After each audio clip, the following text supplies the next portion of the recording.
Where you go. Have your sports curiosity cured. Fires a dart to Darlene. Tried to turn it back to Thompson and off the giveaway. Here comes Mondapani with Draisaitl. Trailer, one-timer score. Jack Roslovic has tied this game, putting it upstairs on Ellis off a brilliant feed from Draisaitl, and Roslovic continues to stay hot.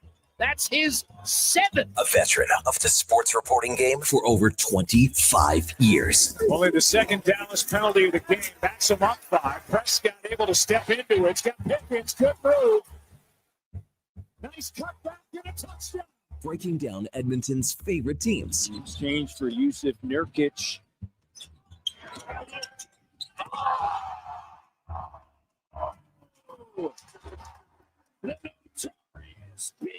Three throws it down, elevating, getting everybody to their feet. That was monstrous. This is Sports 1440 and the Kevin Karius Show.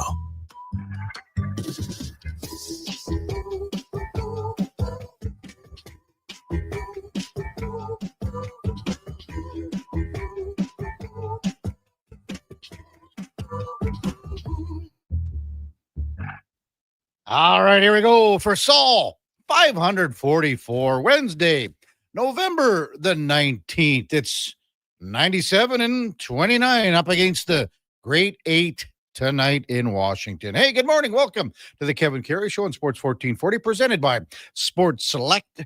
So glad you could tune into us on your AM radio dial on your morning drive on a Wednesday or wherever you're heading out this fine Wednesday. You can also watch us now on YouTube. We've been going at it for about 2.5 months, and things have gone swimmingly well. We would really appreciate a like and a subscription.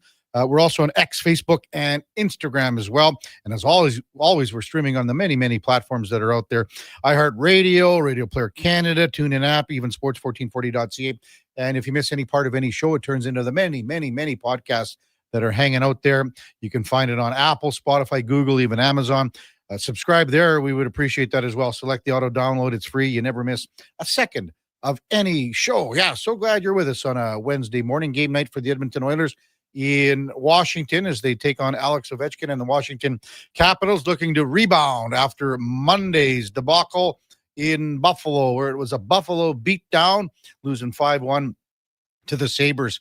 Both these teams are like so many others. And I'm going to ask our first guest of the day, Alan May, who works for the Washington Capitals and Monumental Sports Network. Both these teams are just treading water. That's the story with maybe half the league treading water. And Washington is like that. The Oilers are like that. And that's where the league is right now. There are, the parity, the competitive balance level is all, can be addressed to that, because there are, again, 12, 15, 16 teams that are all in the same boat. The Oilers are tied for the fewest regulation wins in the league with just 4. So you think about that, after 21 games, they have 4 regulation wins. I mean, that just ain't good. They're 2-2 on this 7-game road trip. So right now, you think about if you can somehow find a way to win tonight and then eke out another point in the next 2 games in Tampa Bay and then Florida on Saturday, you're at the 500 mark. And you know what? That's not too bad considering everything that's been going on with this team. And I mean, you look at where they are. They're a game above 500, and every day around here, we just talk about the sky falling and falling and falling. Special teams, really night and day between these two teams going into this contest. Oilers' power play is just under 31%. The PK is 81.5. That's good. When you add up those numbers, that's pretty darn good. Washington, for some reason, their power play just operating at 14%, and the PK at 72.6. So maybe special teams come into play here. Jack Campbell's been the best Oiler for some time now. Call it maybe the last 10 games, ballpark. He has been the most consistent. He's been involved. He carries the play. He drives the play. He's looking to make plays. He's got 14 points in his last 12 games, 7 goals, 7th goal of the season in Buffalo the other night on Monday. And by the way, the Capitals beat LA on Monday night by a score of 2-1. Alex Ovechkin scored the game-winning goal there. So we'll preview this game as the morning progresses. Well, in the NHL last night, does it get any better than this? When you've got the two top young guns in the league showing their stuff, strutting their stuff. These guys were phenomenal, and we're talking about Macklin Celebrini, and we're talking about Connor Bedard. Celebrini with a hat trick last night. All 3 goals that the San Jose Sharks scored, courtesy Macklin Celebrini. 3-2, San Jose wins over overtime. He's the third teenager in NHL history, to complete the hat trick in overtime. Only Patrick Laine, Jordan Staal have done it. Also with the hat trick last night, Connor Bedard into an empty net as the Blackhawks beat the Calgary Flames. The first time in NHL history that 2 players aged 20 or younger have had hat tricks on the same night. Connor Bedard, Macklin Celebrini. The last time it happened, 1944. Jack Hamilton, Bud Poyle did so for the Maple Leafs in the same game. Bud Poyle, that's the father of David Poyle. Bud Poyle was in Edmonton for an extended time with the Flyers. So there's a connection there. But this is the first time in NHL history since 44, since 2 players aged 20 or younger with hat tricks on the same day. Amazing. Bedard's hat trick came against the Flames, as mentioned. The first goal that he scored against Dustin Wolf was eerily similar to the goal that Stuart Skinner allowed in the season opener against Calgary when Blake Coleman came in and just poked the puck through Stu Skinner. This one was eerily similar. Wolf didn't handle the puck like Stu Skinner did, but came out and sort of swiped at it, missed it. Bedard scores, poking it through and under Wolf. Right now, the Flames are pitiful. They have 19 games out of 21 where they have they have not scored 3 or more. They have not scored 3 or more goals in 19 of 21 games. That's how putrid their offense is. How many goals do you think, or how many games do you think the Oilers have scored 3 or fewer? It's not that much. It's not that far off the mark of the Flames. It's 16. It's 16. But Celebrini and Bedard, how you can keep both these guys off the Canadian Olympic team is, I don't even know if there's a word for it, because if both these guys are kept off the Olympic team and they continue playing into December, so another month, and just call it a month. If these 2 guys keep playing the way they are for the next month, it is impossible to keep these guys off the Olympic team, because then what are you telling everyone? Well, the team was picked in the summer. It didn't matter. It doesn't matter what you do in the first 35 games or so. It doesn't matter. Why would it matter? Because these 2 guys are, 29 points for Bedard, 30 for Celebrini. Nathan McKinnon leads the league with 33 points. Celebrini's tied with McDavid at 30. Connor Bedard at 29. Let's just use Celebrini as a test here for a second.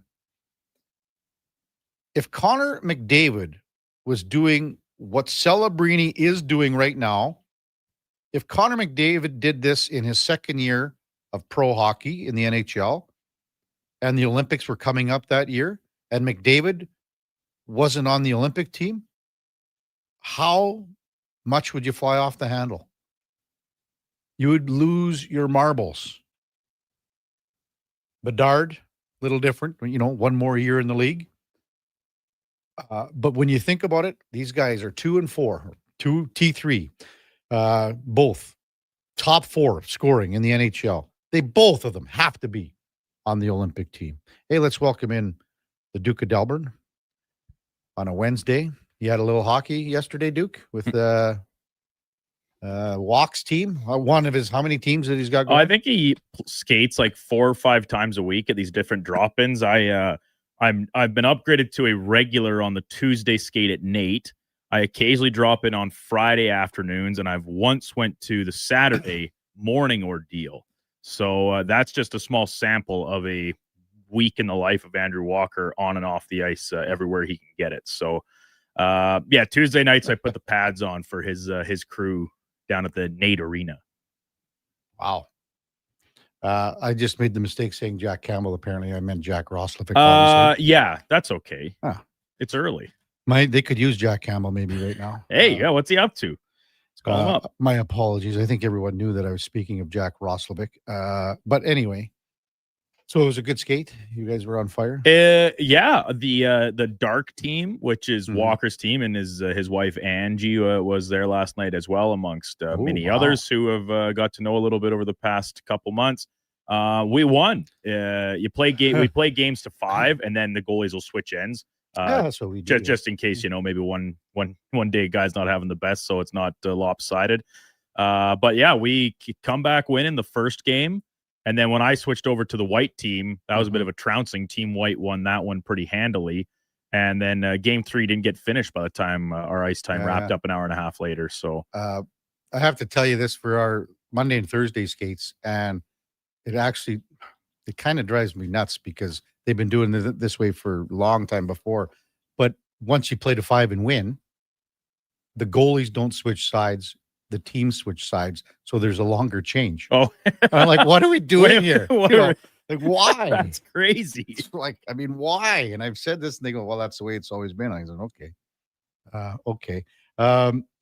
Saw a video. A quick thing, like, both these guys got to be in the Olympic team? No, or yeah, what? It's kind of funny you brought that up because I had it tagged to something to chat about with Schlemmer when we get it for an out, because when you have a display, a performance like each of them respectively put on last night, you have to talk about it. And I know there's been plenty of buzz here in the early going of the season, but what makes it more topical for me now is that we're into the second half of November, so the last third of November actually, as of tomorrow.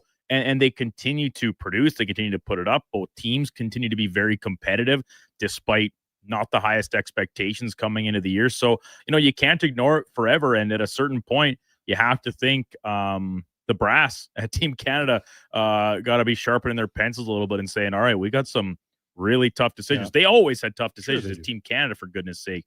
But I think the play of these two 19 and 20-year-olds have complicated things for them in the selection process leading up to Italy. So again, that question, if Connor McDavid, if you rewound this, to an Olympic year for McDavid as a 19-year-old, and I'm using just Celebrini as the test case. Right. If McDavid was doing what he is doing right now, and McDavid did it in an Olympic year in his 19-year-old season, and McDavid wasn't on the Olympic team, I mean, people would be... Oh, it'd be pitchforks. It would be an uproar. Well, I mean... Let's rewind to 2006 and Sidney Crosby left off of the last time the Olympics were in Italy when they went to where is it? Turin. Turin, yeah. And they went with a very veteran type group, right? A lot of guys that were still kicking around from the 2002 team were put on the roster, and they did not bring really any young players like Rick Nash. And they got smoked. Well, big time. They finished 7th, right? So I have to think that the program, and it's obviously different people in charge now, but you hope to learn from past mistakes, even if they weren't your own mistakes, and recognize, like, hey, let's not leave these guys behind just because they're inexperienced at this level. Guess what? There haven't been NHL players at the Olympics for 11 years. Nobody's really experienced at this point. So I'm with you, Kev. I think both should be in very strong consideration if they can continue this here into the next month and change. The best video of the night, just before we go to break, the Edmonton Oil Kings are just tearing it up out in BC, beat Penticton 4-3 in overtime. Blake Fiddler scored the overtime winner for the Oil Kings. If you can find the video, please do. Because Fiddler scores to make it 4-3, the game winner in overtime, and kind of ducks, turns around, and then goes the Fiddler, and he's got the bow going on the stick, and he does the old fiddler motion, and it is just perfect. Just because it's an overtime winner, the game's over. It's, it's just so good. Coming up, right off the hop, as mentioned, we got Alan May from MSN Sports, covers the Washington Capitals. One-time Oiler, toughest guy going back in the day. Mark Spector at 8 o'clock before he leaves for Portugal and Speck and a little holiday.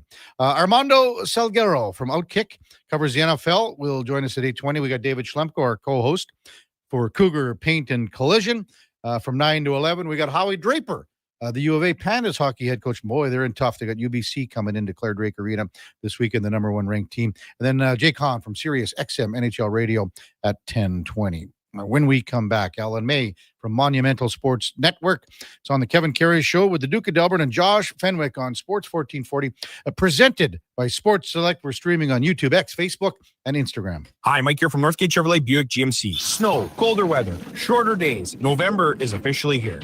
But it doesn't all have to be bad news. If you're thinking about a new or used vehicle, now is the time. Massive savings, 0% financing, and don't forget tires at cost. Yes, that's right. We sell winter tires at cost. There's lots to celebrate in November. And as always, we'd like to thank all of those who have fought and served for our country. Stop in and see us today, 13215 97th Street, or visit us online at northgategm.com. You're in Northgate country.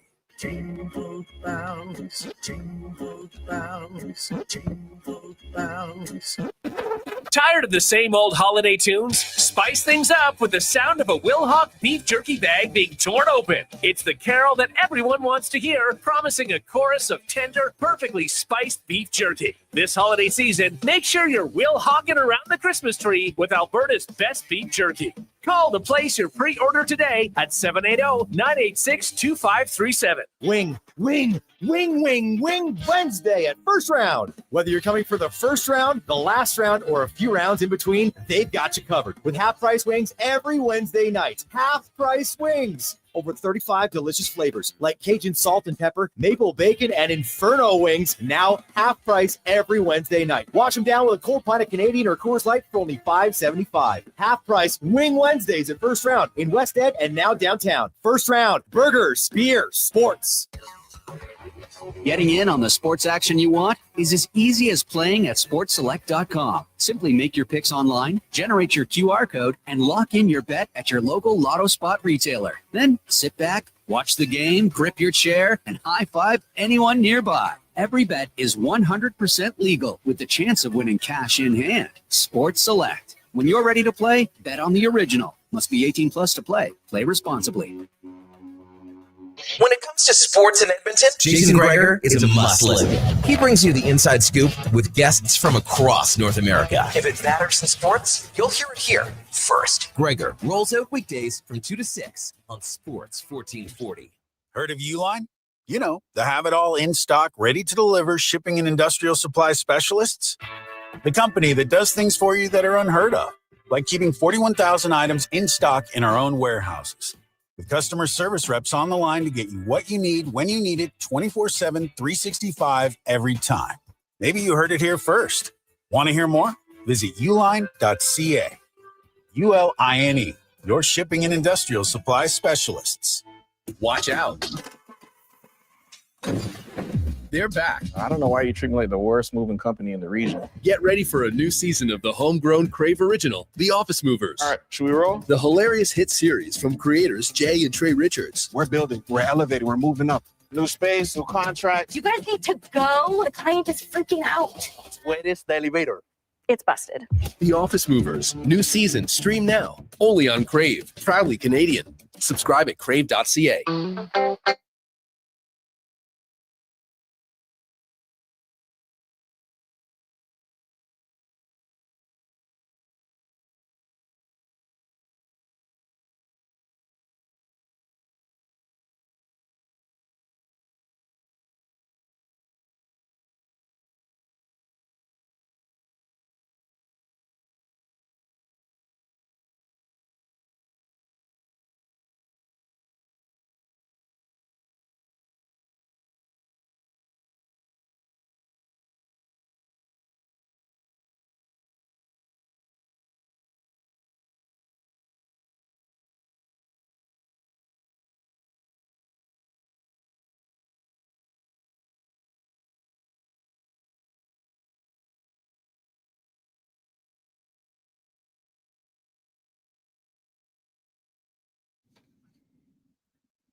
Portions of this hour brought to you by Nectar.io. Learn more about how we can help your business automate processes, streamline operations, and save money at Nectar.io. Nectar.io, your business made better. Have your sports curiosity cured with the Kevin Karius Show. This is Sports 1440.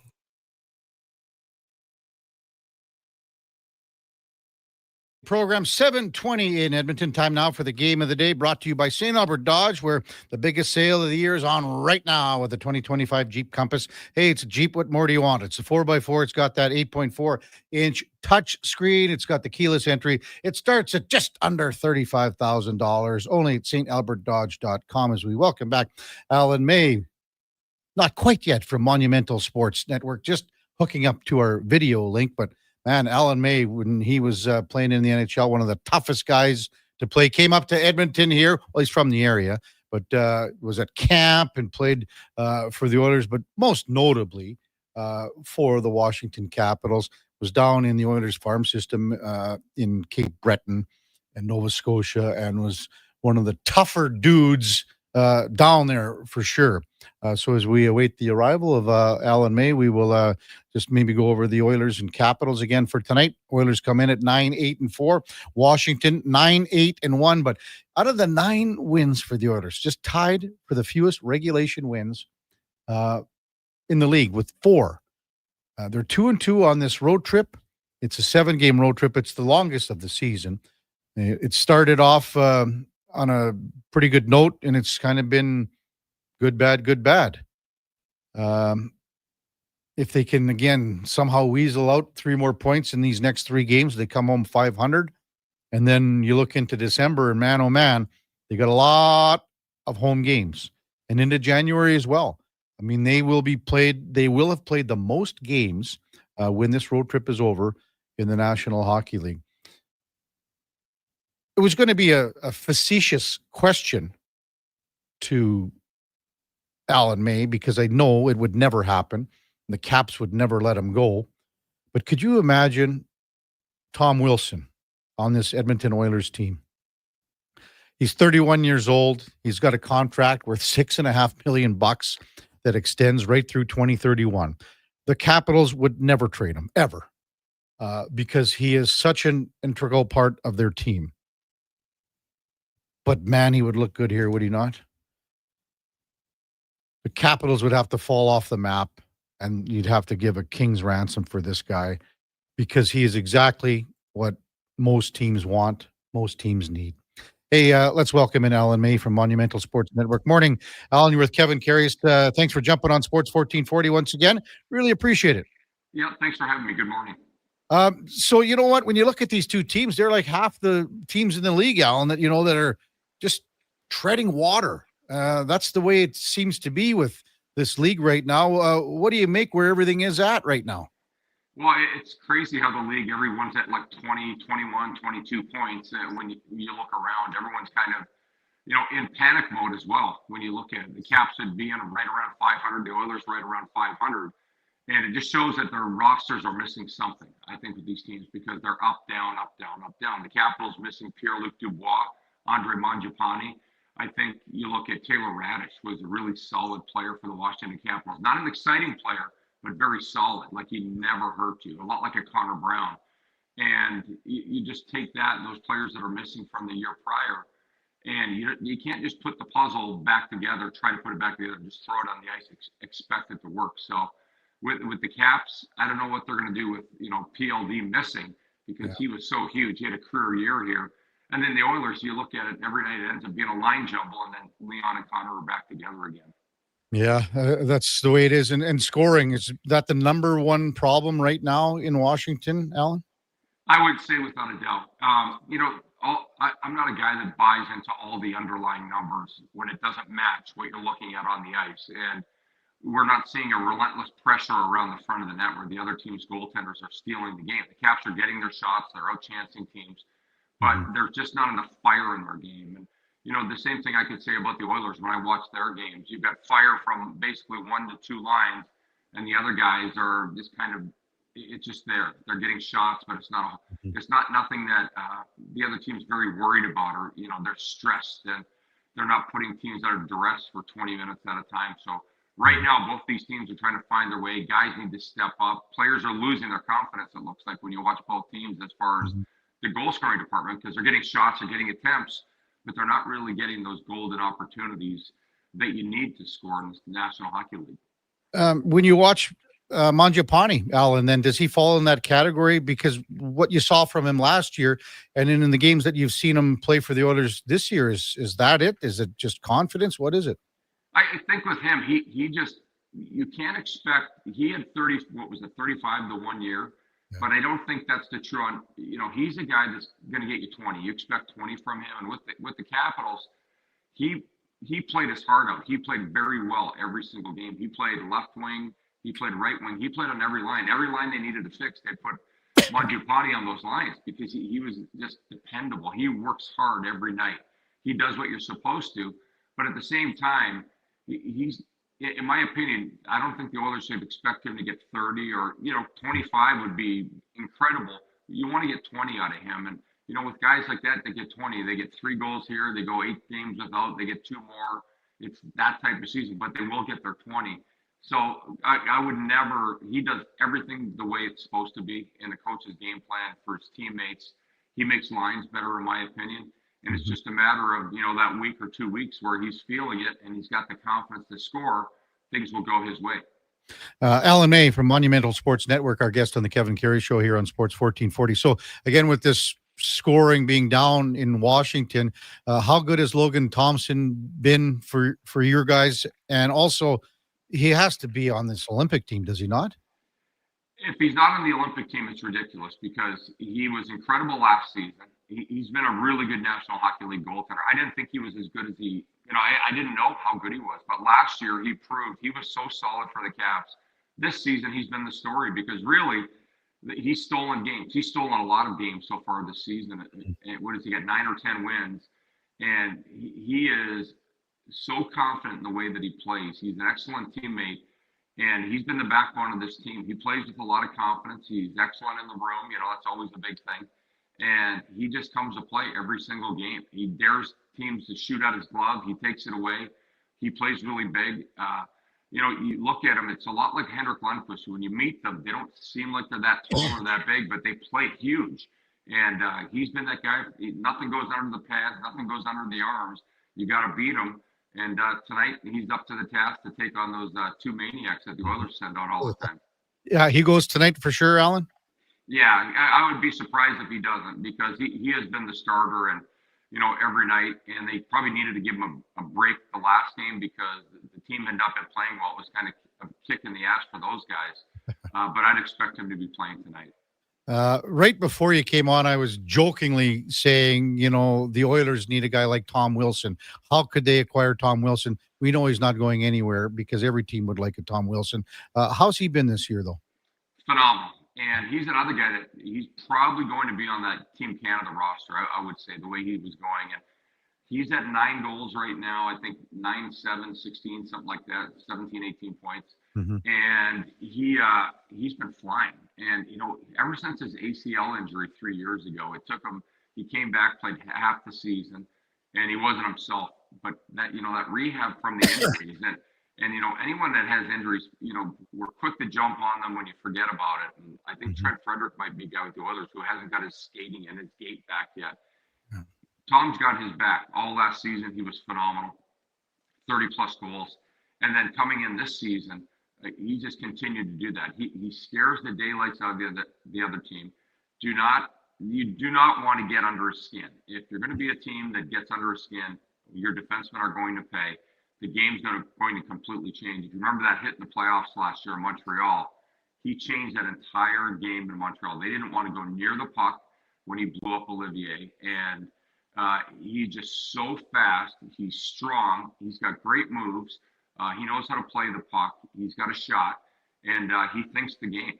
And he is, most guys who come in the league, they get set in that role as a tough guy. He's continued to evolve. So, he would look amazing with Connor McDavid or Leon Draisaitl or both of them. He would look amazing in Toronto as well. Yeah. They hate his guts in the Eastern Conference.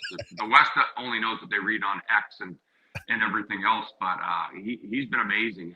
How he's really continue to evolve every single season as a player. Was used incorrectly, in my opinion. As a 19-year-old, they had this guy out there as an enforcer, which I thought was ridiculous. It slowed his progression, and fortunately for him, he stuck with it. He's become just an absolute phenomenal player that could play on any team's top two lines in the National Hockey League. Yeah, I mean, he's coming up to 850 plus games here. So, I mean, this guy is a true power forward in the game. Alan May with us from Monumental Sports Network. Did it take Alex Ovechkin a few games, a couple of weeks to get out of the gates here? And is he sort of rounding into form, if you want to call that, for a 40-year-old who can still put the puck in the back of the net, Alan? Well, remember, he missed a couple of weeks in training camp. And the way the season goes now, you have all these off days. You take the travel days, the off days. He's just starting to get his wheels back. And that's good news, because I didn't want to see him go out being injured and hampered all the time. But the last few games, I'd say the last 3 games, he looks like he has his legs for most of the game. And he's gotten better. He's progressed. So he needs those. You can't just rely on, standing in the circle, because that's not coming. That everyone blocks the shot in the office. So he's getting to the net, and he's finding ways to get open. But you've got to skate to get there. He's finally getting his legs going, and he's getting back to being what we saw all last season. How's Ryan Leonard been? Called up, at the end of last year at a college and into the playoffs. As you know, it's so tough to get your traction, get your footing in this league. Is it starting to come for a real young guy here yet? He's been inconsistent, but the flashes, they're every game. They don't disappear. He has moments every game where he just wows you. He walks around defensemen.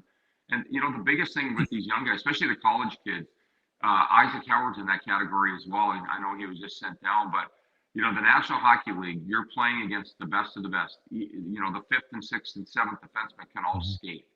And, they're usually taller. They got great hockey sticks that, they're learning the game.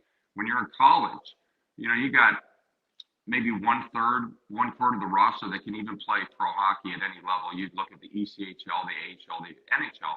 So you're playing against guys that, they're close to the end already. So he's learning that, but he's coming along. The biggest thing with him, he had a lot of defensive inefficiencies.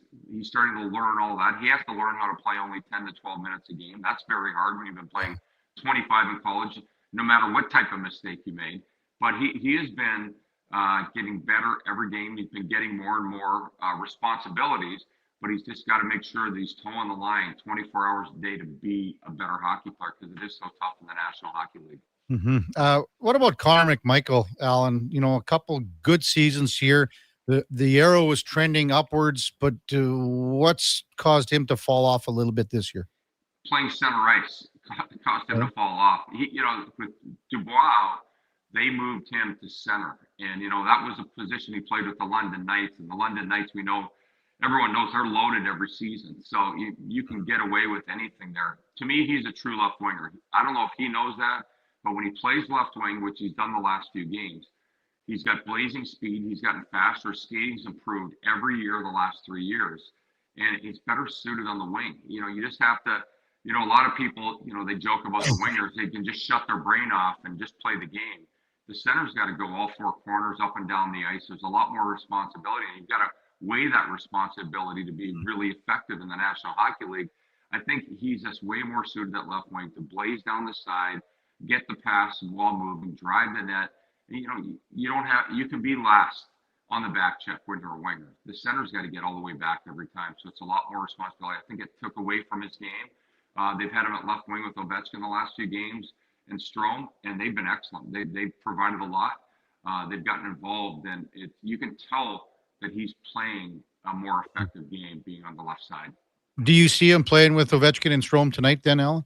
Yeah, absolutely. The way they've been going the last couple of nights, I guess on Saturday they got the game going. They got the Caps back into in which they eventually lost in a shootout. Last game they were against the Kings. They were a problem for the Kings all game long. The Oilers a different defensive style. You can expect that there'll be a problem for the Oilers tonight. But that will be the line tonight. I don't think they'll make any changes from what they had this past game against the LA Kings. Yeah, Washington fans have watched Ovi for so many years here, so they've watched a legitimate superstar of all time. But when a guy like McDavid or even Draisaitl come into town, does it create a little bit of a buzz? Will there be a buzz for this one tonight? It's, you know what, the true hockey fans here, you know, the ones that go night in and night out, they're going to make sure they're in attendance tonight. It may not look like they're there because we've got this fancy new clubs below the arena now that are so incredible that people have been spending their games in there. It's hard to leave. I was in there the other night, and but the true hockey fans, you know, the kids that play hockey, they're wanting their parents to take them to the game tonight. This is a tough city. It's not like Edmonton. You know, people are complaining about what traffic is back home. And I always laugh. I go, it takes me sometimes just to go 2.5 miles to the arena. It takes me an hour and a half, 2 hours. And you're getting cut off by these Uber Eats drivers, the Uber drivers, I call them the Sicarios, the guys on the scooters and the mopeds that are delivering meals. And it just drives you nuts. So it's a tougher place to get your kid to the game than back home. And but I expect everyone here will be, you know, ready and raring to go and seeing Connor McDavid. Usually they come around this time of year. A couple of years ago, my kids were in town. My daughter lives in California, my son in Oregon. My daughter brought her boyfriend. I was telling about this Oiler team, and they came in, they won 5-0, but it was the most boring game of the year. And, you know, it was that game the Oilers turned everything around. But what they did that night, they became a defensive juggernaut. And they really, everyone, and, you know, McDavid wasn't McDavid that night. Leon wasn't Leon. And it was kind of a yawner. So that kind of hurt, you know, a lot of the fans that went that first time. My daughter's boyfriend was like, that was kind of interesting. You know, he was still amazed, first hockey game ever. But we didn't see the usual flashy McDavid that night. Personally, then, so how old are the kids now, Alan? You say one in California, one in Oregon. What are they doing? Yeah, my daughter's 25, lives in Laguna Niguel, and she graduated from a place called Azusa Pacific. Our age range probably knows that. No one else does who played there. And then Christian Okoye.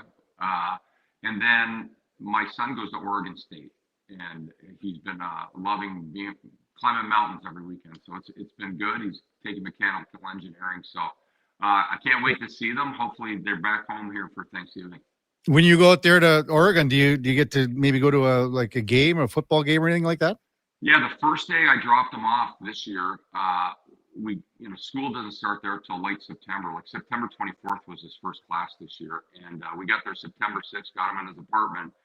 Went to a game on the 7th, and I didn't realize the football team was going to be that bad. I think they lost like the first 7 or 8, and they blew that one. But it was a good game. Went to the game there, and then we were going to go to the Ducks game. I think it was a week or 2 later. Except the team was so bad, I just don't feel like doing that. But we drove home from there, visit my mom in Edmonton, and then drive to Vancouver to Banff, all the way up to Edmonton, then went back through Kalispell and came back the other way through Idaho. So we had a great family trip on that one before school got started. Got to visit everybody and got to listen to all the crazies in Edmonton speculating on training camp. Well, you should have been here yesterday after the loss in Buffalo. Oh, you know what? It's funny. I heard one of the other guys in town that does radio, and he was talking about a play 2 weeks ago in the second period, and I just laughed. I said, that's why the American teams win the Stanley Cup, because every loss isn't the worst loss in the world. They don't fire the coach after every game. You know, they're not trading all the players. You know, the hardcore fans are making the most ridiculous trades, but you know, you don't hear it. You don't have the buzz all day, every day that makes it so hard to play back home. And it's just a loss on a Saturday night, and life goes on Sunday morning because we've got football, and then the next game the arena's full, and you're just hoping to win that one. So it's a lot different environment. I think that's, you know, I go into a Whole Foods here where the practice rink is, and I can be in there with 2 players, and the fans really don't know who the players are, but they know who I am because I've been on TV for almost 20 years now. My face is always there. I don't wear a helmet. I don't have a visor. And it's hilarious, but it makes it a lot easier in the United States to be in the National Hockey League when you're not doing so well. Hey, Alan, as always, thanks so much for your time. Really appreciate it. Enjoy the game tonight, and we'll see you when you come into Edmonton here with the Caps. Thanks a lot. Yeah, thanks for having me, man. Take care. All right, that's Alan May from Monumental Sports Network, and our game of the day brought to you by St. Albert Dodge, where, again, the biggest sale of the year is on right now with the Jeep Compass. It's just at $34,900 for starting price. Check it out at stalbertdodge.com. And you've got a couple smart kids, eh? You know, when you think about that. Dad did it with the fist, and that's the old thing, the old saying. You know what? Maybe use your brain. And Alan's a smart guy. And I don't know if I ever told you this, Alan, Duke, I played against Alan in the SJHL in 84-ish, somewhere in there. And he was so tough he didn't have to do anything. That's true. They were like the Bruins, they played in, Jerry James was the coach there. They were as tough as it gets, and they got a lot of leeway out there. When we come back, we'll get to some of your texts. Top of the hour, we got Mark Spector. We'll be talking about his Portugal trip coming up. And also in the 8 o'clock hour, Armando Salguero from Outkick covers the NFL. We'll zip around the NHL as well with some other big games last night. That's all straight ahead on the Kevin Karius Show with the Duke of Delburne and Josh Fenwick on Sports 1440, presented by Sports Select. We're streaming on YouTube, X, Facebook, and Instagram.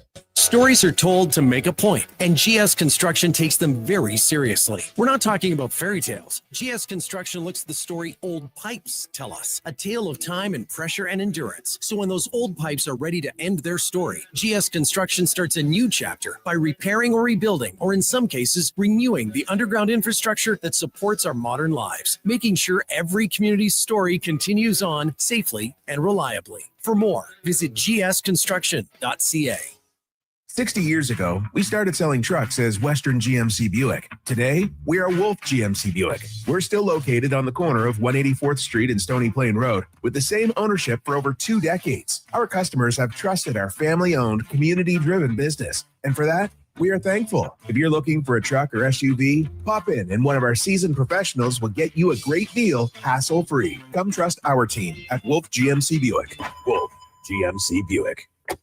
We're making it easy. Whether you're a craft beer connoisseur or more of a wine aficionado, there's always something new to discover at Sherbrooke Liquor, a unique, family-owned, independent liquor store. The selection, incredible. The non-alcohol section is also very impressive. Sherbrooke Liquor, expert, knowledgeable staff with a passion for unique finds. More than just a liquor store, we're a community. Alberta's best, the one and only Sherbrooke Liquor. Wine, spirits, and oodles of beer. Visit SherbrookeLiquor.com. The Hockey Super League is proud to launch its 9th season, delivering independent, borderless hockey. This year, over 125 teams will compete across Alberta, Saskatchewan, and for the first time ever, Colorado, USA, with showcase style action, cross-province rivalries, and a strong commitment to player development. The HSL is the premier destination for families seeking balance and athletes chasing the next level. The Hockey Super League. Hockey without limits. For athletes born in 2013 to 2018, visit hockeysuperleague.com to learn more.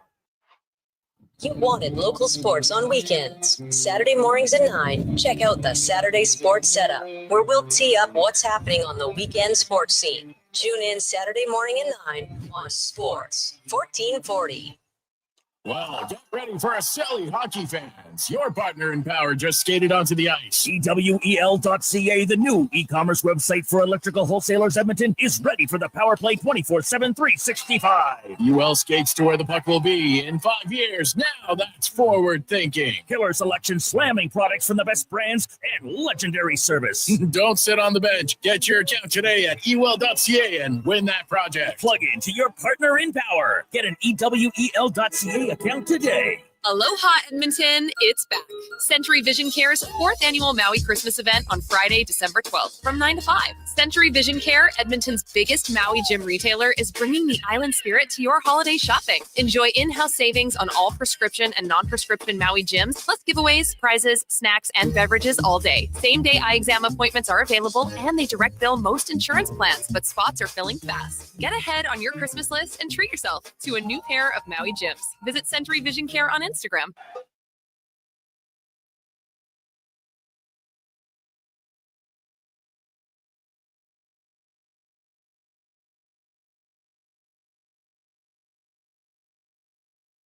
This is the Kevin Karius Show on Sports 1440, a proud presentation of Sports Select. In store or online at sportselect.com. Please play responsibly.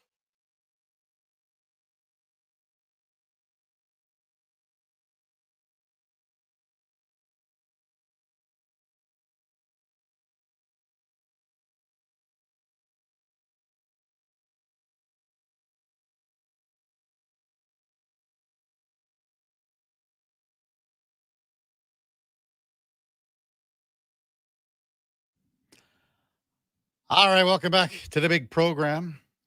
7:45 in Edmonton. Kevin Karius, Duke of Delburne, Josh Fenwick with you here on Sports 1440, and the Kevin Karius Show is presented by Sports Select. Get in on the action with football. We got basketball, man. The Detroit Pistons are smoking hot. Bet on the original at sportselect.com. It's 100% legal.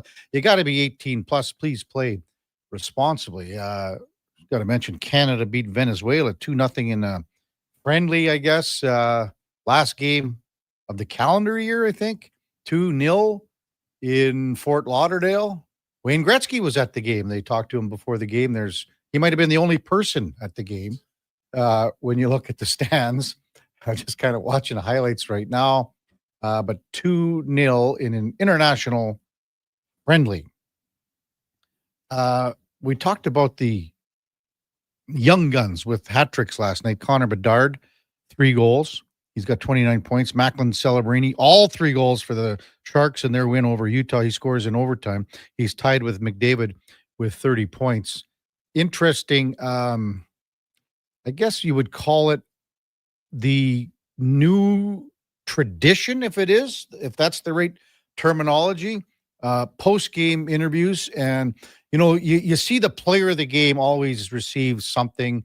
It's like a hard hat, a jacket. It could be this, it could be that. And you always talk about glue guys on teams. Well, Ryan Reeves goes into San Jose. He fights, he does whatever, and he's a glue guy. He's an old guy that is a jovial guy in the locker room. He brings everyone together. Well, he decided to have a new player of the game thing, I guess, whatever you want to call it. It's a necklace that the player of the game gets in San Jose now. And basically, if you've ever watched Jaws and you see the Quint was the guy's name in Jaws, and he's got all those shark necklaces and shark jaws that are hanging around in his boathouse or whatever. Well, they've kind of configured teeth with that bottom part of the jaw, and that's what the player of the game gets. And then he also does his interview shirtless with this necklace sort of hanging around him, and it's sort of a newer thing in San Jose. Well, Macklin Celebrini obviously was the player of the game last night, and he's wearing this necklace with the bottom shark thing. Looks very sharp, boy. Oh, boy. Anyway, I don't know where Ryan Reeves got this, but it's a beautiful thing, like something that, a Hawaiian warrior would wear. And then on the bottom of it is got the bottom shark teeth. And it's just like what you would see in Jaws, one iconic shot of the boat sailing out to go catch the big fish, mammal, whatever it was, And have you guys seen this video of Celebrini? Anyway, I think the CFCW Critters first game tomorrow, there should be a thing like this, Duke. Maybe SKS has some sort of a necklace that he's, on his travels, right, that he would be presenting to the player of the game. Yeah. Maybe Marty has something. They do, because every post game in the locker room for the Critters, they give out 3 stars. And usually the guest critter, which is a youth from the town in which we're visiting, is more often than not denoted the first star of the game, rightfully so. But I'm with you. I think the little in-house. And I think a player of the game should do the post-game interviews shirtless for the Critters, like Celebrini. And are you the one coming to do these interviews? We'll bring since you're not being added to the roster. Yeah. Are you just going to be the team's traveling media? I can't believe I've been not added to the roster. Pete Panotsky could come in from K97, do the interviews. Right. Panotsky, I think this is a team having fun. It's the exact opposite. Sure it is. Exact opposite of where the Oilers are. Totally opposite. And you have a guy like Ryan Reeves who brings that together. Have you had a look at it, Joshy, yet or not? And you're pretty happy about it, or what? Just gave a nice A-OK. Craig and Red Deer, my buddy. Don't pull the goalie tonight late in the third when you're down 3 goals. Ain't that right, Kevin? Well, I don't know what was wrong with that, Craig. He talked about it yesterday. They had a defensive zone face-off. You're down 4-1.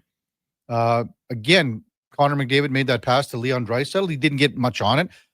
Colton Ellis makes the save. It was more up at his chest. It's 2.5 minutes left at that time. Makes it 4-2. Why would you? Who gives a rat's, you know what, if it's 4-1 or 5-1? Pull the goalie. Why not?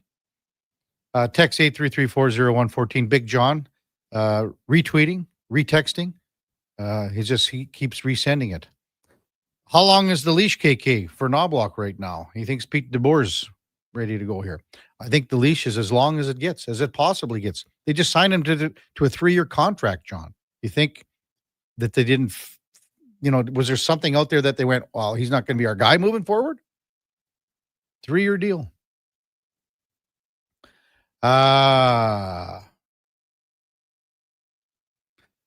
833-401-1440. Boy, am I reading this correctly? The grumpy old goalie giving it to me? KK, you are the prototypical bully. You run people down constantly or make fun of them when they are not there to defend themselves. As soon as someone starts to make fun of you, you say stop. You dish it out, but you can't take it. I'm your age, and I admit I was like you, but I grew up. Too bad you haven't. You still have to give everyone stupid nicknames. Oh, boy. I can't believe Gregor hasn't clamped down on you. I have an hour drive to work in the morning and don't listen to you as much. Same old, same old. Even Frankie make fun of him when he's not there to defend himself. He's one of your best guests. Grow up. Stop being a typical bully. You are the typical old jock that hasn't grown up. Very sad for someone your age.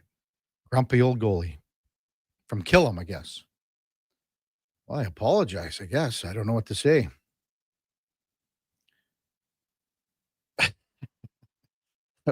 I don't know what's going on today, fellas, eh? Well, after yesterday's debacle of Coward of the County, seems like maybe everyone's just a little more tense with the recent run of play by the Oilers. And as a result, Kevin, you're the first voice so many of them hear in the morning. They don't like what you have to say about it. I've never been called a prototypical bully, though. Well, have you ever been called an atypical bully? Pillman says, oh, my God, this guy's a snowflake. The truth hurts, LOL. Keep it up, KK. I don't even know what. I don't know what I did. My question, my question is this morning in particular, what spurred that text? Who are you bullying today? Josh? Poor guy. All you've done is give Josh cookies this morning. Yeah. I don't recall. Happy little boy. When have I made fun of Frank? Yeah, that one I'm not too sure of. Holy man. Grumpy. So, okay, like you and Frank will have good banter when you're on. Trade a few jabs every now and again. I brought some cookies in for Josh having another one. See? He's got a dog bone one. 2 dog bone ones. The Edsonite says the clown from Killam. What a loser. So I don't. Oh boy. See, Army Daryl's right here. Look at this. Yeah, KK, stop making fun of my warm beer at the tailgate. It hurts my feelings. LOL. Okay, there you go. That was you're bullying. Bullying. I always say, Kevin, the best beer that there is free beer. Oh, absolutely. But the second best beer is a cold beer. Yeah. And then the third best is a Pilsner. I don't know if Army Daryl, the last time we were there, that he had Pilsner. I think it was another brand, but I can't remember. Probably Brava. Oh, I don't know what it was. President's Choice Gold. Well, thanks everybody for the quick responses to my defense here. Man, I guess I better watch Gregor. Gregor's going to come after me and lay the hammer down here. Well, maybe Josh is filing some HR complaints. Although the former head of HR here, JR, she's retired. Yes. So I'm not sure where these complaints are getting filed anymore.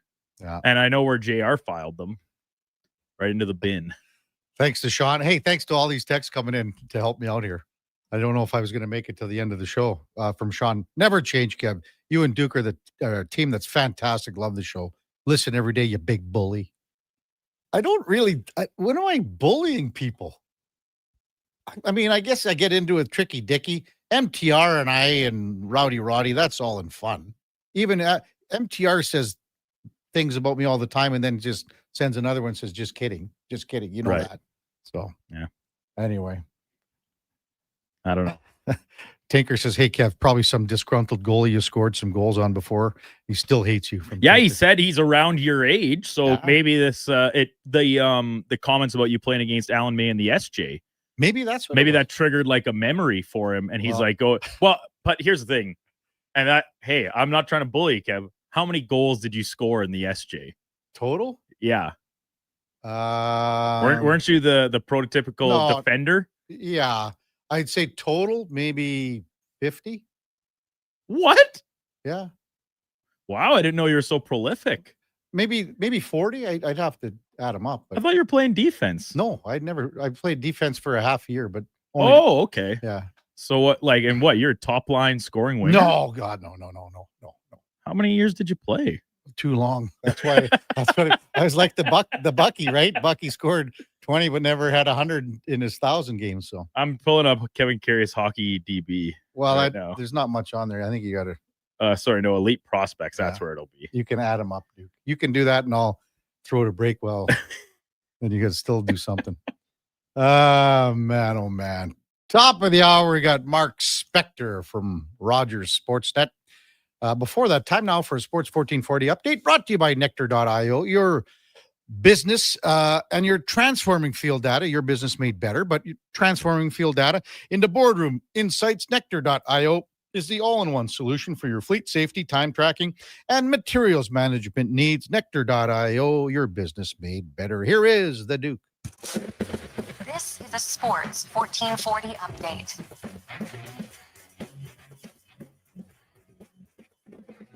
Eight games in the NHL last night. The Maple Leafs getting past the Blues 3-2 in overtime. Dallas falling to the Islanders 3-2 after a last-second review overturned the tying goal. Red Wings doubled up Seattle 4-2. Mark Scheifele, 3 assists, and became the Jets' franchise leader in games played as the Jets beat Columbus 5-2. Tampa over the Devils 5-1. Chicago topping Calgary 5-2, powered by a Connor Bedard hat trick. The Rangers losing in Vegas 3-2, and Macklin Celebrini also netting a hat trick. Sharks beat Utah 3-2. Edmonton Oil Kings win their 9th in a row last night, winning in Penticton 4-3 in overtime. Blake Fiddler, the OT hero there, and a half dozen games on the hardwood, including the Warriors falling to the Magic 121-113. Boston getting past Brooklyn 113-99, and LeBron James making his season debut with an 11-point, 12-assist double-double. Lakers winning a track meet over the Jazz 140-126. Canadian men's soccer team playing its final friendly of 2025 ahead of next summer's World Cup. They beat Venezuela 2-0. And from the majors, Cubs lefty Shota Imanaga, Brewers righty Brandon Woodruff, Yankees outfielder Trent Grisham, and Tigers second baseman Gleyber Torres all accepting qualifying offers from their teams to remain with them for next season. Bo Bichette did not accept his QO from the Jays, which will entitle Toronto to a draft compensation pick should he sign somewhere else in free agency. Coming up in hour 2 of the Kevin Karius Show, we'll be joined by Sportsnet's Mark Spector, as well as Armando Salguero from Outkick covering the NFL. I'm Brandon Douglas, Sector Sports 1440 update. Sports 1440 in West Edmonton Mall and Wetaskiwin. CKJR is a Stingray radio station. Download the free radio player app and listen wherever you go. Hey, sports fans, we've got a clear choice for you. At Crystal Glass, we provide customers with the perfect glass for any job. From home to auto and even commercial, installation or repairs, we're your team. Call 310 Glass or visit crystalglass.ca. Crystal Glass. 24 hours a day, 7 days a week. Edmonton sports fans, stay informed with Sports 1440. Stream us. Listen to us on the AM dial. However you consume this radio station, thanks for listening.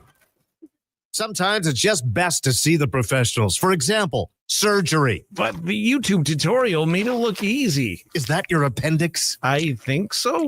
Wow. Like I said, it's best to see the professionals. And when you need help choosing the right metal for your next project, cut to your precise measurements, you've got to see the pros at Metal Supermarkets, the local convenience stores for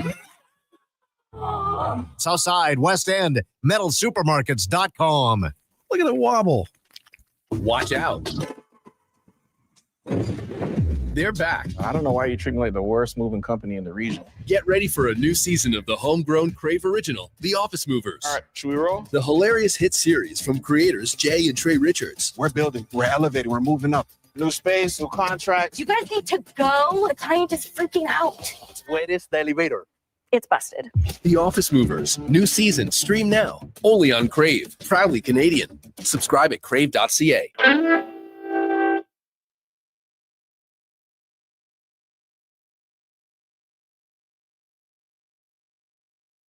A veteran of the Edmonton sports scene for over 3 decades, the Kevin Karius Show, powered by Sports Select. Bet on the original at sportselect.com. Please play responsibly.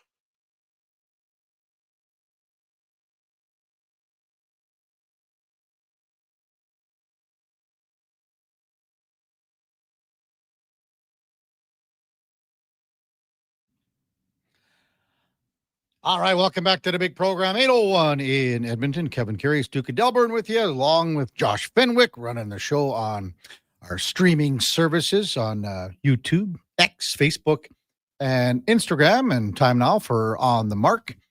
Brought to you by Northgate Chevrolet Buick GMC. And man, oh man, we got winter tires for you, and we have tires at cost. Yes, can you believe it? We have tires at cost, but don't believe me. Check them out for yourself at northgategm.com as we welcome in Mark Spector from Rogers Sportsnet on his way to a nice little sunnier locale soon. Spec?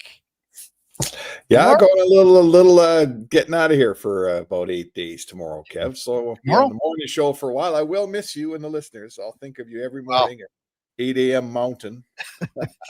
Well, let's bully you around here for about 10 minutes or so, Spec. Why? What's been going on? I don't know. Some guy says I'm a bully on the air. I don't know whatever. Oh, you're a bully. Yeah. Well, it's a sensitive world we live in now, Kev. Yep. This ain't the playground in Melville anymore, buddy. Well, I mean, we brought it up. We had Alan May on just at 20 after. And I mean, that's as tough as it comes back in the day. He bullied everyone around, on the ice. And now he's like an incredible, thoughtful, articulate sportscaster. We talked about it. He's got 2 kids that one graduated out of a small school out of California where what was the running back's name again, Duke? I forget. Yeah, it was the Nigerian Nightmare went to for KC. Oh, yeah. And then his other child's in Oregon at school. So that's what it's all about. Sounds expensive. Well, that's why he's still working, I guess, doing Monumental Sports Network, right? Yeah, I went to grade 7 and 8 with Al May. Did you know that? You told me that, and I was telling everyone here that I played junior against him when he was in he was in the SJHL in Estevan. Yeah, well, we played Bantam AA at the same time, and he played for, I think it was Iron Co. We were both CAC out in the West End, and my team wasn't that good. We were Mr. Lube, but his team was awful. They were Iron Co. They were terrible. They lost almost every game, and we'd meet in the hallway at Parkview Junior High and have a laugh about who got beat the worst last night. And anyway, eventually he tails off and goes to the SJHL, and I'll never forget us guys who knew him and played hockey with him were like, "What are you doing? Like, you don't actually think you're going to play hockey for a living, do you?" Like, we would never said it to him, but among each other, it was like, "Come on, he's no better than we are. What's he doing going to the SJHL?"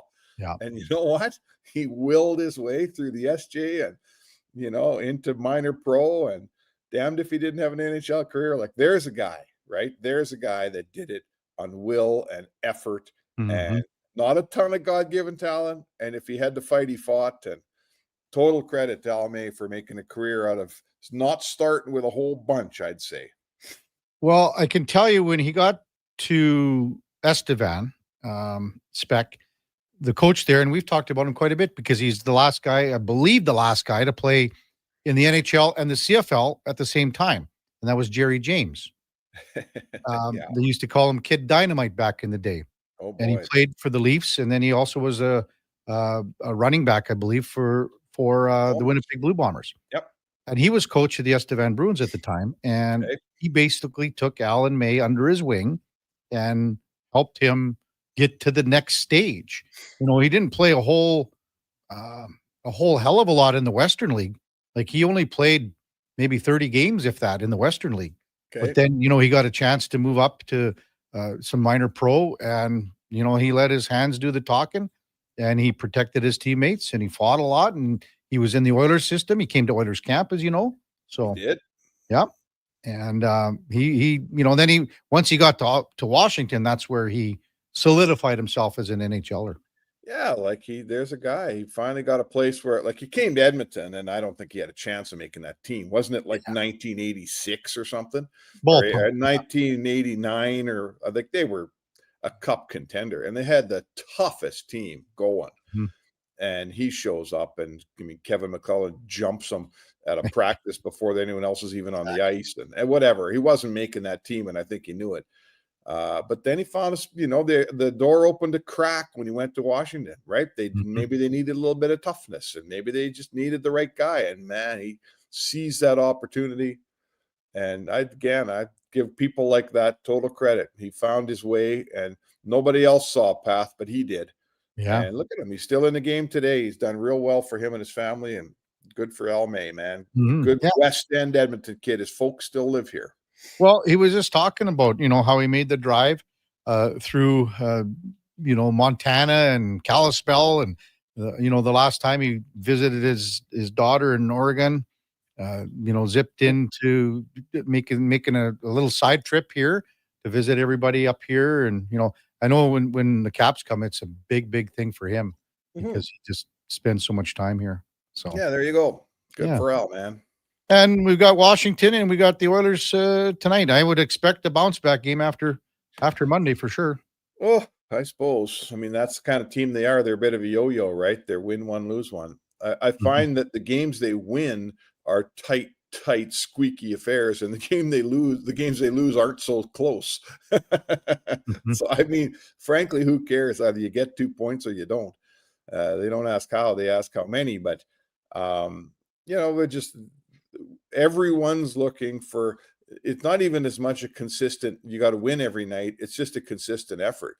Give me the same game every night, because I think we all know that the Oilers are a good team and they've got good players.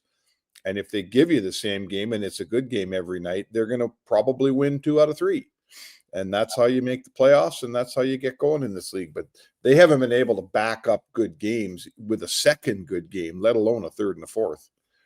Well, that's the whole thing. Yeah, I mean, try to get one in a row here where we haven't seen that. We haven't seen that 60-minute effort even in a victory. Would you say that, Spec? Well, not many. I mean, not many. Yeah.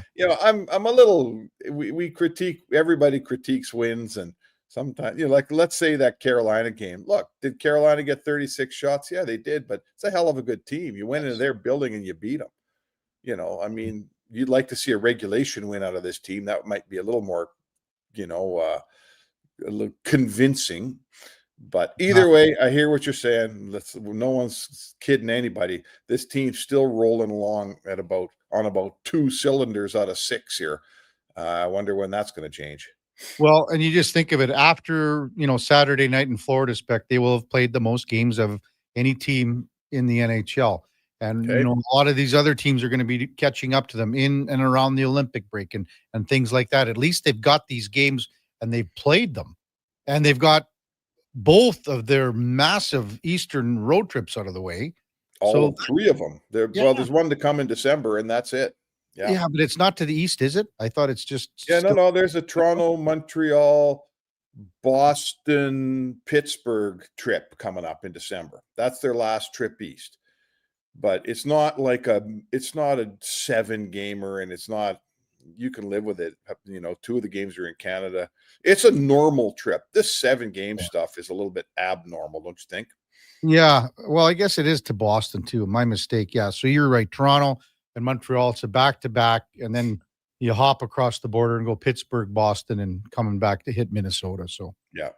But you know what? I was just on Twitter looking at our buddy Waz on Twitter. He had a post this morning. He said that last year at this time the Oilers were 9-8-2 with 20 points, and today they're 9-8-4 with 22 points.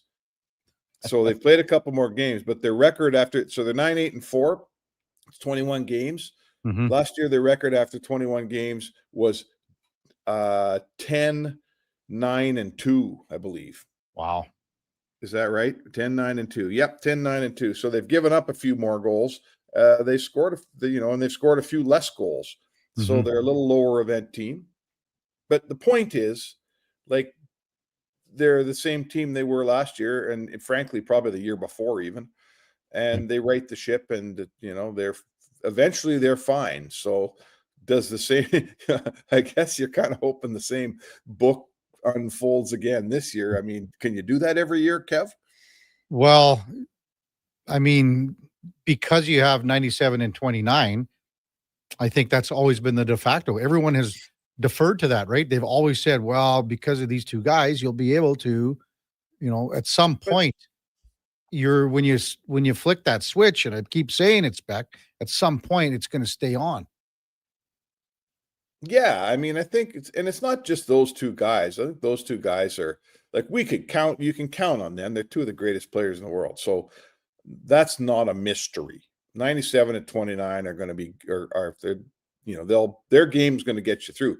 To me, it's the rest of the guys. Like, this defense core is a Stanley Cup finalist defense core. Most of those guys have played in 2 cups in a row. The guts of this core got you through, to 8 playoff series in the last 2 years, won 6 of them. Yeah. So they're just playing so far below. And I don't believe that, Darnell Nurse is done. He's never going to be good again. I don't believe that for a second. A lot of people don't like Darnell Nurse because of his paycheck. When Darnell Nurse is on top of his game, he's a number 3 here, and he takes all the toughest defensive minutes and handles them. That's how you won in the playoffs, is Darnell Nurse carrying the load defensively. Kulak can be so much better than he's been this year, right? Wallman in the playoffs last year was pretty good. Hadn't been very good. So my point is this, there's about 10 or 12 guys on this team whose games are subpar, who aren't playing up to the level that we know they can play at. To me, it's not 29-97. It's all the other guys. And I'm not even really counting Stu Skinner. Until this team starts playing any good, it's awfully hard to judge these goalies. I'm not telling you Skinner's the be-all and end-all, and I've written what I've written, but it's pretty tough to judge the goaltending the way this team's playing in front of him, isn't it? Both goalies, yeah. And I mean, who knows who we're going to see tonight? Maybe Pickard gets to start tonight.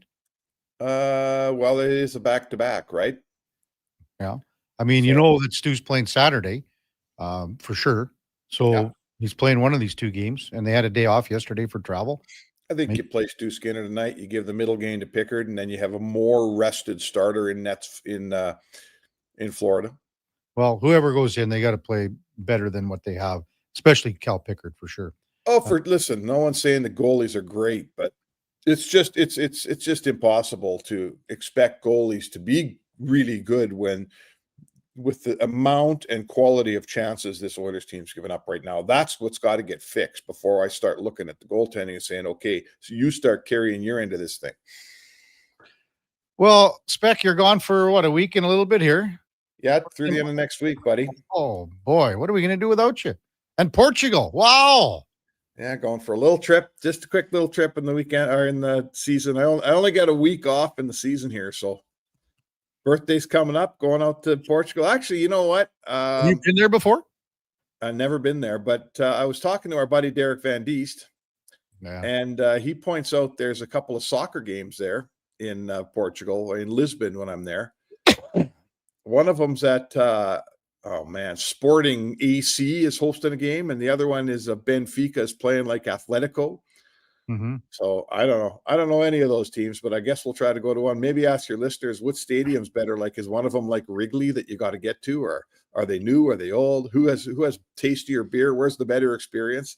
Well, I know it's like Portugal. If you're worldwide, when you're talking about not paying, in Vegas, like you say, when you go and you're paying $25 for a bagel and a coffee, I think you can get a decent bottle of red wine in Portugal, like for $10, Spec. So, okay, well, I'll test that theory, buddy. I'm sure you will. There's a little, Gord Steinke always told me it's bigger than just a little island. It's called, some people call it Azores. Some people call it Azores. Yeah, So- Azores, yep. Azores, whatever. So would be what, just like west, but it's a jaunt. But Gord Steinke went there and he said he loved it at this place. Yeah. This little Yeah, island. there you go. Well, I don't have much time. We got a trip laid out. We're going to have a couple days in Lisbon, a couple days at the Algarve. Here and there, we'll get around, rent a car. Who knows where it'll take us. I found out they drive on the proper side of the road, so I was a little relieved about that. Okay with that.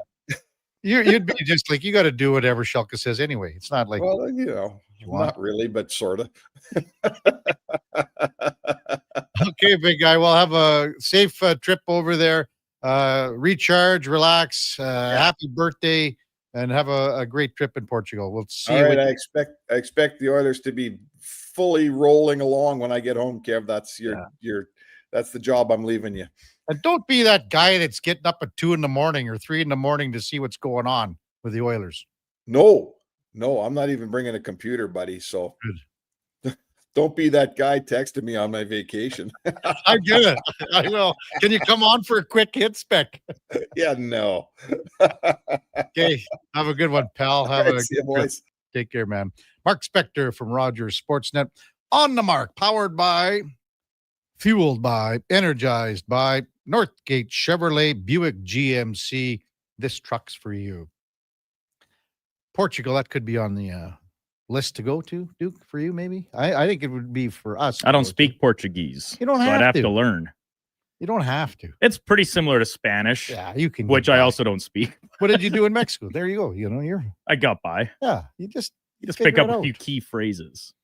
Just figure it out. You know. Figure it out. Yeah, I'm very resourceful. So you only I'd find a know. way. You only need a few. Like quiero ser el contigo. Tu me gusta quiero ser el contigo.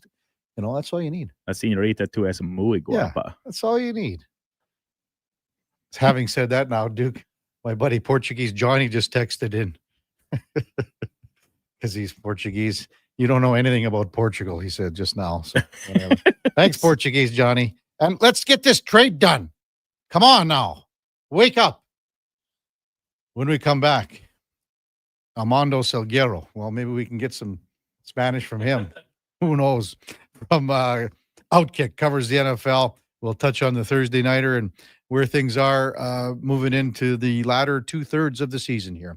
It's a Kevin Karius Show with the Duke of Delburne. Josh Fenwick on Sports 1440, presented by Sports Select. We're streaming on YouTube, X, and Facebook.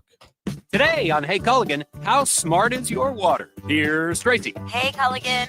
I think my water might be dumb. Good news, Tracy. Your water's not dumb. It's just not talking to you. You can make my water talk. No, but the new Culligan Smart Drinking Water System can talk to your phone to tell you when your water filters need changing and help you meet drinking water goals. Now that's some brilliant H2O. You said it, Tracy, and we're already on the way. Let us help you out with a free in-home water test from a local Culligan water expert at culligan.ca. Hand delivering a hamper to a family in need fills everyone's hearts with joy. Be part of the Holiday Hamper program. Adopt a local family and see the difference your groceries and gifts make firsthand. Sign up today at holidayhamper.ca.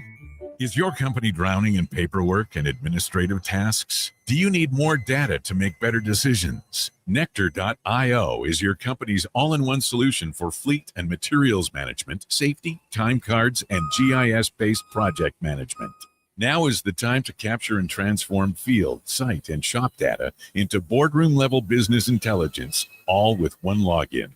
Visit Nectar.io to book a demo today. Nectar.io, your business made better. When you have lifting and material handling needs, Northwest Crane delivers. Western Canada's Sandy dealer, backed by the industry's toughest one. 3 years, 3,000 hours, no compromises. They service all crane makes and models with skilled technicians and deep industry expertise. Alberta owned with locations in Leduc and Grand Prairie and fully equipped service trucks. Northwest Crane keeps your operation lifting.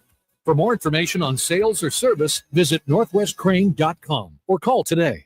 I'm Grant Fedork from Leading Edge Physiotherapy, and sadly some people think orthotics are just glorified shoe cushions. But I've seen a runner drop 8 minutes off her marathon, a grandmother ditch her painkillers, and a 12-year-old nail her long jump, all thanks to custom foot orthotics. So if your feet are screaming for help, flat, high, or funky, that pain's heading to your knees, hips, even your lower back, our professionals will assess you and, if indicated, custom fabricate a pair of orthotics made just for you. Happy feet make a happy person. Feet shouldn't hurt. LeadingEdgePhysio.com.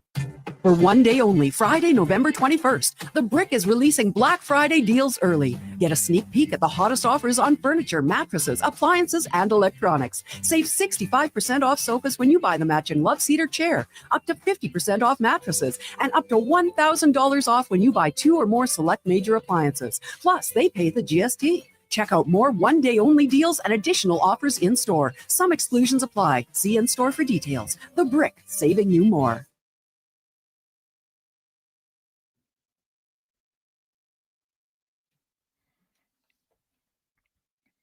Portions of this hour brought to you by Sports Select. Get in on the action with football. Bet on the original at sportselect.com. 100% legal. Must be 18 plus. Please play responsibly.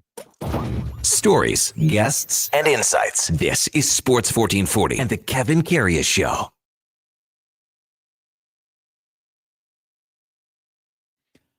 All right, welcome back to the big program, 8:21 in Edmonton, and time now for the headliner of the day, brought to you by Mr. Rooter Plumbing.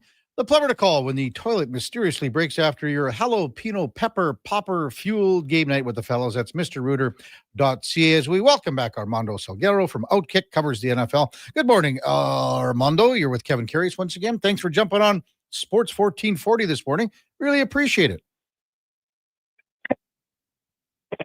Have we got you, Armando? Yeah, we're just not, we don't have a clean hookup here, Armando. We'll probably give you a call back here. So we'll just get the Duke to dial him up again. We were just a little, yeah, it's a little better now. I think we'll get Armando back on the horn here, and we'll see if it's a little clearer for our listeners. Armando, can you hear us now? Yeah, I guess the tin can stretching from Florida to Edmonton, one of them had a hole in it or something. So we replaced the tin can. That's good. Yeah, that's a long string, isn't it? Yes, it is, sir. How are you? Hey, well, let's start down in Florida, because you're obviously cover the Dolphins a lot, and maybe a little bit of a revival here. Probably too little too late, and on a bye week. What have you made of the Dolphins here in the past couple of weeks, Armando? Yeah, I've seen this movie before. Yeah. A team that is ill-prepared for the start of the season, rallying against teams that, with the exception of a victory over the Buffalo Bills on November 9th, beating a couple of, beating teams that they should have beaten, including the last week in Spain, the Washington Commanders, who, had changed out their quarterback because Jaden Daniels is hurt, and had changed out their defensive coordinator because their defense is terrible. And so head coach Dan Quinn took over the play calling on defense, but their defense is still kind of terrible. Mm-hmm. So, the Dolphins do what the Dolphins do. They'll probably come off the bye week and beat the Saints and beat the Jets. And then, they'll finish up with the Patriots and the Buccaneers and the Steelers in 3 out of the last 4 weeks. And we'll be right back where we started early in the season, which was yikes. Yeah. And then wondering for next year, like it's been like that, as you know, for a long time. I just kind of wanted to slide over to the AFC West, Armando. And is it finally over for the Kansas City Chiefs, or do they have what it takes to rebound here after a 5-5 start and possibly sneak into a wild card here? The dynasty is teetering, Kevin. Look, when they lose on Sunday and after the game, Patrick Mahomes, who is the most optimistic, never give up, things are going to be okay kind of guy, says, yeah, it's going to be tough for us to win the division title this year. That something, a line has been crossed, and that's exactly what has happened with the Chiefs. I thought, really, I guess I fell for the banana in the tailpipe trick. I thought their early struggles was because Rashee Rice was not there because of the suspension. And then Xavier Worthy got knocked out basically by his own tight end, Travis Kelce, in the opener, and I figured, well, that's the reason that they're struggling on offense. But those guys have been back for, going on a month now, and they've lost 2 games in a row. And they've lost to the Bills, and they've lost to the Broncos, and it's been close. And even that is worrisome because last year they won 12 one-possession games, and this year they're 0-5 in one-possession games. Something is amiss. They lack, obviously, the same kind of, I would say, closer's attitude that they had last year. It's not the same, and it doesn't get easier because they got to play the Colts, who are a surprise this year and a pleasant surprise. They got to play the Broncos again. They've got to play the Chargers, who they've already lost to. It doesn't get easier for them. Mm-hmm.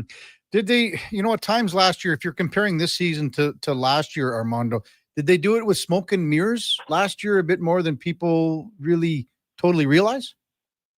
If you ask some NFL fans not in Kansas City, they did it with, the help of officiating. And that was a thing, as you well know. That was a thing. And obviously a thing that is a conspiracy theory and not true, but a thing. And this year they're not getting calls. They're not getting help. So that's one thing. It's troubling for them that the defense looks slow. It looks slow to me. It really does. It's one of those things where they're a step behind a lot. And so, I don't see them dominate on either side of the ball. They had that weird situation with their left tackle leaving them for like a month to attend to personal family problems in his rookie year. And I get it. Personal family problems are important. But, dude, a month in the middle of a season, I just think that, that hurt the team. No doubt about it. So they've got a lot of things going on, not many of them, on the plus side. Mm-hmm. Armando Salguero from Outkick, our guest on the Kevin Karius Show on Sports 1440. In the AFC East, Armando, is there any chance that the Bills, in your mind, can catch the Patriots for the division title? Sure. I mean, I'm not going to be that guy that's going to just close up shop on the Bills rallying with 7 games to play. It's early, but it's getting late early. And so the Patriots, they have something special working there. Look, if you gave me a choice of 5 head coaches to pick, if I was starting the Armando Salguero NFL franchise, Mike Vrabel must be on that list because he is just outstanding. He establishes a culture of toughness and work ethic and don't give a hoot about what the other guy is thinking or doing. Attend to your stuff and show them that your stuff is better than their stuff. And they've already beaten the Bills at Buffalo. So, and that ended an 8-game winning streak for the Bills at Orchard Park. It was definitely an eye opener for everybody, and they haven't looked back. And God bless them for it. They have, the only way to beat the Bills in the AFC East is to play great defense and have a quarterback that can match Josh Allen. It's hard to match Josh Allen. He had 6 touchdowns last week. But the Patriots have like this Josh Allen clone almost in Drake May. I mean, they look alike. They play alike, kind of. They're both big and they're both strong and they're both, meanwhile, the Jets don't have a quarterback and the Dolphins have a little guy playing quarterback who doesn't know if he's coming or going half the time. So you got to give it to the Patriots. And the thing that's scary about them, the thing that is really scary is they're not complete yet. This is the first year of their rebuild. They've got cap room and they've got draft choices next year, and obviously not as high as they might have been, but they're not done, and they're going to get better. So the Buffalo Bills got to wonder, did we blow the window on, winning in the AFC East and let the Patriots, who dominated the division for years, are they back? And now our window is closing? Mm-hmm. Over in the NFC right now, going into week 12, Armando, what if I told you that the Carolina Panthers had a chance at the division title? Now, they have a very difficult schedule, but they do have the Buccaneers twice here in the remaining schedule. What would you say if I told you that at the start of the year? I would have said, yeah, okay, sure, dude. Here, let me have these men in the white jackets escort you to a comfortable little rubber room. But here we are, right? Yeah. They're 6-5. The Bucs are 6-4. The Bucs, I still think that they are the superior team. The problem for the Bucs is they've not had all of their guys for a while now. Yeah. And so once that changes, once Bucky Irving comes back, once their receiver core has more than Emeka Egbuka, the rookie, they're going to be fine. Look, I'm not going to be the guy that's going to call the Panthers the future division champions, but I think that their season is already something of a success, because they now believe for sure that Bryce Young is their guy. They now understand that Dan Morgan's team building is successful and can be successful with minor tweaks going forward. Times are looking much brighter for the Carolina Panthers. Yeah, you're right about Bryce Young, and they probably think they have a WR1 in Ted McMillan, so we'll see what shakes down there. Armando Salguero from Outkick, our guest on the Kevin Carey Show on Sports 1440. Do you think the Dallas Cowboys can make the playoffs, Armando? Wow, that's a hard one, because that defense looked different on Monday night, but that defense was playing like the most curious, out of its mind offense I've ever seen. And I don't trust what I saw. I don't believe my eyes. Let's put it that way. Look, the Las Vegas Raiders this year in April used the number 6 overall pick on a running back, right? Ashton Genty. And their quarterback is tied for the league lead in interceptions. So what do they do against the Dallas Cowboys? In the first half, there was 35 plays. They threw the ball 30 times. You committed to the running back in the draft. Your quarterback loves to throw it to the other guys, but you're not giving the ball to the running back. You're putting it in the hands of the quarterback that gives the ball to the other guy. So I don't understand. And Pete Carroll, by the way, is traditionally a run-first, control the ball, play tough defense. They've got the play tough defense kind of down, but I don't get the Raiders at all. So do I then trust the Cowboys, who have a great offense, but the defense, they've improved because they've gotten reinforcements, clearly, including Quinnen Williams from the Jets. But do I trust them against the Eagles? No. I don't trust them against the Eagles. It's going to be a great week coming up here.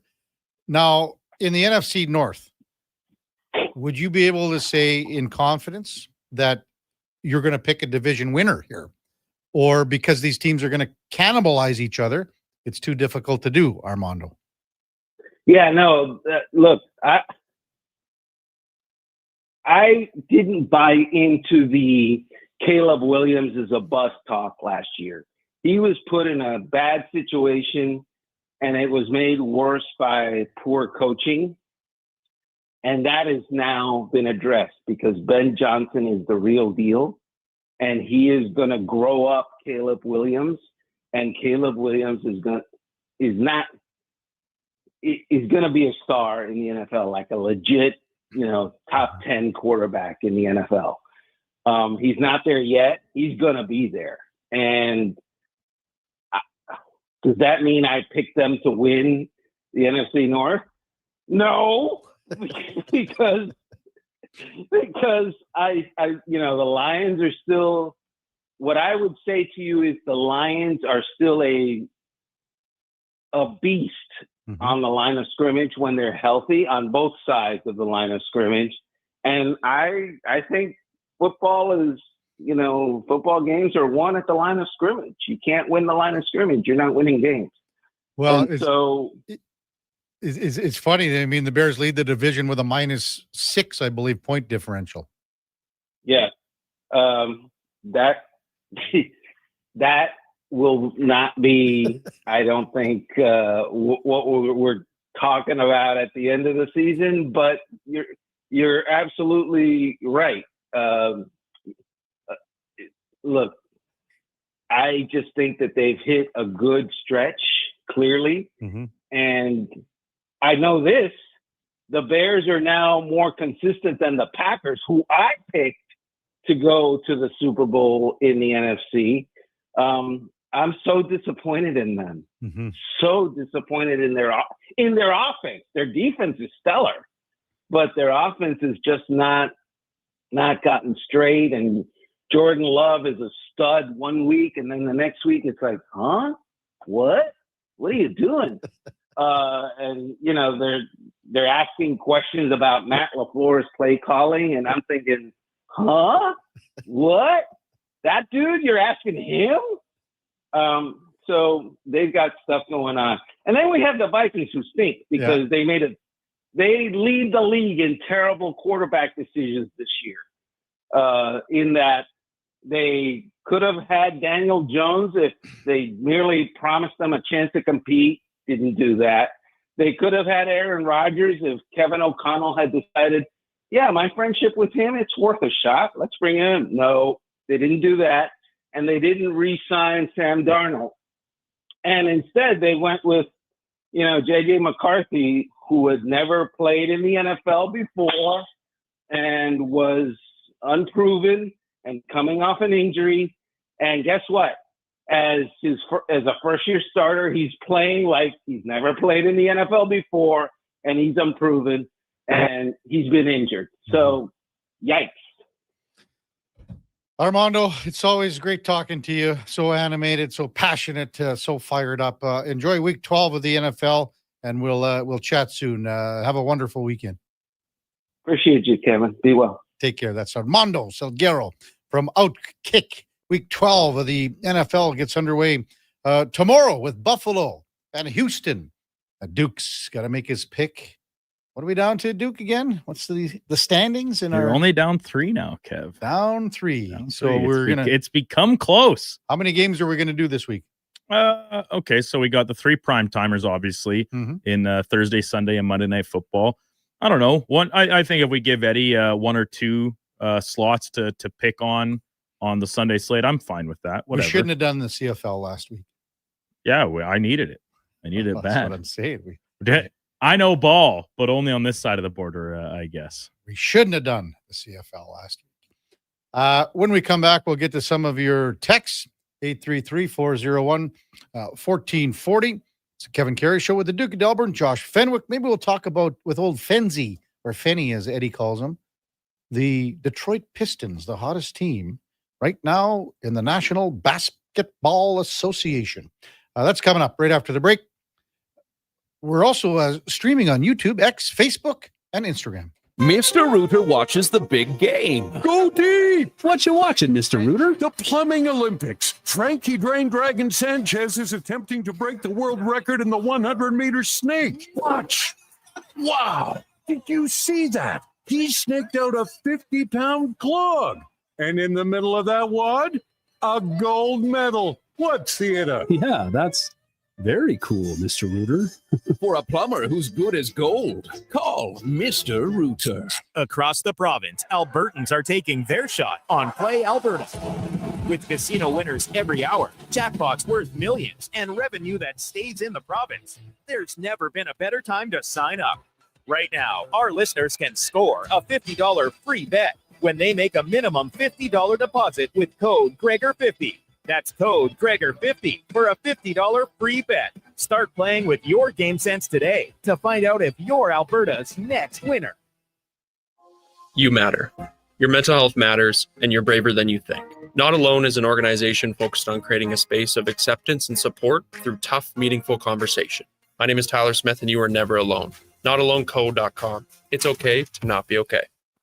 If you've got a smart speaker, get it to play Sports 1440. And it doesn't matter when you listen as we roll out the Sports Talk 24 hours a day, 7 days a week. Edmonton's home for sports radio is Sports 1440.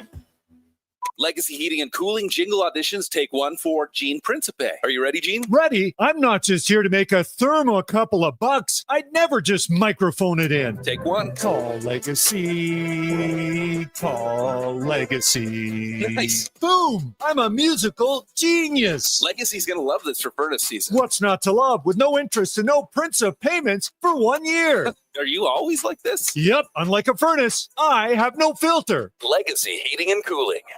I'm getting McDonald's. You want anything? Oh, yeah. I'll get well, I'm obviously going to get the McVeggie, medium fries and a medium fountain drink for $9.99. It's my favorite meal, and it's new. Plus, if I get that, maybe he'll want it too. And then he'll always thank me for introducing him to the McVeggie.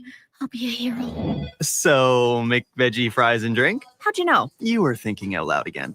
Get yourself a McVeggie meal for just $9.99 plus tax for a limited time only at participating McDonald's restaurants. Hey, you know winter is really freaking cold, right? So play it smart. Don't get caught freezing in your car with your pants down and no power. At Big Toy Shop right now, lead-acid batteries are just $129.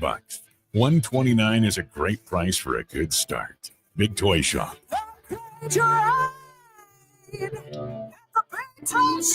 Power up and save some bucks at Big Toy Shop, 8315 Argyle Road, 780-298-2797.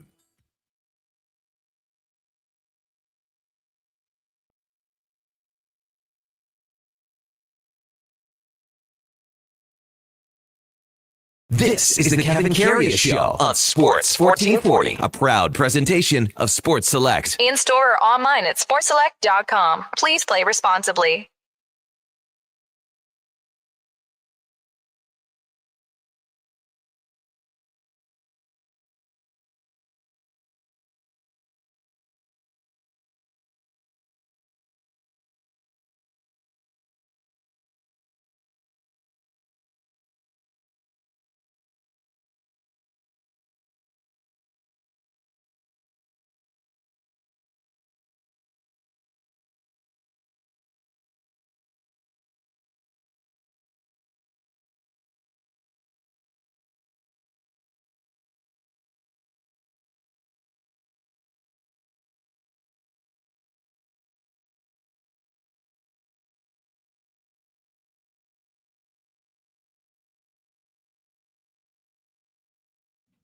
All right, welcome back to the big program, 844 in Edmonton. Kevin Karius, Duke of Delburne, Josh Fenwick with you here on Sports 1440 in the palatial studios here at West Edmonton Mall.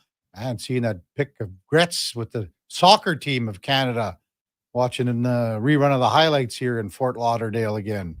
Team picture, everything. Gretz is in there. Loves soccer, apparently. I think he said he doesn't know anything about soccer is what he did. It's actually what he did say. Text 833-401-1440. Tex has texted in. And man, Tex, you got to get a hold of Spec here because you seem to know all about Portugal. And first off, Being Portuguese, text says, Spectre already messed up by going to Lisbon. The real Portuguese men, women know that North Portugal, Porto, is and will always be the best, especially in football. Vino, Papo Sikash, and Bolos de Nada, whatever you want. Just come to the Adega. Try the barbecue chicken, churrasco, but like actually properly done. Tons of seafood, and a must. Bacalhau, brash, codfish with potatoes. Hope I did that one right. Bacalhau. And he needs to pick up a jersey with blue and white colors and walk around Lisbon with pride. Oh, and he's going to go nuts in making his way around even with GPS. Be aggressive on the road, Spec. Lisbon. People don't give a, you know what, about how you drive. Be ready to pay for highway tolls every 2 kilometers.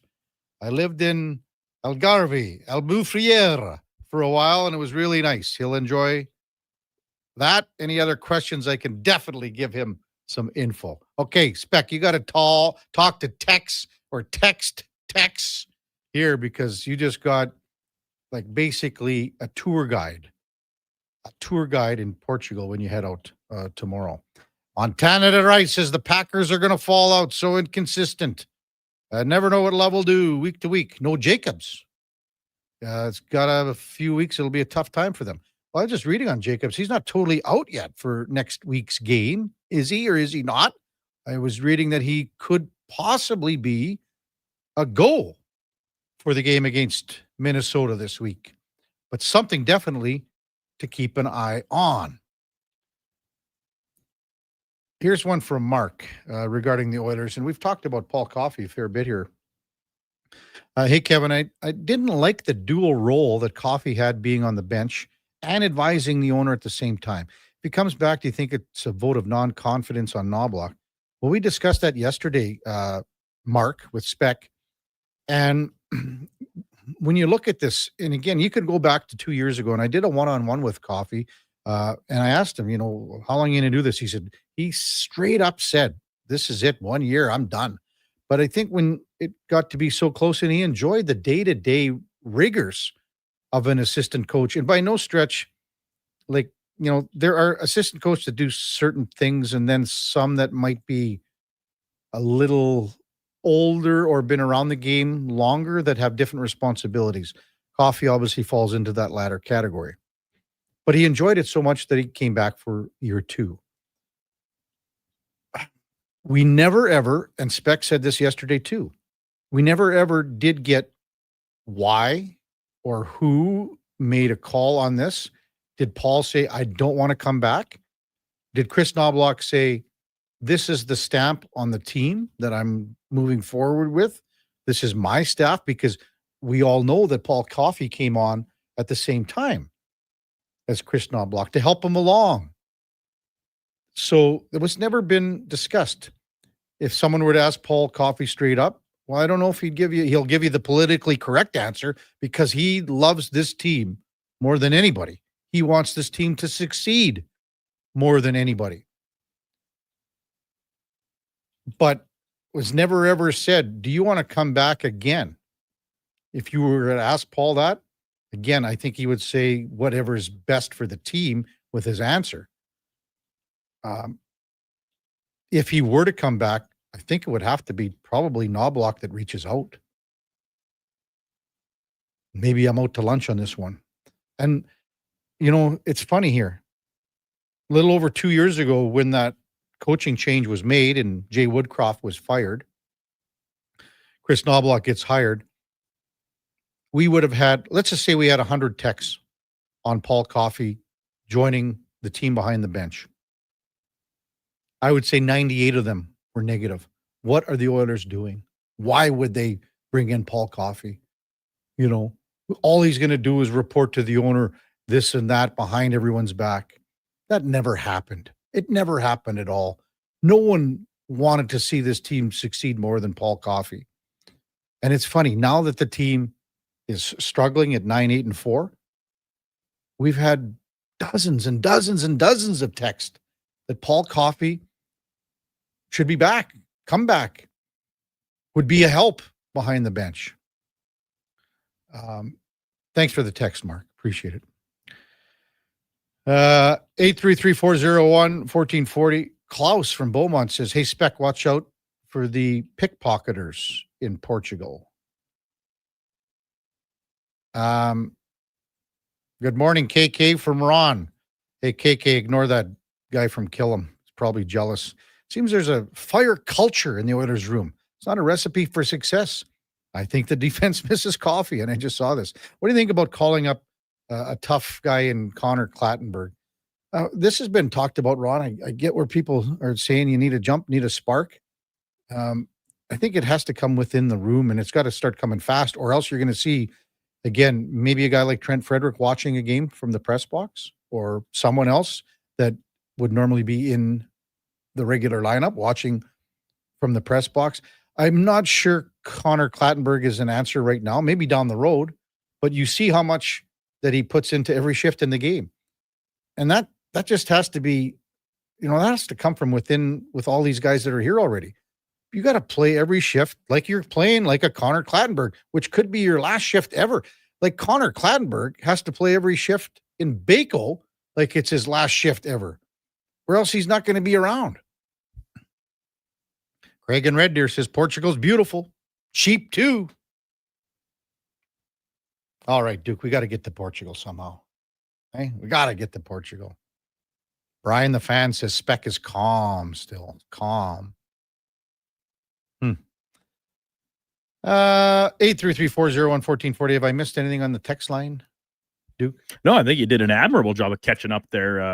It's always tougher when we do have back-to-back segments with guests like we more often than not do in the 8 o'clock hour, kind of that those prime time slots. Gonna be tough filling Spec's shoes here for the next week and change.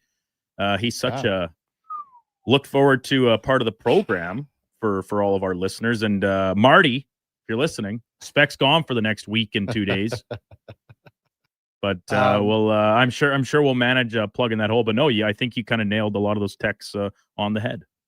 Should mention AZ just texted in, and we talked about the Canada 2-0 or 2-0 win over Venezuela. Canada's win over Venezuela, texts in AZ, is big in the sense they drew them at the Copa America and winning on penalties. Although they win comfortably, they were horrible, he says. Commentators said they were struggling with the heat in Florida. I don't know why I just can't get into these friendly games. I'll watch Team Canada and the national soccer side when there's something on the line, but I don't know. Sorry, AZ. Maybe it's just that word friendly when it comes in front of a game. It just drives me nuts. Tex has texted back and says, well done about all the pronunciations. And I got to I'll tell you what, I'll get a hold of Spec and he's got to maybe give you a dingle here, Tex, because that was some outstanding tour guide material. Hey, let's bring in Josh Fenwick for a couple of minutes. I asked you earlier before we went to air, can you name me the 5 starting forwards for the Detroit Pistons? Quickly. Like, don't go look anywhere. Well, I couldn't do it when you asked me this morning because they have a slightly different looking starting 5 at this point now as the season's gone on. I also forgot Duncan Robinson was on the Detroit Pistons, so maybe I should revoke my card as a ball knower. No. I mean, like, it's a question that is like right out there. And I saw it last night and I can't remember where I saw it. Mm-hmm. And it was like, people didn't know the answer. Like basketball guys were going, I don't know. You know what? JD Bunkus, tough name to know. Tough name to know. But yeah, shout out to the Detroit Pistons. They've won, what is it now? 11 in a row? 11 in a row. They haven't won 11 in a row in 17 years. Yeah. All right. That's quite unfortunate. They still had all the guys from the championship team at that point. Yes. So Isaiah Stewart, Duncan Robinson, Jalen Duren, Cade Cunningham, and Dennis Jenkins. I was wrong. JD Bunkus wasn't it? JD Bunkus works for Sportsnet. That's my bad. I don't know where you're going with that. Yeah. So anyway, I just thought of that, and they've won 17 in a row. 11 in a row, first time in 17 years. People ask me about my NFL team because when I was growing up, it was Detroit Cable that we got in Saskatchewan in the 80s.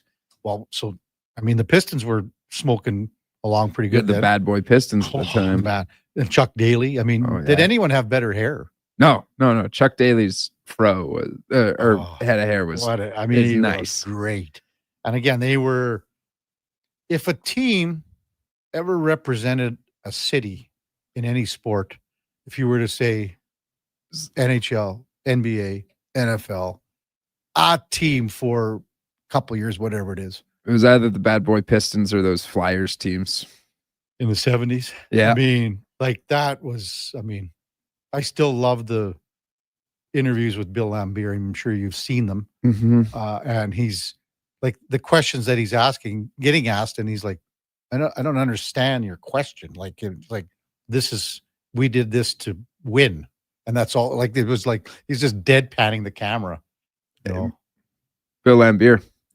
Yeah. Lovely individual. Oh, solid. He's the GM of the Las Vegas Aces right now. Is he? Yeah. He's the GM of a WNBA franchise. Man. It's either the Aces or the New York Liberty. But he's there. Maybe he's a head coach. No, I think he's a part of the WNBA in some facet. Bills have announced from Adam Schefter that tight end Dalton Kincaid, wide receiver Curtis Samuel, and wide receiver Mecole Hardman Jr. are out for tomorrow's game against Houston. Just so you know, I don't want to, with your pick here, you know. When we come back, top of the hour, David Schlemko will join us, our co-host for Cougar Paint and Collision. Before that, time now for a Sports 1440 update, brought to you by AWS Welding Supplies in Nisku. Product sales, servicing, calibrating, and free same-day delivery of in-stock items to Leduc, Nisku, and South Edmonton. Your one-stop shop for all things welding. That's awswelding.ca. Here is the Duke. This is the Sports 1440 update.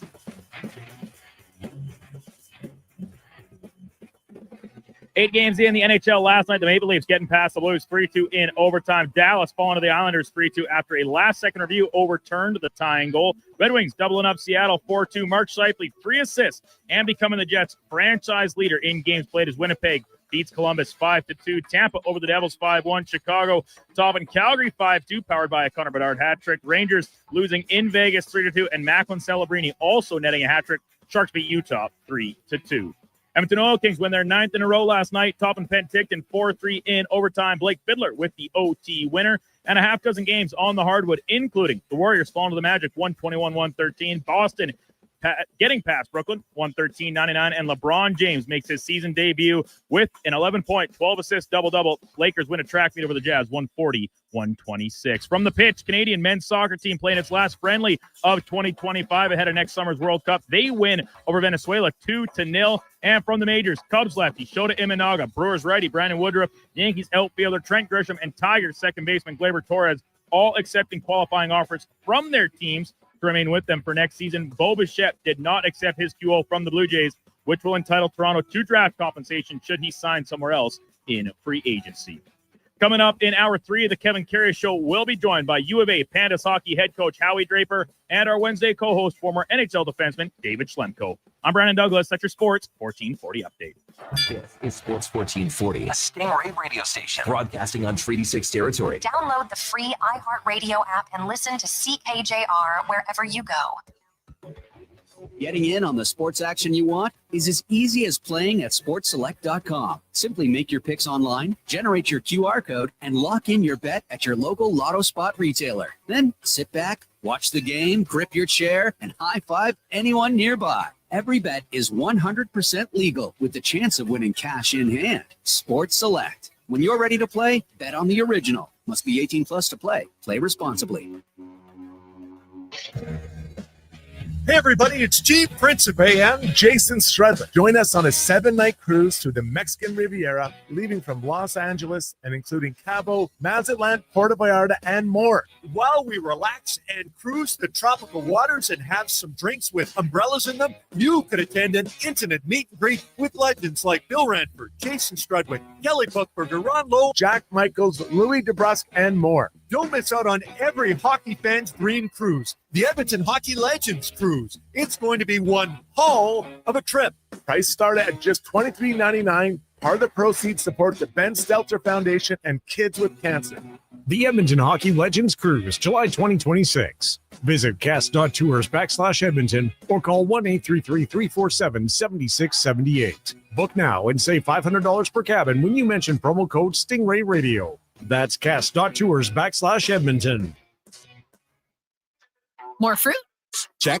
Satisfying texture? Check. 3 amazing new recipes? Check, check, check. Let Booster Juice bowl you over with something completely different. 3 new acai bowls, loaded with delicious toppings including bee pollen, cacao nibs, and shredded coconut. Piled high on top of a refreshing blend of authentic acai, straight from Brazil. Spoon? Check. Booster Juice, Canada's original juice and acai bowl bar. Don't look now, but I think we're being followed. Oh, that's just my Fountain Tire sidecar. Well, they're driving pretty close. Because they're attached. Save up to 15% on select tires until December 13th. Cool. Plus, get up to $125 off a set of 4 Goodyear tires. Anything else? Get $50 off a $150 service when you buy those tires. Well, that's handy. Yep. And weird. Well, I love my Fountain Tire sidecar. Book your appointment online today. Restrictions apply. Fountain Tire. We're on this road together, Canada.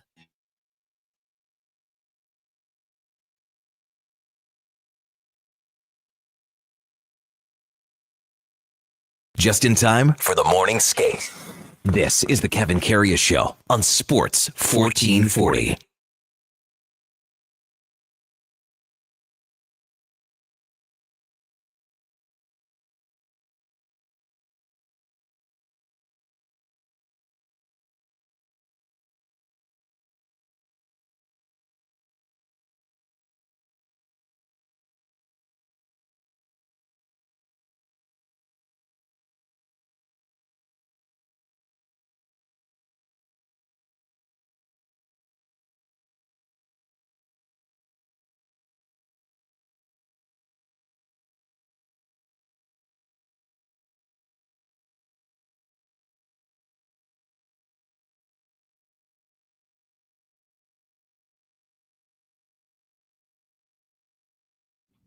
All right, welcome back to the big program. 9:02 in Edmonton. Kevin Karius, Duke of Delburne with you.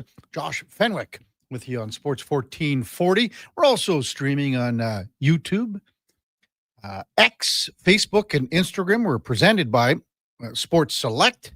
And we welcome in our Wednesday co-host, David Schlemko, the former NHLer for Cougar Paint and Collision.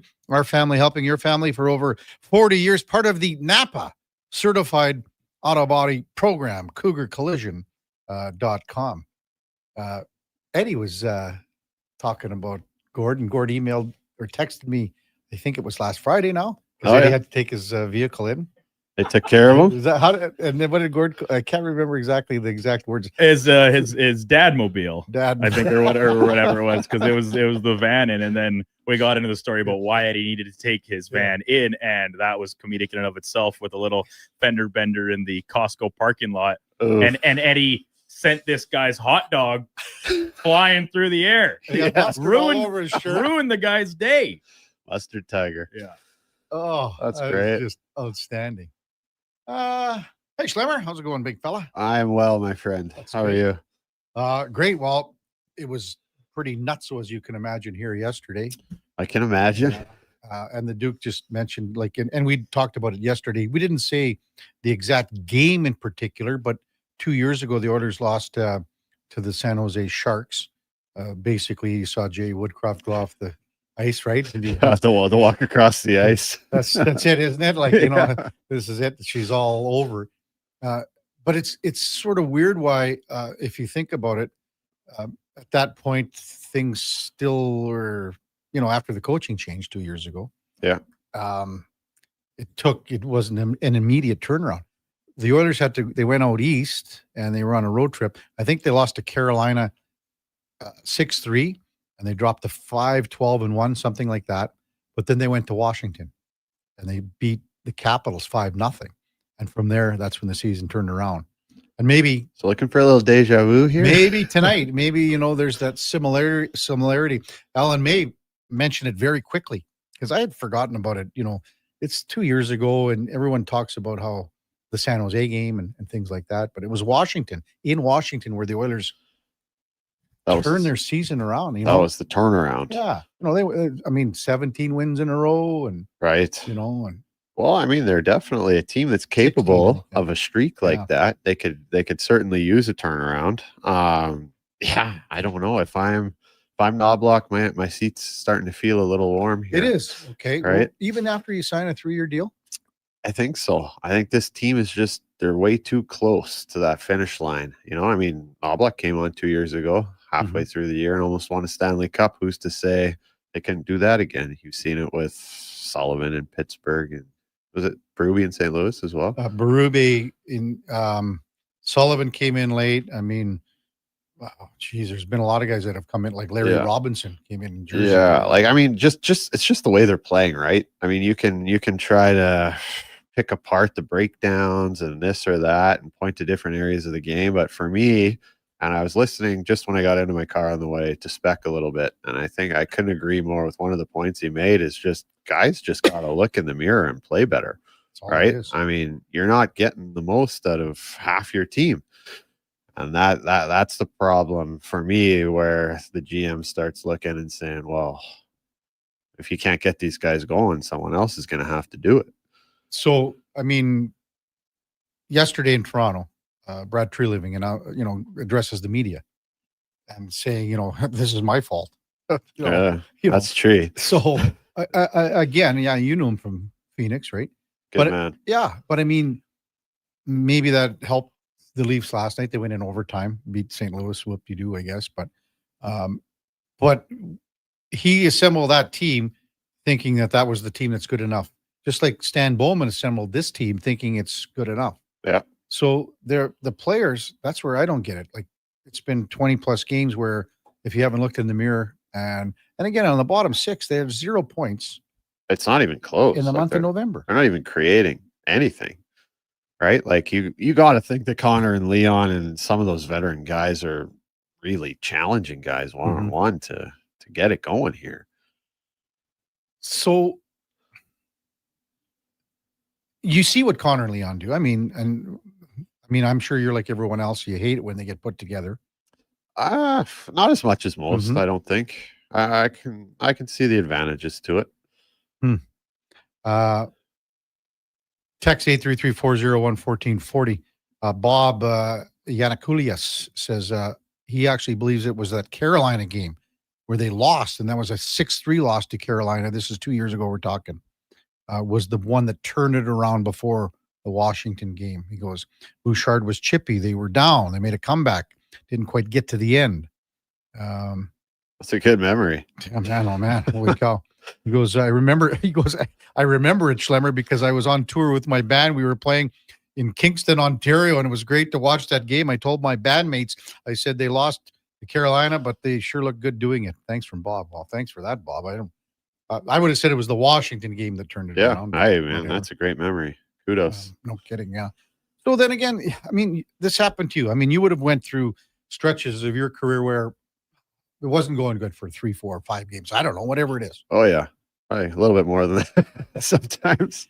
But you're looking in the mirror, or someone's saying, like, Schlemmer, either you got to get it going here, or you're in the press box. Definitely. Yeah. Yeah. You're watching, man. Was there a different, type of hammer back then? Yes. I was just going to say that. So maybe touch on that. Oh, I just think that the player-coach relationship has changed so much, where the coach has to be a little bit more careful about how he addresses a player. And I don't want to say walk on eggshells, but I think the players today have a lot more power than they used to. Like a coach can go in and say the wrong thing. I mean, look at the Peter Anholt situation, man. It's nuts. And that used to happen every day. 5 minutes. Right. So I think that's a big part of it. That's definitely changed a little. A couple texts. Terry just goes, I haven't looked at it all. Knobs isn't going anywhere. He's Connor's guy, kind of like whatever. I haven't got to it all, Terry. I'll get to it momentarily, but I don't think Knobloch's going anywhere. We had a text earlier, and I don't know who sent it in. Forgive me for that. About Glenn Gulletson. So how much do you think they miss Gully? We talked about Paul Coffey a lot, but what about Gully here? Yeah, I'm sure they miss Gully a little bit. I think the power play is still going to be good. You know what I mean? I think I don't think they're missing him as much as Koff. Yeah, I mean, just straight up, they got one of the best power plays in the world. Are they going to miss him? Yeah, definitely a little bit. And you know what? Actually, for those depth guys, maybe he was that guy in his position as that assistant coach. There's always one coach on the staff that's kind of the good guy who comes in and, you know, sun shining, it's a great day, and builds the players up. Maybe he was that guy for those depth guys. Maybe they're missing that a little bit. I also think like Gulletson had a very good relationship with Connor Leon, and maybe that somehow helped other guys into the fight. Absolutely. Anything on this, and I said it yesterday, I guess, because it was after the Monday game.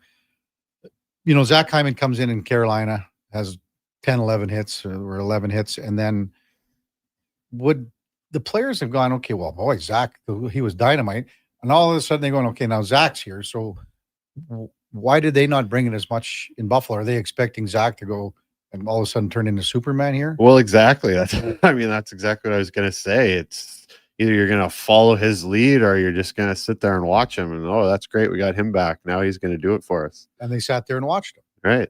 So, you know, as I said, you know, I brought it up yesterday. The Oilers didn't lose to Tuck or Thompson. They lost to all these guys that no one had ever heard of. Yeah, and they're not getting beat by great hockey. They're getting beat by like hard work, junior hockey breakdowns, man. Like hard work. Yeah, hard work, sure. Compete, battle. But I mean, I think of the goal where the kid comes around the net just like That's untouched. awesome. And that's a simple like D switch coming around the net, or like just talk, communicate, send the forward, something. So when I broke that down yesterday, and if you look at it, Wallman and Oslin are along the boards on the faceoff. And I mean, that's like Wallman's got a reef on that guy at that point. Sure. I mean, but and it depends how you play your D zone. I don't know it. Some guys will chase behind the net, and you know the net front D will stay with his guys. Some will go what they call like steel balls, where there's a D on each side of the post and you're attacking as soon as it comes to your side. I don't know exactly what they play, but I guarantee it's not what they did there. Yeah, because Wallman doesn't chase him behind. He goes all the way behind. But then you got comes to out, open your mouth and talk and send somebody to that guy. Yeah. Call a switch. Again, I think he should, like, this is a guy that's. You think he should have been on his toes and pinched that off before he even gets behind the net? Well, I think right from the face-off, the puck's dropped, and Wallman has to cross-check him across the arms. And now Oslin's going, well, I don't really want to be involved here. Yeah. You know. And I mean, Oblak talked about that post game too, being harder to play against, being more aggressive. They're in the house, but they're just tight and kind of watching. No one's taking away time and space. Right. I'm not saying a penalty, but just, you know, it's a whack. Just be hard. And then all of a sudden, Oslin's going, he's 5'10", 175. Rookie. You know, rookie. Hey, I mentioned this yesterday, and you know him way better than I do. Only interviewed him a couple times, talked to him on the phone a couple times, and that's Matt Savoy. I was expecting a big game from him Monday, just because of the trade, and you know, and here, like Oslin was taking 5 picks after Savoy in that draft. Probably had some money on the board. Yeah, you're right. So, and I know, okay, he's just a young guy and he's just cutting his teeth, but that's I thought, man, this is a game. He's going to stick it to these guys a little bit, right? Like that, or, you know, I'm not saying he's going to score 3 goals or anything. No, but you're right. I mean, that's as a first round pick, you know, you're like, that's a team that gave up on me. You're right. You know, something like that. And then who shines is Oslin. Yeah. You know, he picks up a couple of big goals. And again, what was the other guy's name that shut down Connor McDavid? And no one can even, Tyson Kozak, 7th round draft pick. Yeah. You know. Hey, I mean, imagine how excited this kid was as a 7th round draft pick. Morning skate yesterday, and coach tells him, hey, you got Connor McDavid tonight. I bet he didn't even sleep in his nap, but like, imagine how much more dialed in and ready to go that kid was than some of the guys on the Oilers. Opening face-off, you know, he's going up and he's in the starting lineup, and Connor's starting, and he comes in there, and can't remember if he won the draw or what, but I mean, he did a hell of a job. Yep. Hell of a job. That Oslin kid, pretty skilled too. Sure. Well, he's first goal is a nice goal in the power play. Yeah, that's tough to stop. Okay, how about that? And we touched on. We got a couple minutes here, a good minute. How about that in the sense that that's the at the side of the net power play goal, but it's from backhand, forehand, quick shot. The Oilers have tried it many, many times on the other side with, say, a Zach Hyman. Yeah. Until, it's a pretty perfect shot. I think Stu's got to come out a little bit with his right leg kind of blocker side and kind of get over that puck a little bit. Okay. I honestly, I thought Wallman played it pretty well. You want to give that goalie about a third of that net crease before you try and go stick on puck. You want to make sure you take away the back door. So Nurse too high though? I don't think so. I mean, it's a bang bang play. He turns right away, tries to recover. It's a bang bang play. I always say when Zach Hyman has tried it, he's taken a stick to the arms or a shot punch to the chest or something from a defenseman. Oslin was untouched.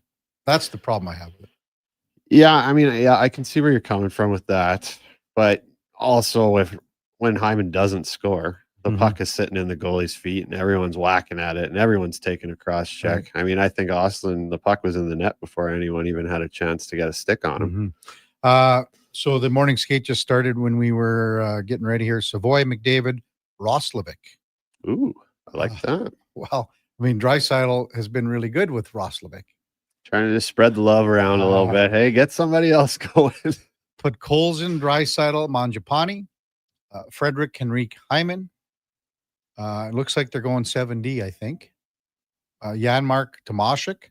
So that means Lazar comes out. And if they go 7D, obviously Emberson comes in. Ekholm and Kulak. Nurse and Bouchard. Wallman, Regula. This is going to change all over the map here as what 7D can do. But yeah, it sounds like you love the 7D, Schlemmer. They just, took all the names and threw them in the mixer. Skinner in goal. That means you would see probably Pickard tomorrow. Well, I haven't loved what I've seen out of the Nurse Wallman pairing the last few games. That is for sure. I don't know. It's a lot of money that's getting scored on a lot. You got that right. When we come back, we're going to switch gears and talk a little university hockey with Howie Draper, head coach of the Alberta Pandas. That's coming straight up.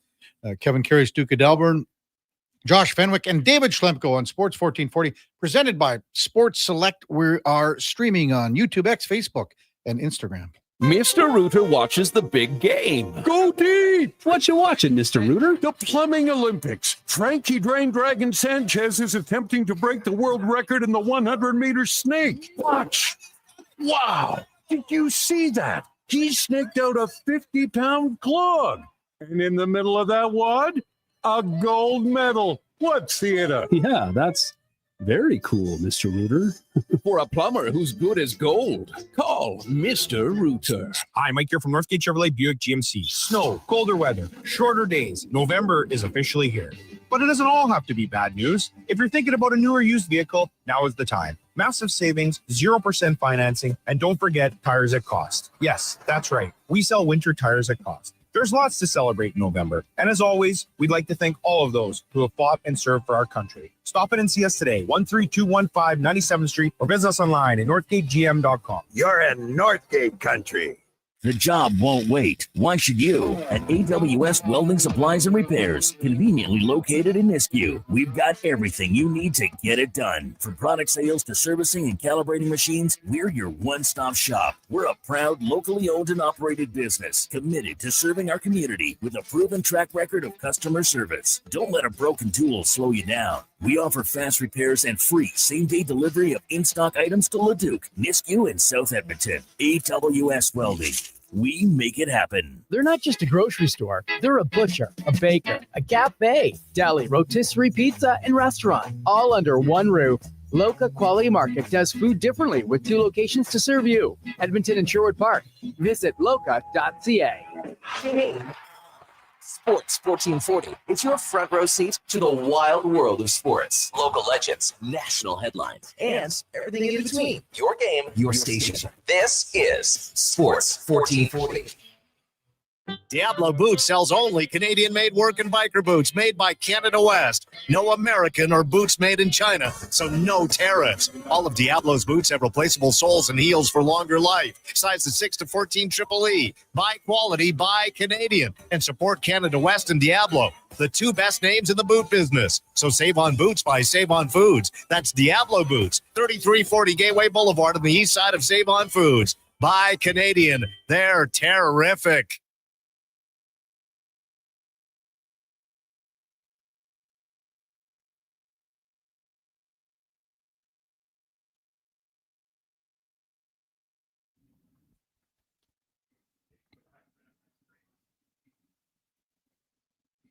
Portions of this hour brought to you by Sports Select. Playing Sports Select is easy. Visit sportselect.com and generate a QR code or check their how to play videos for step-by-step guidance. Sportselect.com, 100% legal, must be 18 plus. Please play responsibly. Have your sports curiosity cured with the Kevin Karius Show. This is Sports 1440.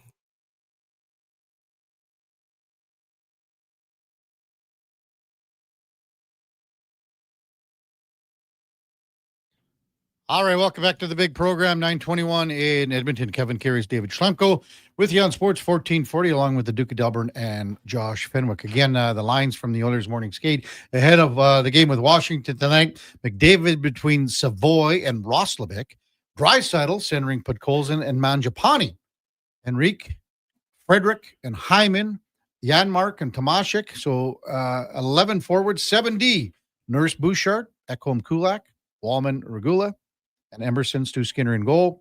Had a text in, why would Hyman be on the third line from a texter? The only thing we can think of here is that he would be put there to try to get maybe someone on the third line going, as in a Frederick, and maybe offer a little bit of balance here.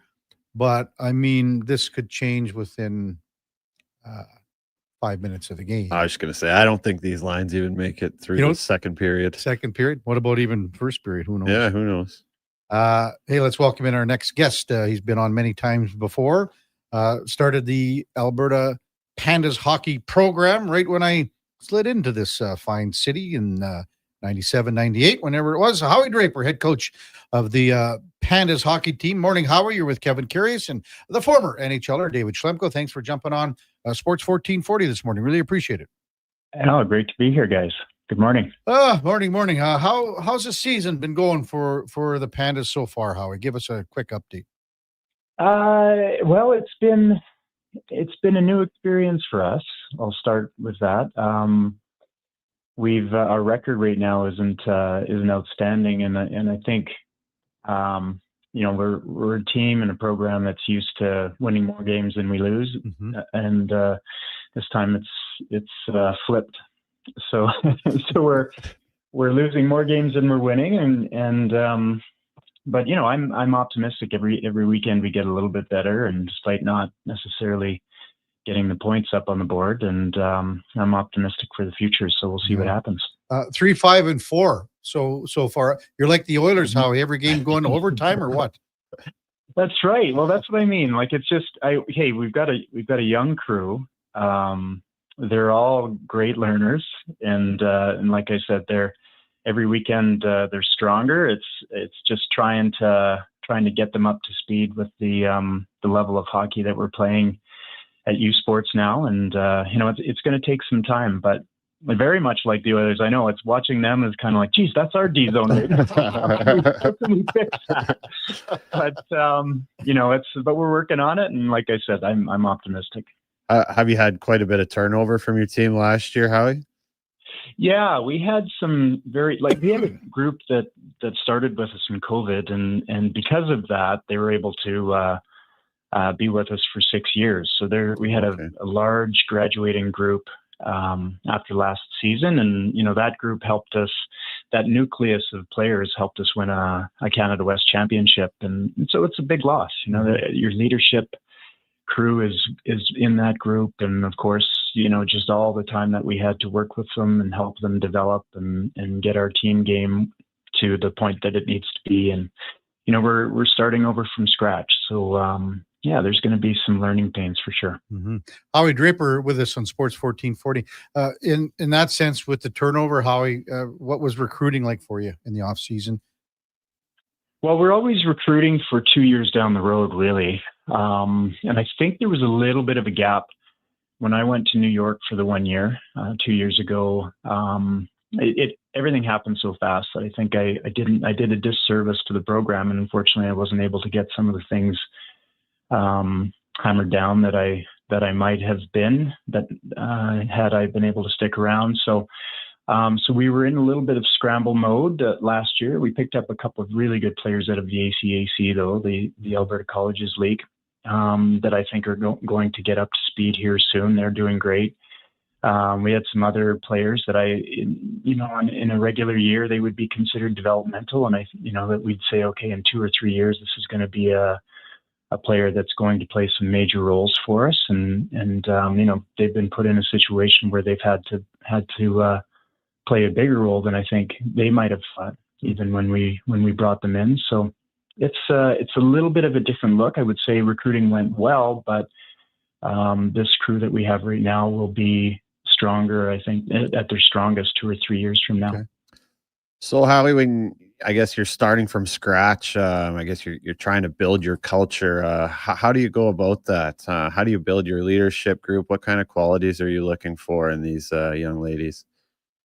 Well, I think we're really lucky, Dave, because we've got 28 years of culture that we've been working on. So the fortunate thing with us is that what the players that are returning right now have learned from the generations before them, and I guess more recently that leadership group that just graduated, they've got a lot of tools that they can pass on to the young players. So things like humility, that's really big in our program. So understanding that we're a small part of something much bigger. The idea of course, work ethic and respect, and taking on roles, being willing to take on roles that may not necessarily be the kind that are in the spotlight. But so again, the humility, and then just I think for us, we're a big family, and we always have been. And again, those players that have returned have done a really good job of welcoming in the new players, and they're doing what they can to help them feel comfortable so that they can perform. Pandas head coach Howie Draper with us on the Kevin Karius Show with David Schlemko on Sports 1440. When you were discussing that recruiting aspect, Howie, and looking forward and maybe doing it in those 2-year chunks or increments, how difficult is that in the sense that you're trying to, forecast the player, the person down the road? Well, I guess it's never going to be a perfected art. It's something that you to a certain degree, it's feel. You must do your due diligence and asking, talking to their coaches and talking to some of the other players that have played with the individuals that you want to bring in, and then just watching their behavior on the ice. I think you have to do your best, for us particularly, because a big part of our program has been bringing in good people. As much as we want to bring in great athletes, we want to bring in great people and it's funny, Kev, how these kinds of things, you can have success when you bring in those good people that are willing to learn or open to coaching, that really want to see their teammates succeed before themselves. And sometimes that will take you a lot further than outstanding skill. So it's a big part of our game. We work really hard at making sure that we bring in, of course, great students as well, and that's usually an indicator of the kind of character that the player has. So we do a lot of work to make sure that they've got that aspect. Yeah. What about even players that are several years away? Like how early are you starting to look at young girls that are, say, 15 that maybe you might think is an over scout too? And I know the Pandas have that program too, Howie, because my neighbor's daughter, Jada Jonginjan, went to a tournament in Boston over the summer when it was under the Pandas, right? So how do you kind of assess that angle? Well, you have to start early, and I think that's been driven by the NCAA. They've got eyes in every stands. It seems. I don't know how they do it, and I guess it's money and it's people, but you have to identify the players early. We try and, again, you said U15, so if they're 3 or 4 years away, we'll identify them. We'll try and just chat with them and see what their thoughts are and let them know that we think they're doing great, and then just check in from time to time over the next couple of years, so that when they're ready to make a decision, and hopefully they'll consider us as one of the top possibilities, and then you go from there. But as mentioned, it's an art, and but it's also a crapshoot. Sometimes things work out really well for us, and sometimes, as everybody knows, you may see a player that really shows some, what you might think would be some promise when they're 15 years old or 14 years old, and 2 years later they just haven't developed like all the rest of them, and you just never really know. I think, again, it comes down to character, it comes down to the coaching that they have, it comes down to the parent involvement and what that looks like, I think, to a certain extent, and if all those planets align, then they'll be on the national team one day, and hopefully they'll be playing for us before that happens. Well, I guess just to piggyback off Kevin's question a little bit, like how much have you seen the female game improve just over the past few years? I guess maybe even just since the PWHL came out. I mean, I had the pleasure of doing a skills session with a 12U female Super League team last night, and I was blown away by how good they were and how smart and how they could snap the puck. And these girls are 12 years old, so it's coming a long way, hasn't it? It really has. I mean, the PW has certainly had an impact, and every time something major happens at the higher levels, I think, and this is probably typical for every sport, there's a spike. And, just a renewed interest and enthusiasm. And so more players get involved, and, maybe more coaches are brought in to help focus on the skills and help build players, because now they have that dream down the road, right. Something that they can shoot for. Whereas before they had the national team, and that's really all they had. So, and it's not just the PWHL, it's professional leagues in Europe now that are, they're really coming along and developing as well. So, it's come a long way, Dave. Like I would say now the top end is certainly higher, and I would think that the middle group. So before I would think the middle group, those players that are more likely to play roles and may not necessarily be the top scorer on your team or whatever, but that group has become much more robust. It's huge now. And I think that's the real difference. So there's players that can go into any league and compete and, maybe grow into more of a major role, but the depth is far deeper than it was even 10 years ago, I would say.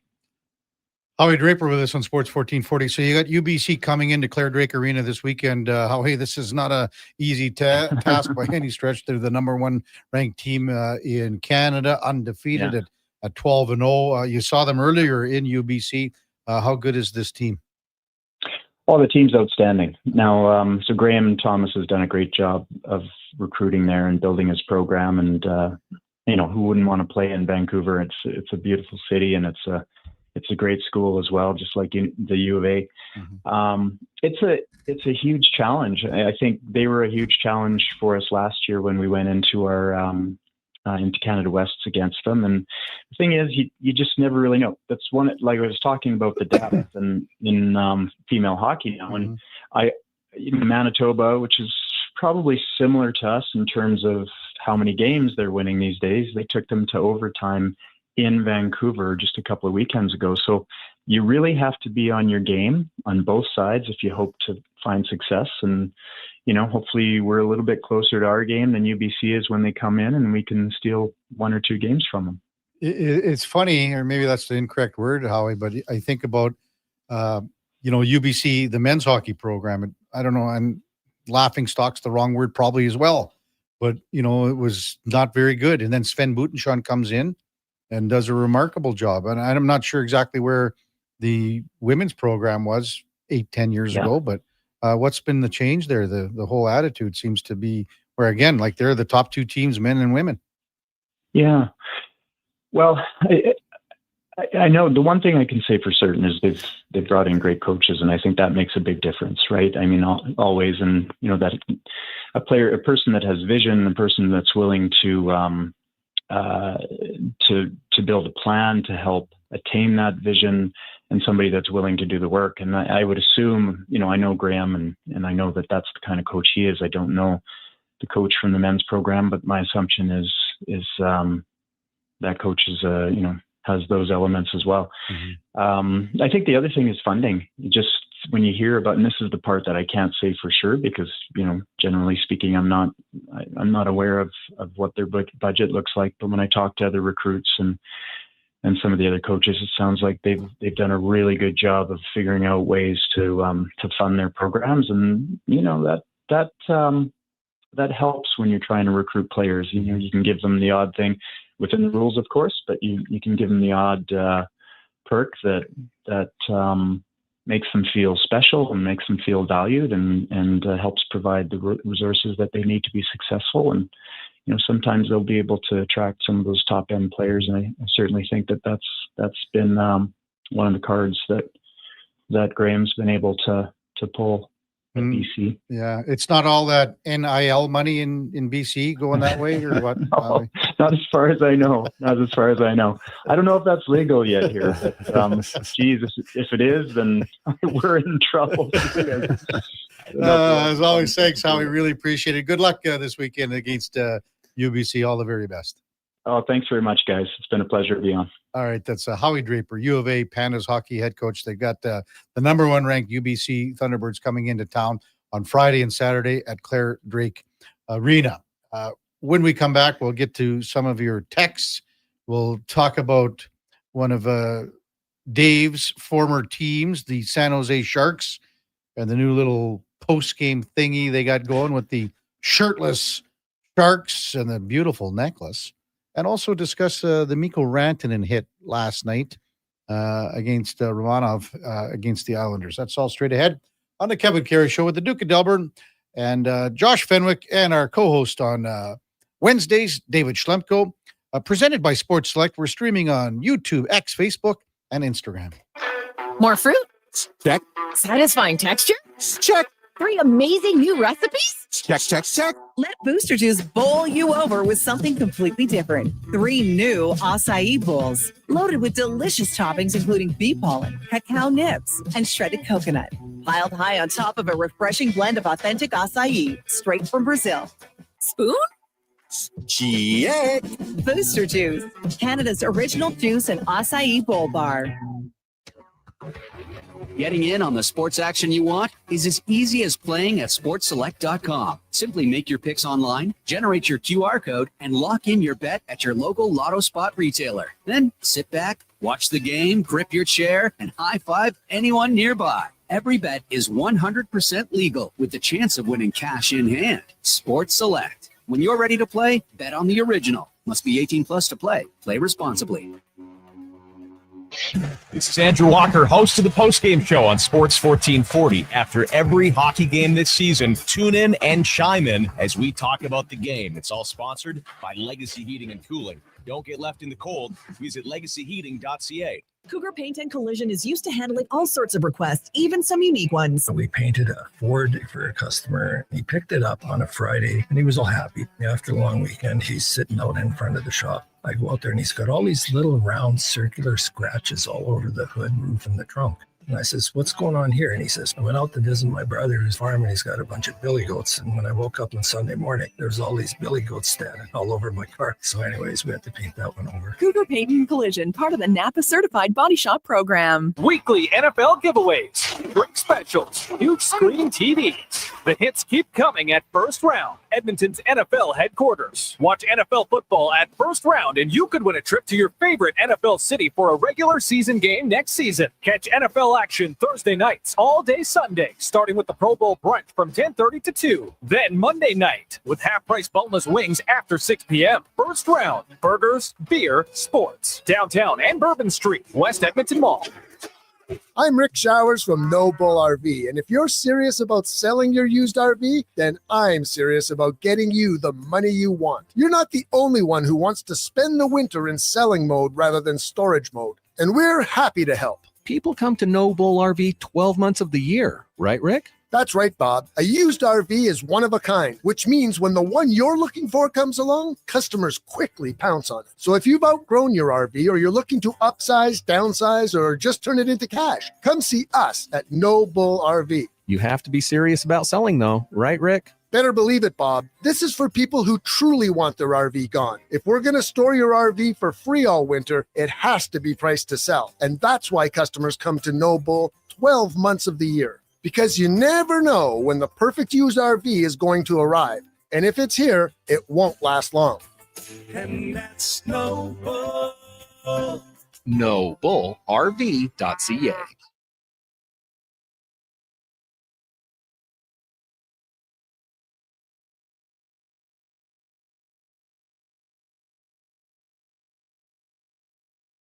With over 30 years of sports experience, this is the Kevin Karius Show, brought to you by Sports Select. Bet on the original at sportselect.com. Please play responsibly.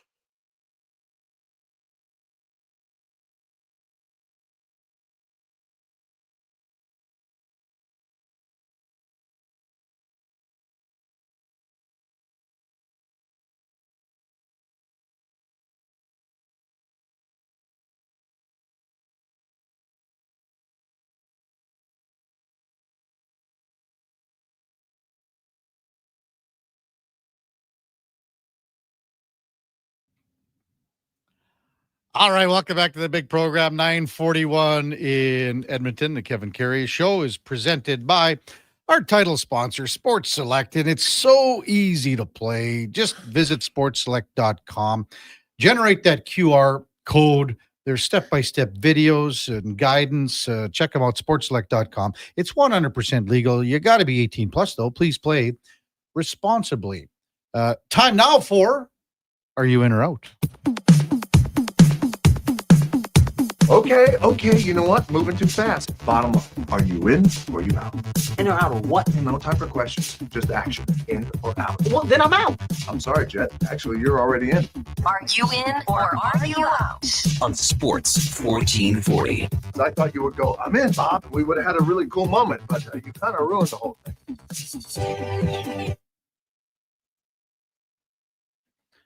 All right, Duke, Letterbuck. The Edmonton Oilers back at it tonight in Washington, D.C., the American capital city. Simple game day prediction to lead things off today. I think the Oilers win a tight one. Close game with the under, which is currently set at 6 goals over at Sports Select, being the cashing bet. Ooh.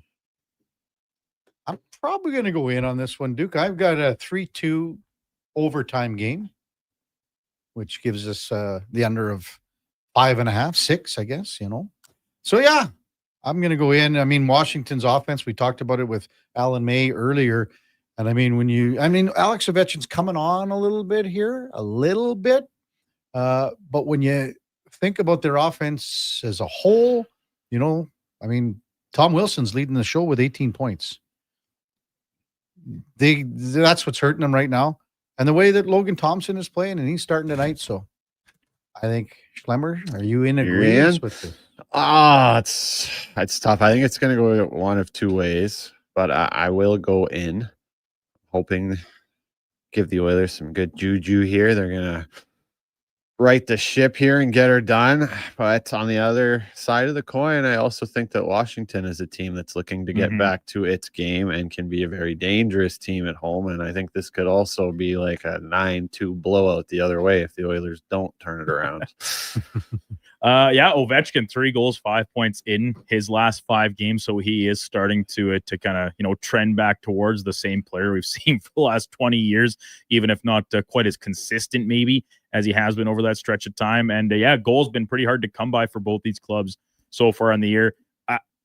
I know we talk so much about the Oilers goaltending, and it's, most, I think, have the very level-headed assessment that it's kind of tough to assess the goalies because of how porous the team has been in front of them at times. But I've liked a lot of Stuart Skinner's game so far this year. He played really well in Carolina just under a week ago. I think he has a strong performance. And Logan Thompson, I mean, what else is to be said about his play? He's been the best goalie in the league here through the first quarter of the season. So I think a few goals on the board for each side would be where my expectations would trend towards. The host team, these Washington Capitals, pretty middling first quarter of the year. The player they most need to get going to get their season back on track, they're the number 1 team in the East last year, is Alexi Protas. You want to go first on this one? Sure.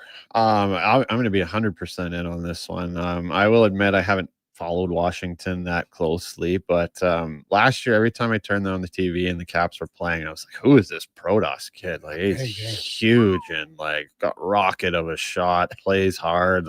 So has he had a tough start, dude? Well, so when you just look at a pure box score side of things, you would say no, because he has 11 points in 19 games, but 9 of those came in the first 9 games.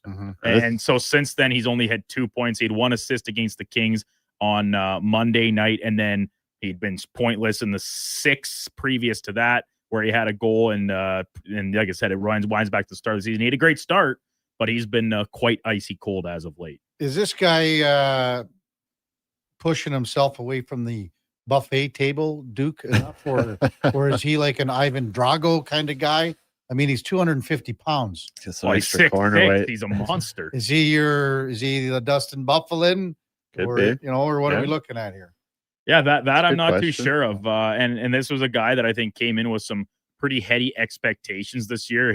He had a breakout campaign last year, 66 points in 76 games with a 30 goal scorer. But that kind of went hand in hand with the entire Capitals team last year, right? They exceeded, I think, everybody's expectations, and he kind of fit right in. He was plus 40 last year, and that was with less than 17 minutes of ice per night. So maybe a little more on his plate this year. The absence of Pierre-Luc Dubois, as our guest Alan May pointed out this year, has kind of hurt the Capitals in the early going. So it'll be interesting to see if he can kind of find that touch again. I will be out on this one, Duke, and I'm going to go back to our conversation with one Alan May and the guy that I brought up, Connor McMichael. Now, and I didn't know why McMichael was off to a slower start, in the sense that, again, like most people, we don't watch all the Caps games start to finish. McMichael's got 2 goals, 5 assists, 7 points in 19 games. This after 26 goals, 31 assists last year. What was the shooting percentage last year? Because it seemed like everything he shot went in. I don't know that, but I can tell you, I said, why the slow start? And he goes, well, because he's been playing at center. They moved him to center when Pierre-Luc Dubois went down, right? And he said that's hurt him. So the last few games, he's been back on the wing. Expect him to play with Strome and Ovechkin tonight. That's according to Alan May. And that's kind of where I lean towards McMichael over Protas. I like it. A shooting percentage of 14.7% last year, Schlemmer, which is high, right? High. That's quite high when you compare to NHL average. But he had 13.3% the year before that. So he might just be a efficient shooter, right? Yeah, no kidding. Quick note just before we get to number 3, Duke, from Chris Knobloch regarding the 11-7 tonight. Noah Philp, Curtis Lazar, both out the remainder of the road trip with upper body injuries. So that's why they weren't on the ice. They weren't on the ice, and that's why they'll be going 11-7. I mean, there's always possibility to call someone up here, but out the rest of the road trip. You got a back-to-back tomorrow. And right? so they don't have any extra players right now. Someone's got to go on IR. Someone's got to get called up. Maybe they make something. You got 3 more tonight. Obviously 11-7 tonight, but 2 more games on this trip. We'll see what happens. Yep. Last night in the NHL, bit of hat trick central. Jake Gensel netting 3 for the Tampa Bay Lightning, but also in the mix, Connor Bedard and Macklin Celebrini continuing their very strong starts to the season. If those two players' pace continues through the next month. We're giving them to mid-December. They will be both suiting up for Team Canada in Italy come February. I said it off the top. I don't know how you cannot take both of them. I mean, I understand where they're at being younger guys. I threw this out to Duke Schlemmer. Imagine if Connor McDavid had the same numbers as a 19-year-old as Celebrini had, and McDavid was left off the roster, just like Duke brought up in 2006, Sidney Crosby. Like, what are we doing here? Yeah, it's a tough one for me. Of course, we want to see Connor Bedard and Macklin Celebrini at the Olympics, wearing the Maple Leaf. They're generational players. They're going to have unbelievable careers. But after watching that Four Nations, you can see how important it is to have those role players in certain situations. And it's like, for me, I'm wondering if if Team Canada really needs a goal. I'm thinking they're looking to Sidney Crosby, Connor McDavid, Nathan McKinnon before they're looking at these two guys. And these two guys are going to take the spots probably of some role player who is really, really good in his niche that they might need. I mean, go ahead, Duke. Sorry. Go ahead, Duke. My counter to that would, because I think it's a very valid point, and as you said, Schlemmer, it kind of proved true at the Four Nations, is that Macklin Celebrini is a 200-foot player. I think if you asked him to play a third line center role or a fourth line role, I think he would have some comfortability doing that. And then, I mean, hey, it's Team Canada. All four lines have the capability of putting the puck in the net at any given point. These are the best players in the world. And then Bedard, he almost to me comes across as like a 13th forward guy in your lineup every night that goes out, plays some maybe second unit power play time. If you do need to swap something out because of an injury or a guy not playing well in any given game or stretch of games, then he can insert himself into a top six role. So that if I'm envisioning the roster, that's where it comes in. And the trade-off would be, all right, well, who from that Four Nations team is coming off or out of the lineup, because we know the rosters are bigger for the Olympics, is it one of John Cooper's guys like Anthony Cirelli, who is the checking line center? Is it Travis Konechny, who is having another decent season in Philadelphia, not as strong as last year, I don't think, at least in the early going. But that, like, to me, the question always begs, who are they replacing? Who are you taking off? And I mean, the team won the gold medal and was very good, essentially start to finish in the tournament. It makes the conversation a lot tougher all of a sudden, because like you said, everybody wants them there, but who are you taking off to take them? And that's the trade-off, right? That's the trade-off, is you want a little bit more offense over the tournament from Celebrini, or like when you're up 1 goal in the gold medal game, and do you want Cirelli out there in that D-zone face-off or Celebrini? Yeah. I think they're both there. Again, it's hard to argue with, man. They've been unreal. What are you telling? I'm just playing devil's advocate. I get it. What are you telling all the guys then? Well, sorry, the team was made up in the summer. Then we made the roster in the summer. Why did it? Anything that you achieve in the first 35 games of the year doesn't matter. Yeah, well, I mean, I think Celebrini is bringing himself into that conversation because of how he's played this year. He is showing that he can play away. That's what I'm saying. If he's not on the team, what more does he have to do? Yeah, fair. You know, he's tied with Connor McDavid in the scoring race. Yeah, I'm not arguing with that. A player that was not playing in Chicago's win last night against Calgary was their goaltender, Spencer Knight, who by all metrics has been the best American-born goalie in the NHL this season. Is actually, as well as Bedard played, he has been the Blackhawks MVP through the first quarter of the season. And I think, once again, to your point, Kevin, about does the start of an Olympic year's season matter? He should be joining USA come Olympic time once again in February. You know, I probably will go in on this one. Why not? I mean, Ottinger's been horrible. Demko's, you can't trust him if he's going to be hurt or not. Injury, it's, you know, you can't trust him. You know who you're gonna, you know you're going to be riding Hellebuck, right? Throw him in at number 3. He's almost like the same thing we discussed with Scott Wedgwood. No one has even discussed his name in Canada. Yeah, he's been the best Canadian goalie by far in the first bit of the season. I don't think Wedgwood makes the grade here myself. Yeah, but I'm with you. You know what I'm saying? He doesn't, but he has by far. And the numbers say that he should be in consideration. Logan Thompson has the numbers are there too. I get you. But Wedgwood, no one's ever discussed his name, not once. So you're in on Knight. I'm in on Knight, sure. All right. So Hellebuck is one. We're saying, I think Hellebuck and Ottinger's spots are essentially guaranteed. Yeah, me too. And I mean, I guess Ottinger's stock has kind of fallen a little bit. I think after the Four Nations last year, people were saying Ottinger's going to overtake Hellebuck, and then Ottinger struggles in the playoffs a little bit, and we're right back where we started. Spencer Knight, I got to be honest, I haven't really seen much of him since he was a pro. He was drafted by Florida, right? A lot of hype coming out of the junior, like World Juniors. I remember like this was supposed to be like the next guy. So I mean, he's playing to his capabilities. I'm sure he's really good. I guess I'll be in, Duke. Yeah, like he went over to Chicago in the Seth Jones trade last year. And I mean, hey, Seth Jones goes on to win the Cup for Florida, played a huge role in filling in some gaps on their defense, and has been asked to do a lot this year with some more injuries down in FLA. But Knight has really regained that top prospect form, I think, since landing in Chicago and being given the opportunity, because we know he had some personal issues, right? Was in the player assistance program a couple different times. But then once he got out, it's kind of like, well, guess what? Sergei Bobrovsky is back to being Vezina caliber Bobrovsky, winning back-to-back Stanley Cups.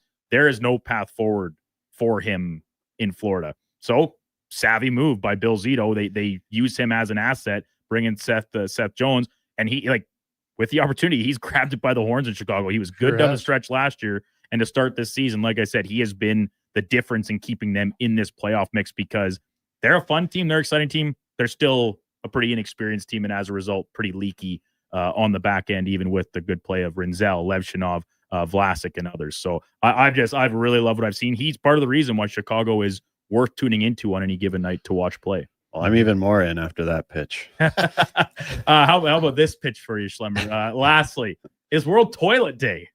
Let's think back to a previous time before the advancements of cell phones and the smartphone in particular. Books were on the back of every toilet, like across, well, let's just say Canada, for simplicity's sake, North America.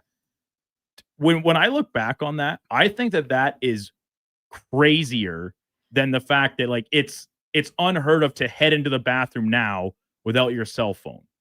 And people love to chastise that, like, that's kind of gross, right? You're on the toilet using your phone to scroll or check on things. Yeah, sure, I'll hear it out that that's a little crazy.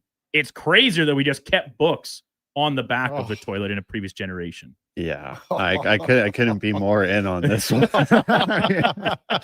I mean, like, phones are full of germs. Like, I still wipe my phone down all the time, but like everybody touching those books, that's just gross.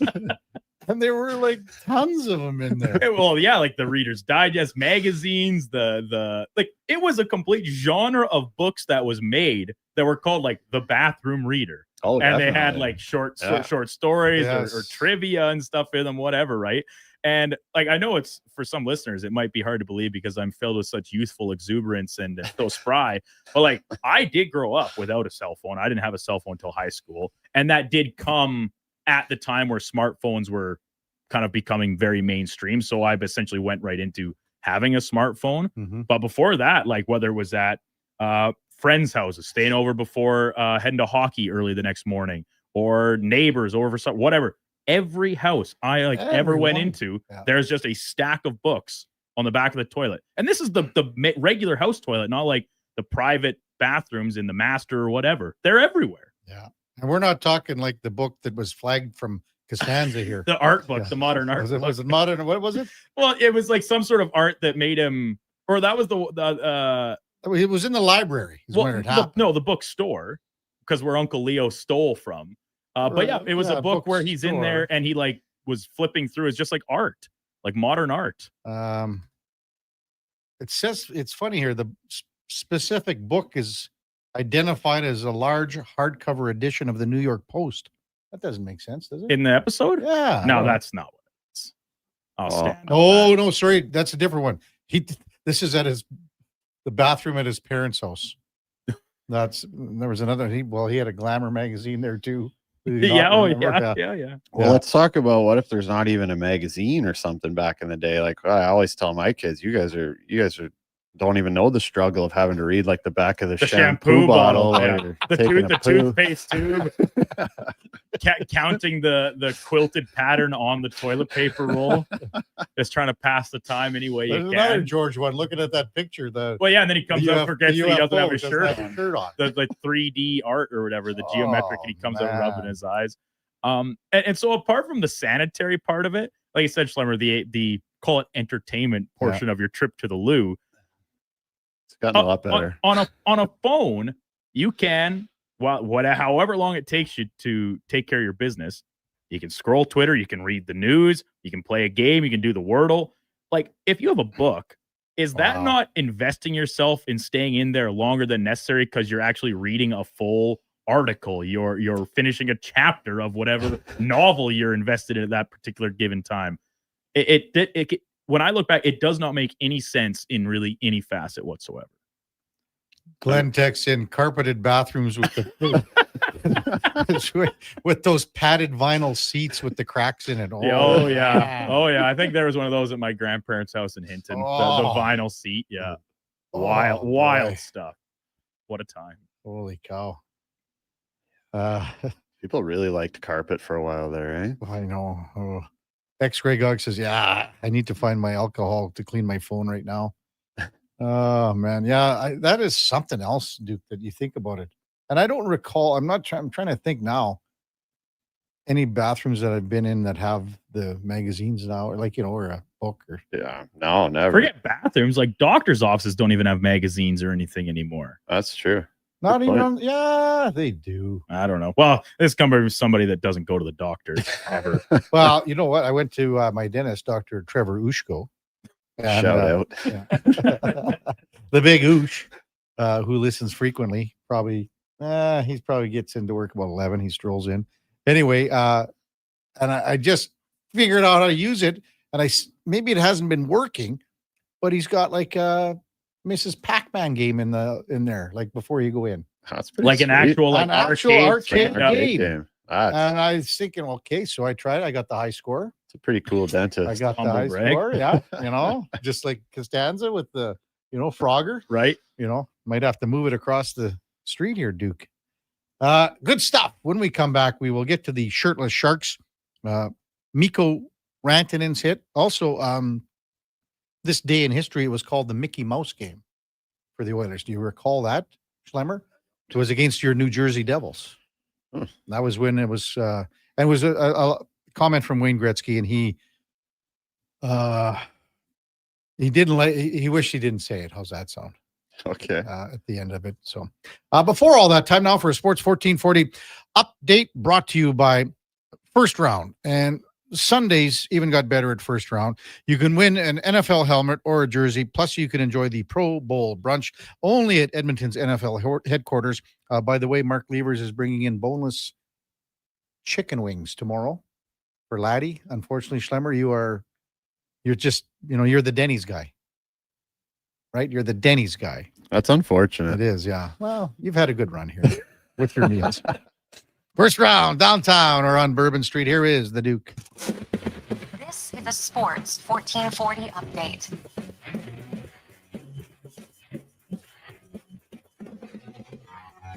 Game day for the Edmonton Oilers. Their road trip continues with a stop in Washington, D.C. against the Capitals. Reports from Morning Skate have the Oilers lineup in the blender. 11 forward, 7D expected. Curtis Lazar and Noah Philp out the remainder of this road trip with upper body injuries. Ty Amberson drawing in. Stu Skinner starting in goal. Puck drop just after 5 o'clock. Just 3 of the games in the NHL. Calgary back-to-back facing Buffalo. The Wild host Carolina. And the nightcap, the Bruins in Orange County taking on the Ducks. Edmonton Oil Kings continue their spin through BC facing Kelowna this evening. Oil Kings winners of 9 straight. That one getting underway just after 8. And 9 games on the hardwood, including the Toronto Raptors in Philadelphia against the Sixers. Tip-off at 5. Elsewhere, the Heat hosting the Warriors. Timberwolves take on the Wizards. Nuggets in New Orleans. And the 14-1 OKC Thunder take on the Sacramento Kings. News from the NFL ahead of Week 11 getting underway.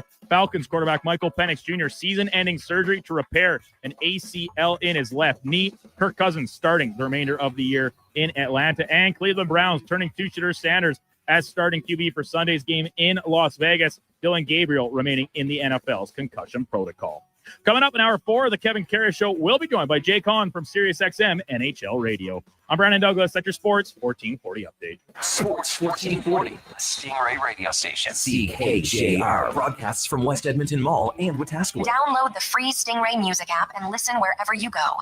Legacy Heating and Cooling jingle auditions, take one for Gene Principe. Are you ready, Gene? Ready? I'm not just here to make a thermo a couple of bucks. I'd never just microphone it in. Take one. Call Legacy. Call Legacy. Nice. Boom! I'm a musical genius. Legacy's going to love this for furnace season. What's not to love? With no interest and no Principe payments for 1 year. Are you always like this? Yep. Unlike a furnace, I have no filter. Legacy Heating and Cooling.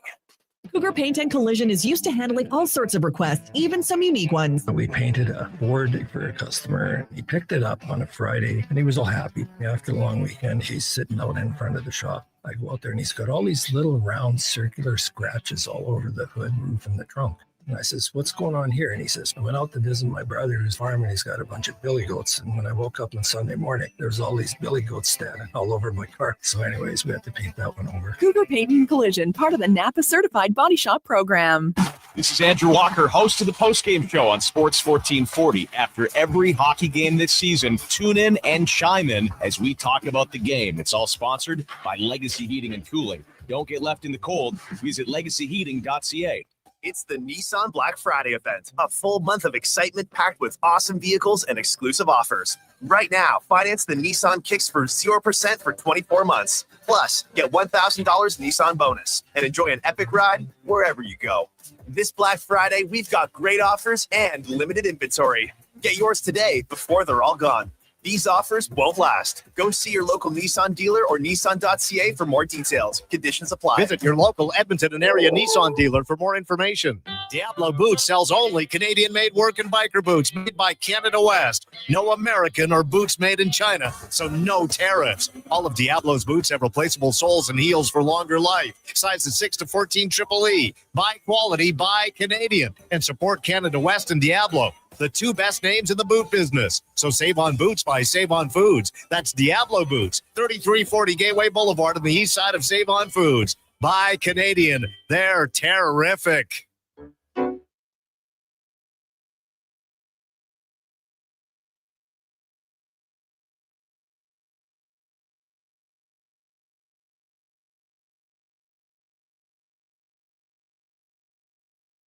Have your sports curiosity cured with the Kevin Karius Show. This is Sports 1440.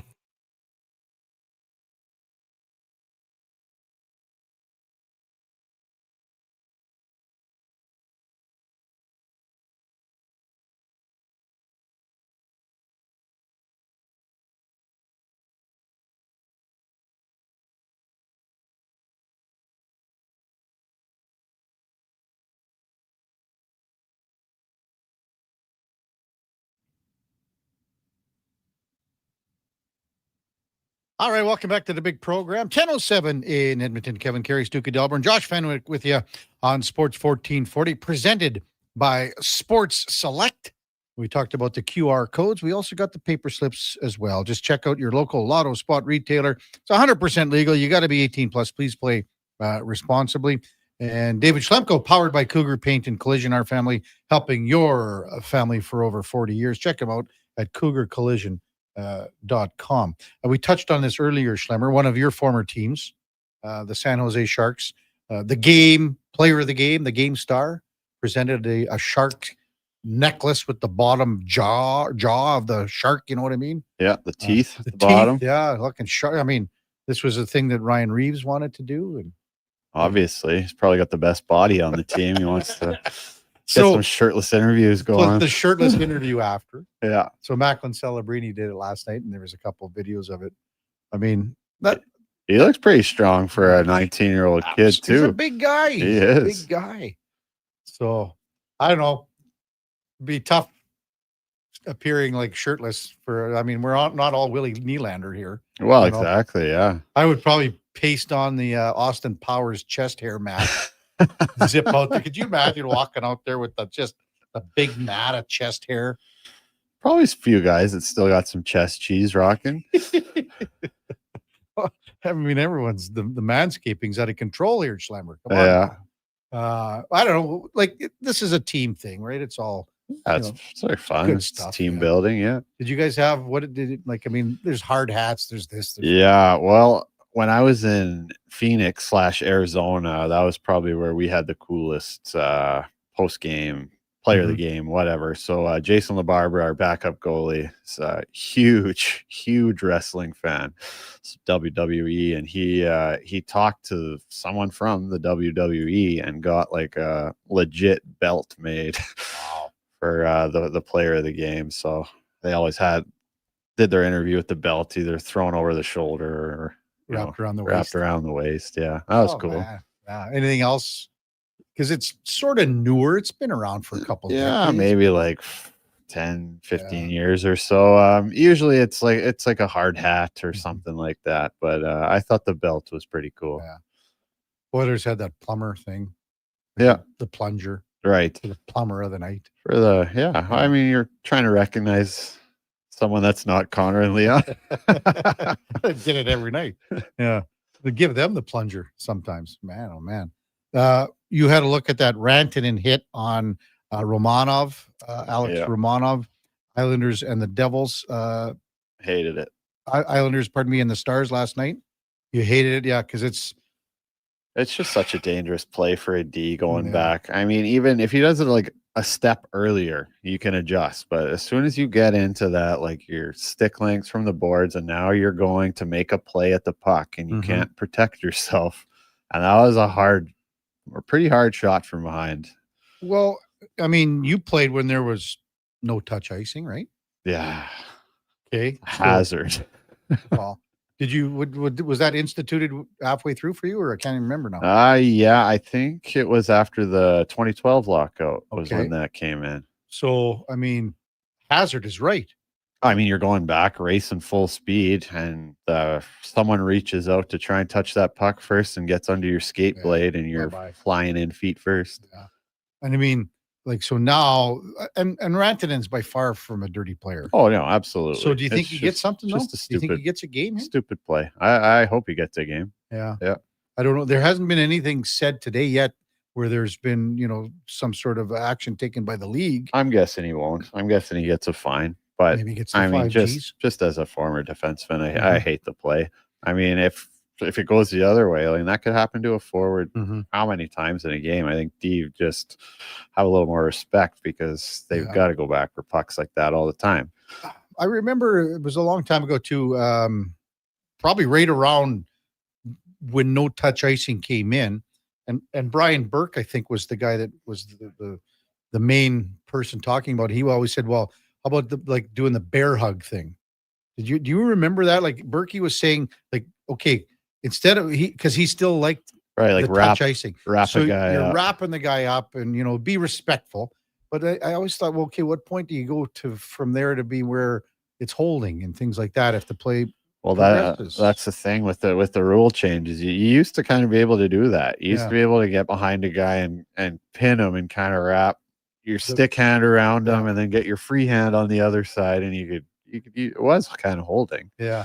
But it kind of took away some of those dangerous hits a little bit too. Because if you do that now, no matter what, like that, now you're getting dinged for that. You're getting flagged for it. Well, now guys know, right? As soon as you feel a guy holding on, you just keep moving your feet and you're going to get that call. The other thing that I mentioned to you today, and I think it's 1982 or 3, was when the Oilers went into New Jersey. They beat the Devils 13-4, and Wayne Gretzky called it like a Mickey Mouse organization. Oh, I remember. Do you remember that now? When you were in New Jersey, did that get brought up at all? No.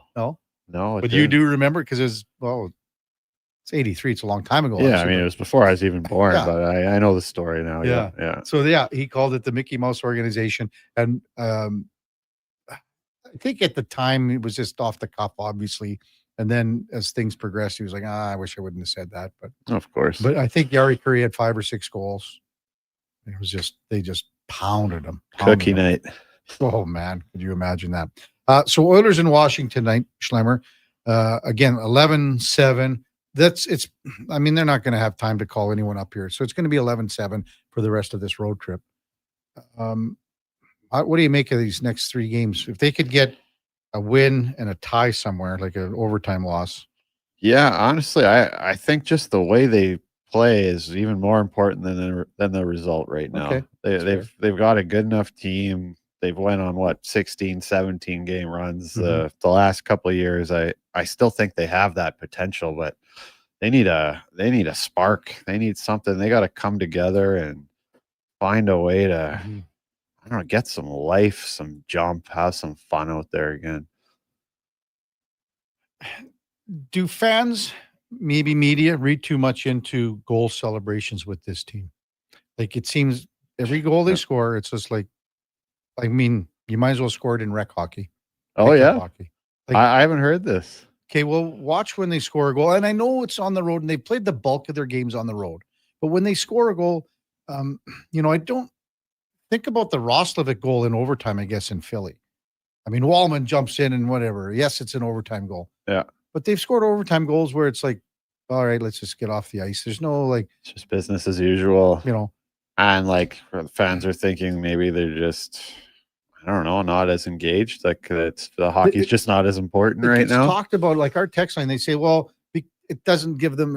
It shows like a lack of life and having fun. It's hard to argue with that. Yeah. I mean, you look at a guy like Alex Ovechkin. Scored the more goals than anybody ever. He still celebrates. He still has so much fun scoring goals. And again, you see like every goal, like even it's almost like Roslovic is getting sucked into this now. Like he scores a pretty nice goal, and it's just like, all right, no hands up, back to the bench. Let's get on to the next business. It's an interesting take. Maybe you'll notice it tonight. I don't know. Yeah, no, I mean, now that you mention it, I see Connor do that, but he acts like they've been there before, which is fine. They've scored a lot of big goals. And it does depend a little bit on personality and time of game and game script and everything, and time and score. So yeah. When we come back, we've got Jake Hahn from SiriusXM NHL Radio. It's the Kevin Karius Show with David Schlemko, the Duke of Delburne, Josh Fenwick on Sports 1440, presented by Sports Select. We're streaming on YouTube, X, Facebook, and Instagram. One of the most unique things about Cougar Paint and Collision isn't just their family-first approach. There's a lot of really unique stuff and memorabilia inside the shop. When people come in, we want them to feel at home because it's pretty stressful when you've had a car accident. So this way, you walk in, there's usually a dog and sometimes some treats. And we've got everything from signed guitar to pop bottles from Lebanon. People come to us and they'll bring us old things to put it on display. And we do. We just keep putting up more shelves. Cougar Paint and Collision, part of the Napa Certified Body Shop program. Getting in on the sports action you want is as easy as playing at sportselect.com. Simply make your picks online, generate your QR code, and lock in your bet at your local lotto spot retailer. Then sit back, watch the game, grip your chair, and high-five anyone nearby. Every bet is 100% legal with the chance of winning cash in hand. Sports Select. When you're ready to play, bet on the original. Must be 18 plus to play. Play responsibly. Aloha, Edmonton. It's back. Century Vision Care's 4th annual Maui Christmas event on Friday, December 12th from 9 to 5. Century Vision Care, Edmonton's biggest Maui gym retailer, is bringing the island spirit to your holiday shopping. Enjoy in-house savings on all prescription and non-prescription Maui gyms, plus giveaways, prizes, snacks, and beverages all day. Same-day eye exam appointments are available, and they direct bill most insurance plans, but spots are filling fast. Get ahead on your Christmas list and treat yourself to a new pair of Maui gyms. Visit Century Vision Care on Instagram. Hey, Sports 1440 is your front row seat to the wild world of sports. Local legends, national headlines, and everything in between. Your game, your station. This is Sports 1440. With a Canadian country legend, December 31st, in concert at the Silent Ice Center in Nisku, Brett Kissel. She drives me crazy. Multiple CCMA and Juno Award winner, platinum-selling recording artist, and top 10 hitmaker. Celebrate the new year in Alberta, country style. Bring your friends, your cowboy boots, and your party spirit for a night full of hits, celebration, and unforgettable memories. The countdown to 2026 starts with Brett Kissel live on stage. Get your tickets now at silenticecenter.com/events. Top quality flooring, locally owned, and Canadian products from Beaulieu. Yeah, that's CFI. CFI what? No, CFI, Custom Floors Inc. From free estimate to professional installation, contact Custom Floors Inc. at customfloorsinc.ca.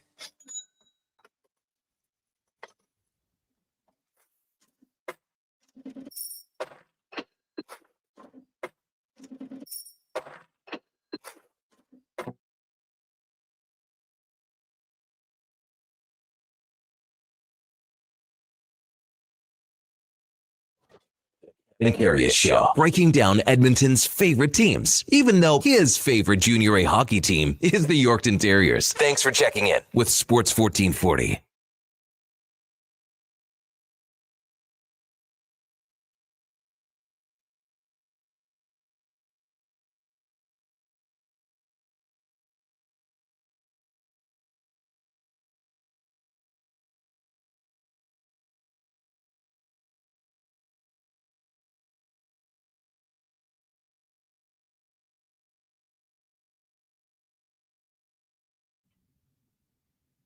All right, welcome back to the big program. 1020 in Edmonton. Kevin Karius, Duke of Delburne, Josh Fenwick with you on Sports 1440, plus our co-host on a Wednesday, David Schlemko, the former NHLer for Cougar Paint and Collision.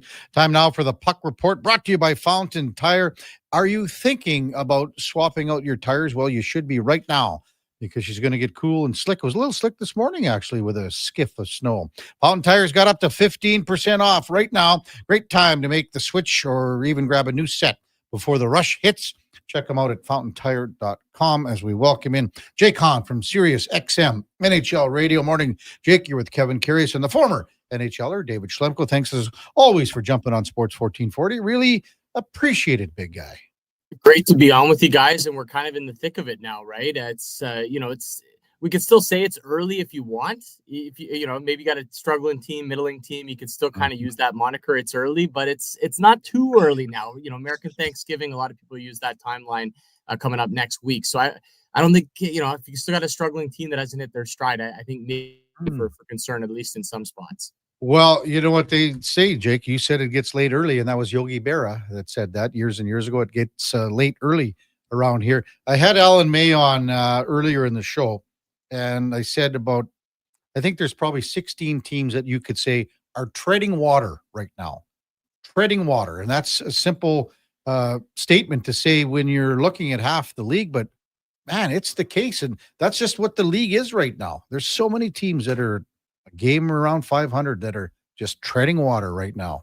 I would say that basically the entire Eastern Conference is treading water right now at the moment. Like even Buffalo, as much as, okay, they're the Sabres, we don't expect them to make the playoffs. They miss every year. They get the win against Edmonton the other night, and all of a sudden you look at it and go, hey, Sabres are a 3-game win streak away from kind of knocking on the door of a playoff spot. Really, the only teams in the East that seem to be going are the Carolina Hurricanes and the New Jersey Devils. And the Devils just lost their best player in Jack Hughes for 2 months. So we'll see, life without Hughes. They got to win early. Then they kind of got crushed by Tampa last night. So the East seems kind of wide open. Now, these struggling teams, like Toronto, even Washington kind of middling out of the gate, the conference has waited around for them. There's a couple teams going in the West, guys. Obviously, Colorado has been unbelievable to start the year. I don't think that surprises too many people. But outside of that, you're right, Kevin. This entire league just seems to kind of be meeting in the middle. I haven't really seen anything like this, and playing a ton of overtime games this year is something I really noticed. Exactly. So, Jake, we're talking about the American Thanksgiving kind of being that deadline for teams on where they're at. Look at a team like the Calgary Flames. Obviously, they're way behind it right now. They're chasing it. A lot of pressure on management. I think they're saying they like their core. They don't want to rebuild. Is there any truth to that, or are they just kind of trying to hold out and keep some value for those guys? I think they're trying to kind of play the long game here and the wait and see of, okay, give us another few weeks, a month to assess this roster. But Dave, I think they know deep down what they have there in Calgary. And I think they have to accept now that it's not good enough. I was on their side coming into this year. They felt like they had a competitive team. They had a good season last year. They just missed the playoffs. And I was kind of buying into what they were doing. It was kind of similar to what the Capitals did in the Eastern Conference, where you kind of blend in the veteran players, you add in some youth, you get Coronado in there, they trade for Frost and Farabee. And I looked at the roster and I thought, okay, with Wolf between the pipes, this could be a team that pushes for a playoff spot. But I think sometimes opinions, perceptions have to change with what you're seeing on the ice.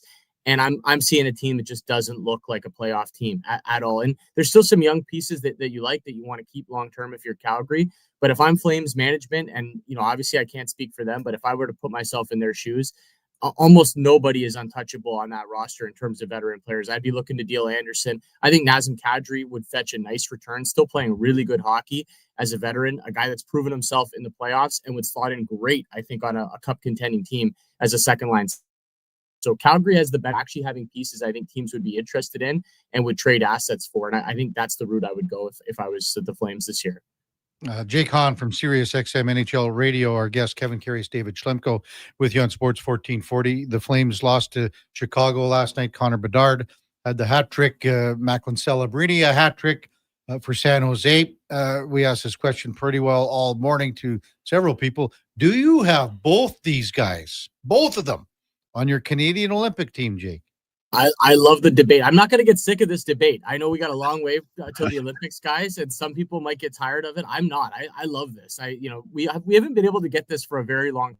I love the Olympics. I love Olympic hockey. I'm glad we're going back. So I love these kinds of debates. We got our feet wet last year with the Four Nations. It was fun, but this is something totally different.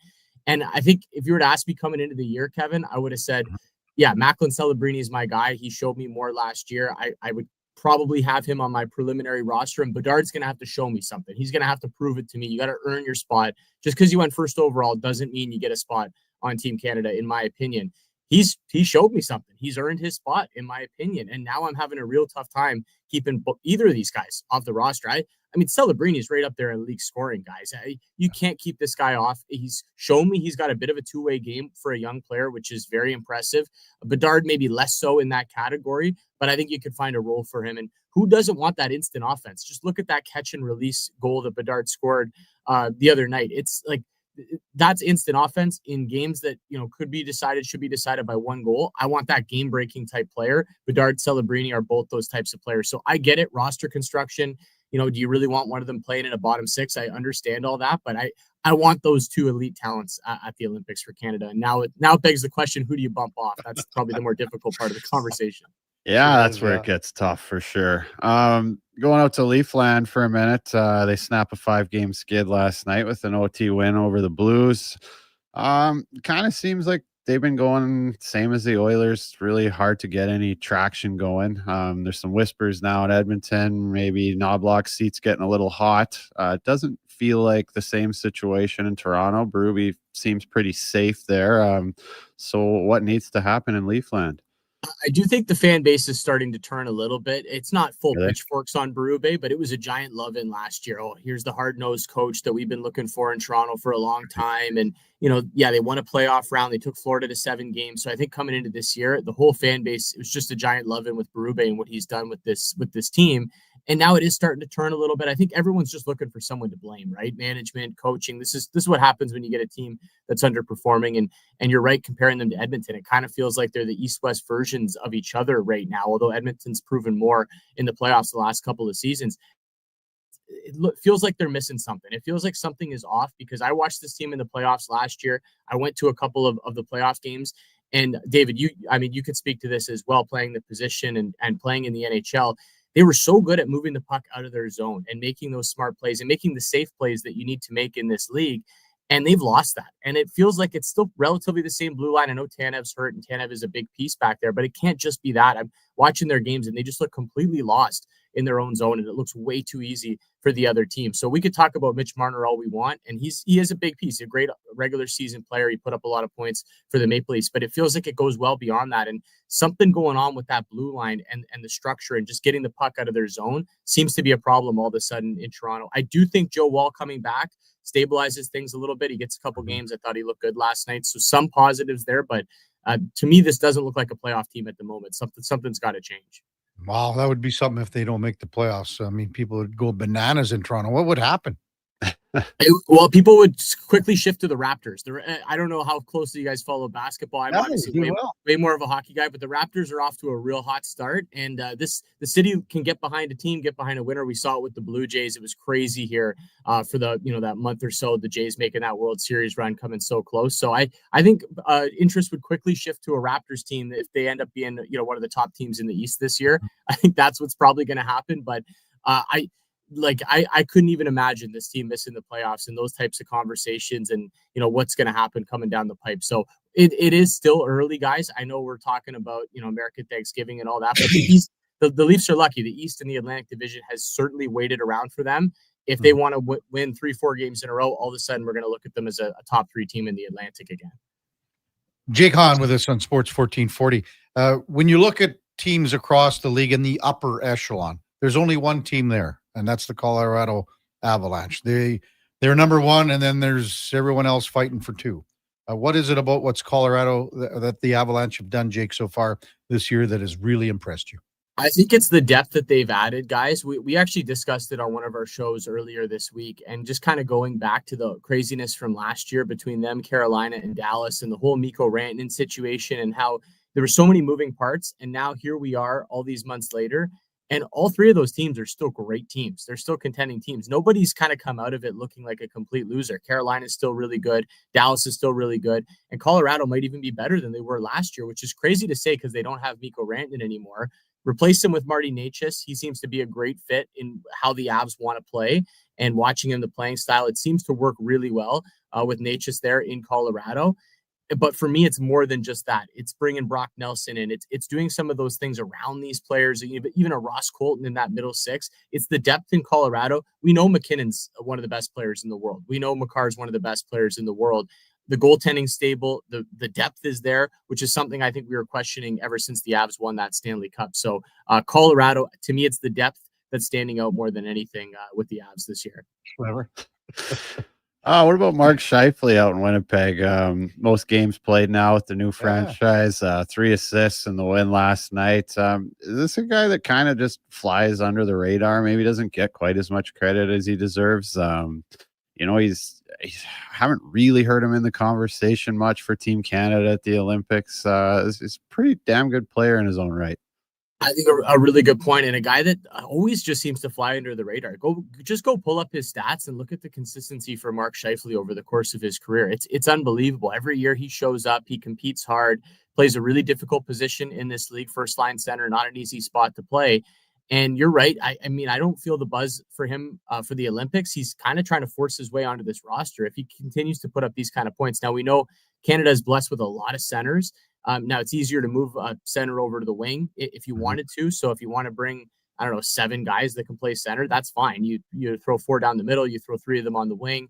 You got some versatility in that lineup. So I wouldn't be shocked if he made the team, but he never seems to be in these conversations for whatever reason. And maybe it is just that. Maybe he's just lower on that center depth chart than some of these other guys. But I wouldn't mind Mark Scheifele in that bottom 6 taking some faceoffs and doing some of the things that he's doing. And a lot of questions about Winnipeg coming into this year. Could they do what they did last season? Maybe they're not going to have the regular season that they did last year, but this Jets team still looks like a team to be reckoned with in the Central. We talked about some great teams. We talked about some bad teams here, Jake. Nashville's one of those teams that are a bad team. And the trade boards come up. They're here and there, and now they're even going to start coming a bit more as the season progresses. But how are they going to move some of these guys if they want to? Like guys like Marchessault, guys like Stamkos.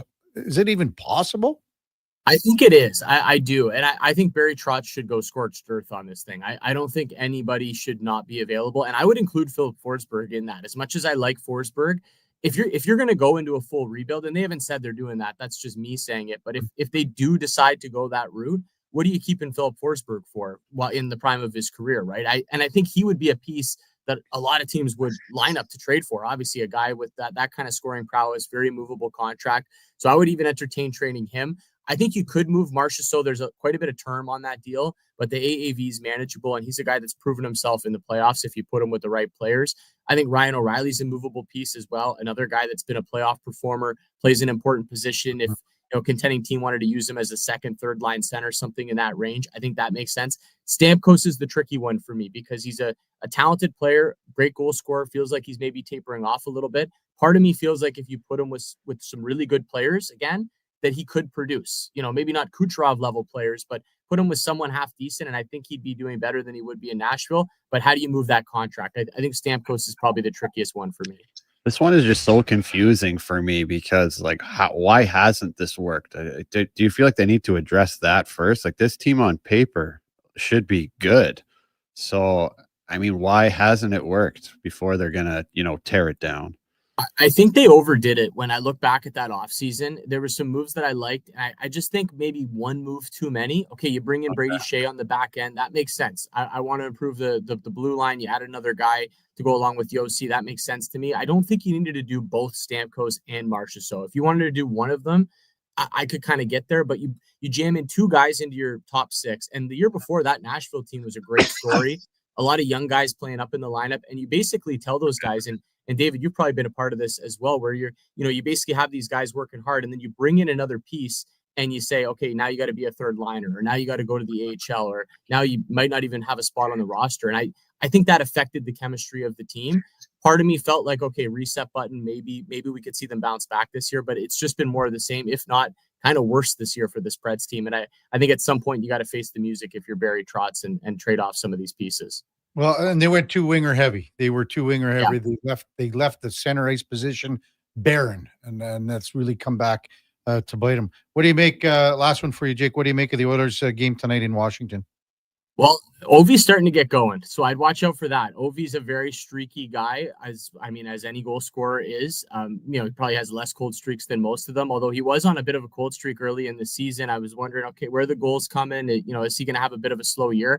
3 goals in his last 4 games, so Ovi's starting to pick it up, had the game-winning goal in Washington's last game. They've also been a team I've kind of wanted a little bit more from, but watch out for goaltending in this one. Logan Thompson, we talked about Team Canada.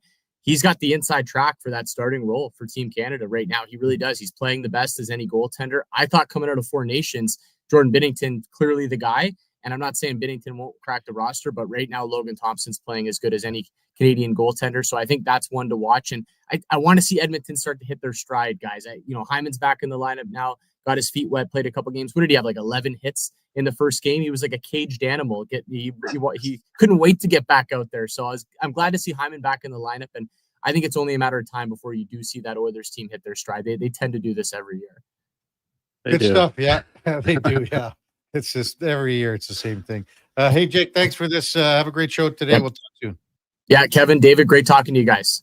That's Jake Hahn from Sirius XM NHL Radio and the Puck Report, brought to you by Fountain Tire. And again, right now is the time to get your tires changed over. Check them out at fountaintire.com. Right during that interview, I received an email and I couldn't believe it. I could not believe it. For tomorrow's game in Castor for the CFCW Critters Schlemmer. Yeah. Someone has been placed on IR and I've been added to the lineup. Wow. But not only that, Schlemmer, and now I'm gonna know what it feels like to be David Schlemko tomorrow night. Why is that? Because I'm paired up. He's gonna get to be my defense paired up partner. with the Duke on defense tomorrow night in Castor. Well, I hope your game goes better than mine did. So what were you guys? That was the media game. You weren't that bad. We were -12. Kevin and his partner were -14. I think was the final stat line of the game. Well, I was just going to say to the Duke, get ready for a lot of 3-on-1s tomorrow. High risk, high reward. I haven't played much defense for the Critters. I'm normally tasked with being like a third-line winger, trying to generate some offense from lower in the lineup. So I can tell the lineup has been announced for tomorrow. So I can tell we're in big trouble already, Duke, because there's absolutely zero depth at forward. When you have Sean Smith as your second line left winger, like that's where SKS lives. Yeah, well, yeah, he's third line at best. So, like, how big is this league? Like, you guys are going to Castor for a game? No, it's just for charity, right? Oh, okay. Yeah, communities, they like submit an application to have the Critters come and play a game, and then it's like a big event in the town to raise money for rink renos or the town's breakfast program for the school or whatever. It's like the Hockeyville or whatever. I describe it as the Harlem Globetrotters, but with a bunch of really terrible players. And we have lots of fun with the crowd and lots of fun. Yeah, there's a bunch of like that's why I say it's Globetrotters, because a bunch of shticks or like Savannah Bananas-esque maybe, I guess, like little shticks and games and things that and keep people more entertained, because like I said, the actual hockey, if you're just playing a hockey game, not sure that would do. So who do you guys play against? Like the town's like senior team or something? Sometimes we played a beer league team out in the East Country. With Tasman Fire Department, the minor hockey coaches. It kind of changes town to town. They put their own club together. I like it. That's awesome. And then of course we have the actual Critter himself, Pat Galenza. Yeah, Pat the legend. Galenza. So there's a bunch of shtick that goes on, like you give them little mini sticks to play with, and what else? Sticks with holes in them. Yeah.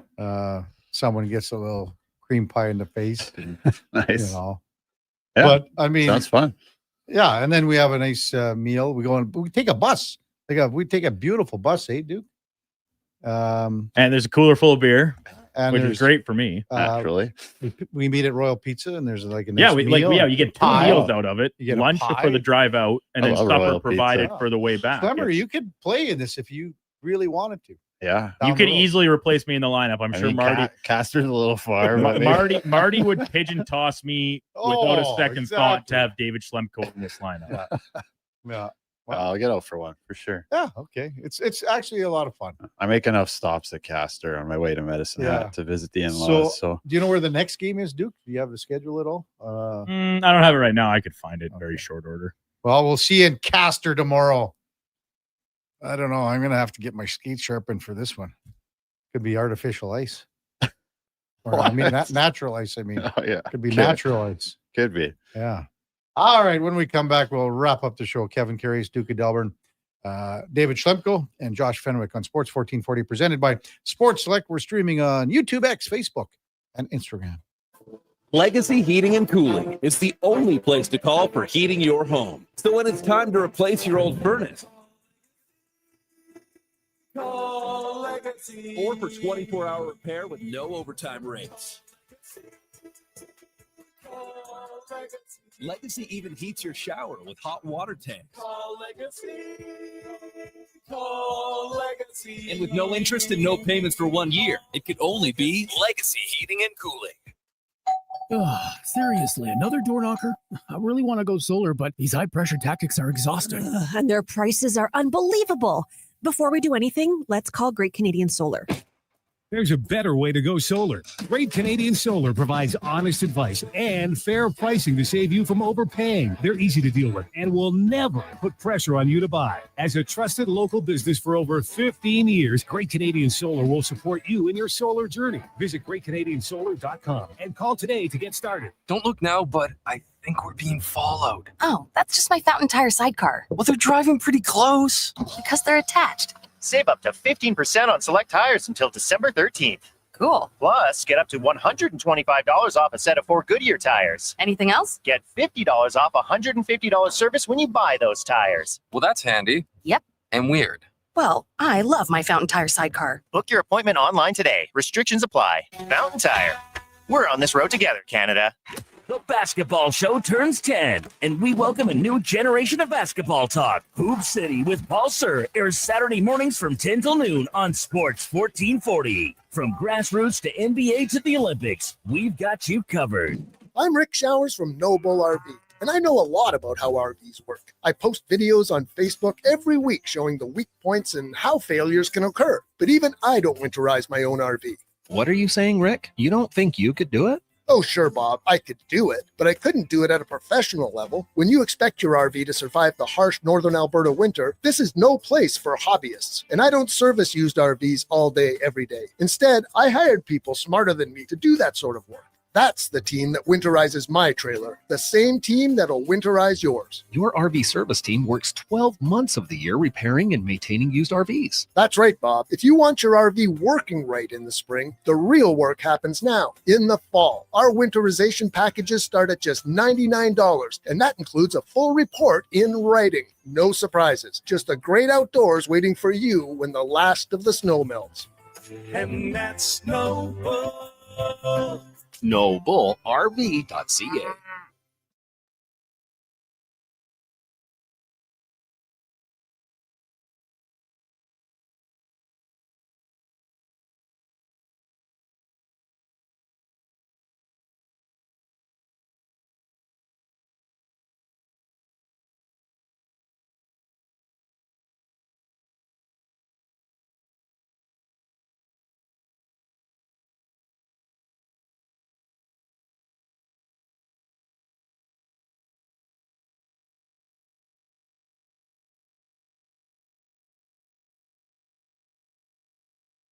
With over 30 years of sports experience, this is the Kevin Karius Show, brought to you by Sports Select. Bet on the original at sportselect.com. Please play responsibly.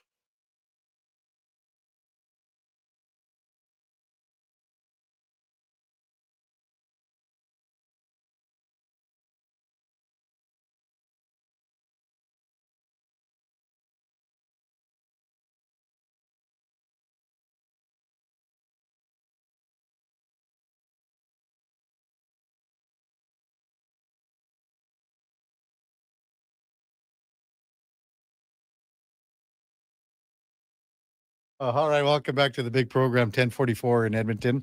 Kevin Karius, David Schlemko, presented by Cougar Paint and Collision. We've also got Josh Fenwick and, of course, the Duke of Delburne for the final stretch here at Sports 1440, presented by Sports Select. Danny in YYC texted in a while back. Hey, can we talk about golf club abuse being left outside? Now, Schlemmer, you missed this with the Duke here, talking about the storage of his golf clubs. And he is going to be storing his golf clubs out on his... Oh, you changed it now. I said that after people just ripped me apart. He's choked already. Well, people just can't let me doesn't know. People just can't let me live my own life. That's the Schlemmer moral doesn't story know, here. so tell Schlemmer about your conundrum here. The reason it came up, I went over to my friend's house who has a golf sim in his shop. I went there over the weekend. Played 18, won of the 3. It was not a big deal. Wasn't the most impressive round, though. I will say that. We had a few beers. And then somehow the conversation came up about, because I basically leave my hockey bags, both of them, in the box of my truck all winter. Oh God! I take them in. Criminal. I take them in to wash my stuff. Like all my. Better wash it before tomorrow. I did actually. Matter of fact, yesterday, because I was going to play goalie last night. But besides the point, and it came up about my golf clubs. And I was like, I think I'm just going to stash them out under, like it's a covered patio, but just out on my deck, because I have a pretty small apartment. And then people just rip me apart for that, as if I'm... As they should. Yeah. So whatever, it doesn't matter. The point being, they're still in the backseat of my truck right now. I haven't taken them in yet, but they're going to come in and just sit in the corner of my office, and the cats will probably have a field day clawing away at the outside of my bed. Texted in and said, wrap them up in an old rug. Do you have a travel thing? Like, no. Don't you ever go anywhere golfing? Yeah. No, like I went to BC and we drove there, so they were just in the box of the truck. Like, I used to have one of those hard cases for travel. Yeah, that's what I got. Yeah. Best. They are the best, but they're hard to, like, let's just say if you've got let's say the back of a SUV or something like that. A little clunky. You can't, you're just not enough room. But I mean, you can't protect your clubs any better than that. Yeah. Like I got one of those hard cases, and like it is beat to heck. Mm-hmm. Like you've seen the way they treat your bag. Oh, absolutely. Just humming those things right off the. Yeah. Yeah.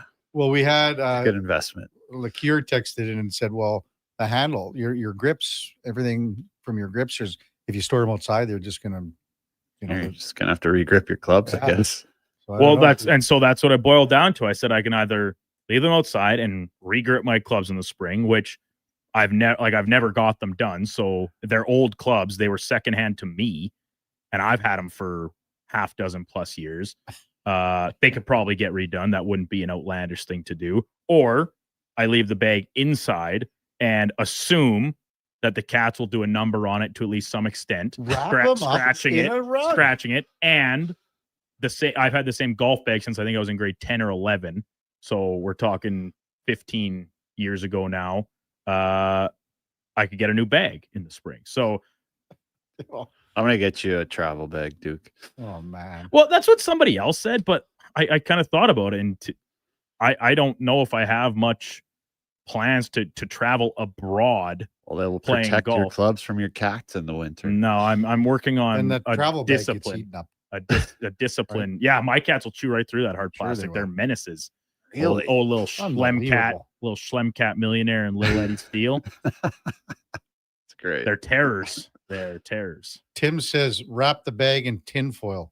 So these are all good ideas. Wrap it in carpet. Put it inside a large cardboard box. I actually like that one the best, but I would have to find said cardboard box. Wrap it in tinfoil. Then I have to redo that every time I use them. Like my friend has the simulator. I plan on playing semi-frequently here over the course of the winter.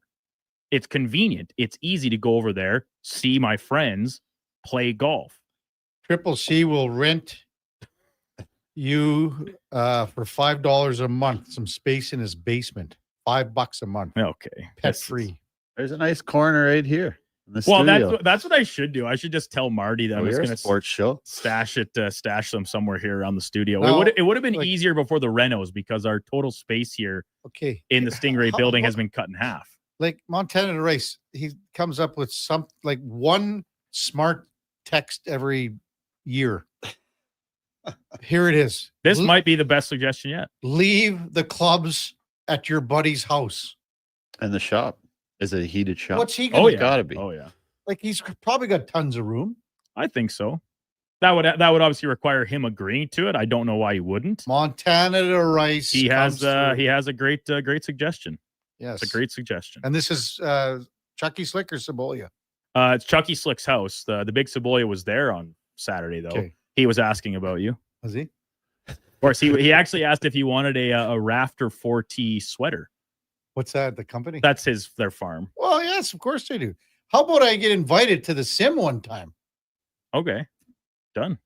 Where it's in Fort Sasso? No, it's East Short Park. That's not too Just bad. outside.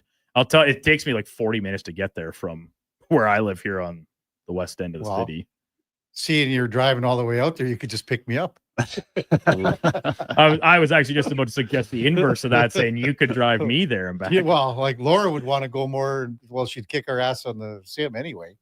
She could drive. Oh yeah, good. I love it. We can have a whole party over there. I'm just inviting people over to Chucky Slick's shop party. Does she beat you on the golf course? Yeah, she would beat. Well, she wouldn't beat you. Well, she could. She would beat you the second round that you had at the Glendale in the club championship. She's a shtick, eh? I don't know. She's like a 7. Oh, that's good. Yeah. 3 years. No, sorry. 15 years we've been together, and I've beaten her 3 times. Really? That's it. You know what to start, and I'll say this, Schlemmer. You think, okay, because she plays fast, great player, plays fast, walks, just unreal, hits it straight all the time. And, for the first while that, we were together, it was great, but you get sick of saying, nice shot, honey, nice shot, honey, nice shot. And then you get sick when you go, okay, we'll press this, we'll press that. You got to hit from the men's tees this time just to even things out, It's hard. Yeah. It's been, tough on the ego. I've come to terms with it, though. There were times where I got mad, and now I just go, whatever. I'd love to see the celebrations on the 3 rounds that you beat her. The one was in Kelowna in a massive snowstorm. Yeah. Snowstorm. It was unreal. The ball got bigger when it got to the hole because it picked up so much snow. Oh, wow. Yeah. Tough condition. Yeah. And she can't play in the cold. So I hope for cold, wet, rainy, windy. Oh, wow. Then I can win every time. Like when we go to Terra Pines for the Terra Pines Open here, it's automatic win. Automatic win. Well, it is. We started that, dude. You'd rather hope for a miserable day so you can beat the old lady at golf. In fact, a nice day. This weekend could be because let me just check on Saturday and Sunday. Saturday +5. Terra Pines Open is on. Oh yeah, those drives will roll out like 400 yards. Well, there's a par 5, 640 yards, and you can get on in 2. Oh sure. Yeah. Yeah, I'm in, Kev. Would you be in? Yeah, after the Triple S. I think next weekend. Yeah, 28th is when Oilers are take on Seattle, right, in a matinee. Because I'm doing pre and post for Walker that day. But so this Saturday, I think I'm in. This Saturday I think could I'm happen? Yeah. Because now though, I'm just looking at the extended forecast. It starts to turn next week. It's close. Well, hey. I'm out, boys. How far is it from your place? Schlemmer's not far. Schlemmer's a self-documented fair weather golfer. I am. Yeah. I've lived in way too many nice places to be doing that. Come on now. This is it. I got a sim in my basement, man. Kevin's getting after me for not inviting him for one Saturday here in mid-November. We'll get you guys out. Schlemmer's never even brought it up to have Kevin over. We'll get you guys out. This could be good. This could be good. We have to talk to the guy at Terra Pines again here. Well, we had him on. Was it in January, Duke? No, I think it was just before Christmas. Yeah, because the course was still open. Because that was 2 winters ago, wasn't it? And honestly, you got to if you have like a cordless drill, take it just to put the peg in the ground. Oh, that's awful. That's awful. I mean, that course has got to be open more days than anywhere in the country. For sure. The world, probably. Tonight, Oilers Caps. If you got some keys to the game for the Oilers, I mean, it's been, good, bad here so far. as far as wins and losses go? I mean, I think the most important thing tonight is to a man, just take a look in the mirror and bring out the best of your game. Mm-hmm. Right? Like, forget the X's and O's and all the other crap. Like, just come out and play your best.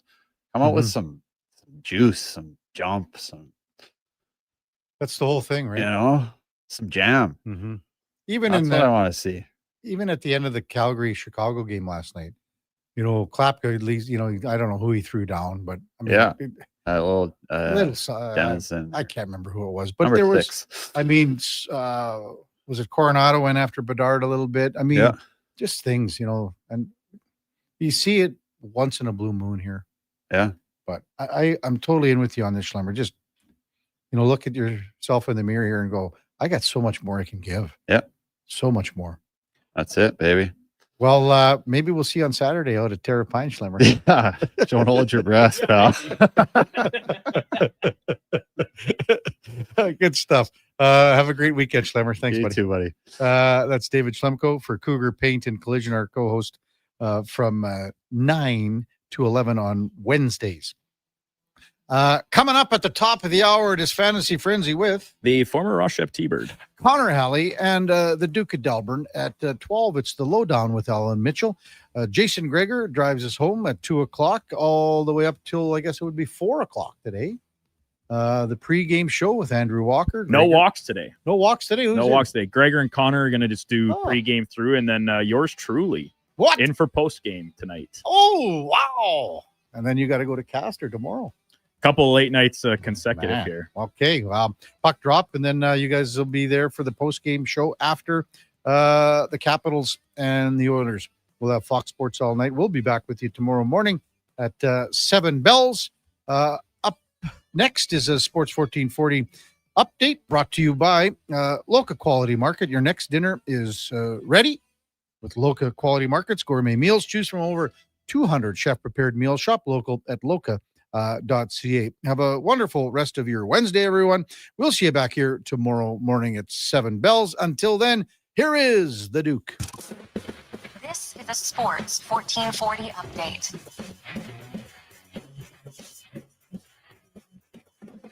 Game day of the Edmonton Oilers. Their road trip continues with a stop in Washington, D.C. against the Capitals. Reports from Morning Skate have the Oilers line up in the blender. 11 forwards, 7D expected tonight. It's Curtis Lazar and Noah Philp out the remainder of the road trip with upper body injuries. Ty Emerson drawing in. Stu Skinner starting in net for Edmonton. Puck drop just after 5 o'clock. 3 of the games around the NHL. Calgary on a back-to-back facing Buffalo. The Wild host Carolina, and the nightcap has the Bruins in Orange County taking on the Ducks. Edmonton Oil Kings continue their spin through BC, winners of 9 straight. They'll take on Kelowna. Puck drop just after 8, and 9 games on the hardwood, including Toronto Raptors in Philadelphia against the Sixers. Tip-off at 5. Elsewhere, Heat host the Warriors. Jokic and the Nuggets are in New Orleans, and the 14-1 OKC Thunder take on Sacramento. From the NFL, ahead of Week 12 kicking off tomorrow night, Falcons quarterback Michael Penix Jr. out for the year after undergoing knee surgery. Kirk Cousins set to take over as the starter, and Shedeur Sanders confirmed as the starter for Cleveland's Sunday game against Vegas. Dylan Gabriel remaining in concussion protocol. Coming up on Sports 1440, it is Fantasy Frenzy with Hallie and Douglas. I'm Brandon Douglas.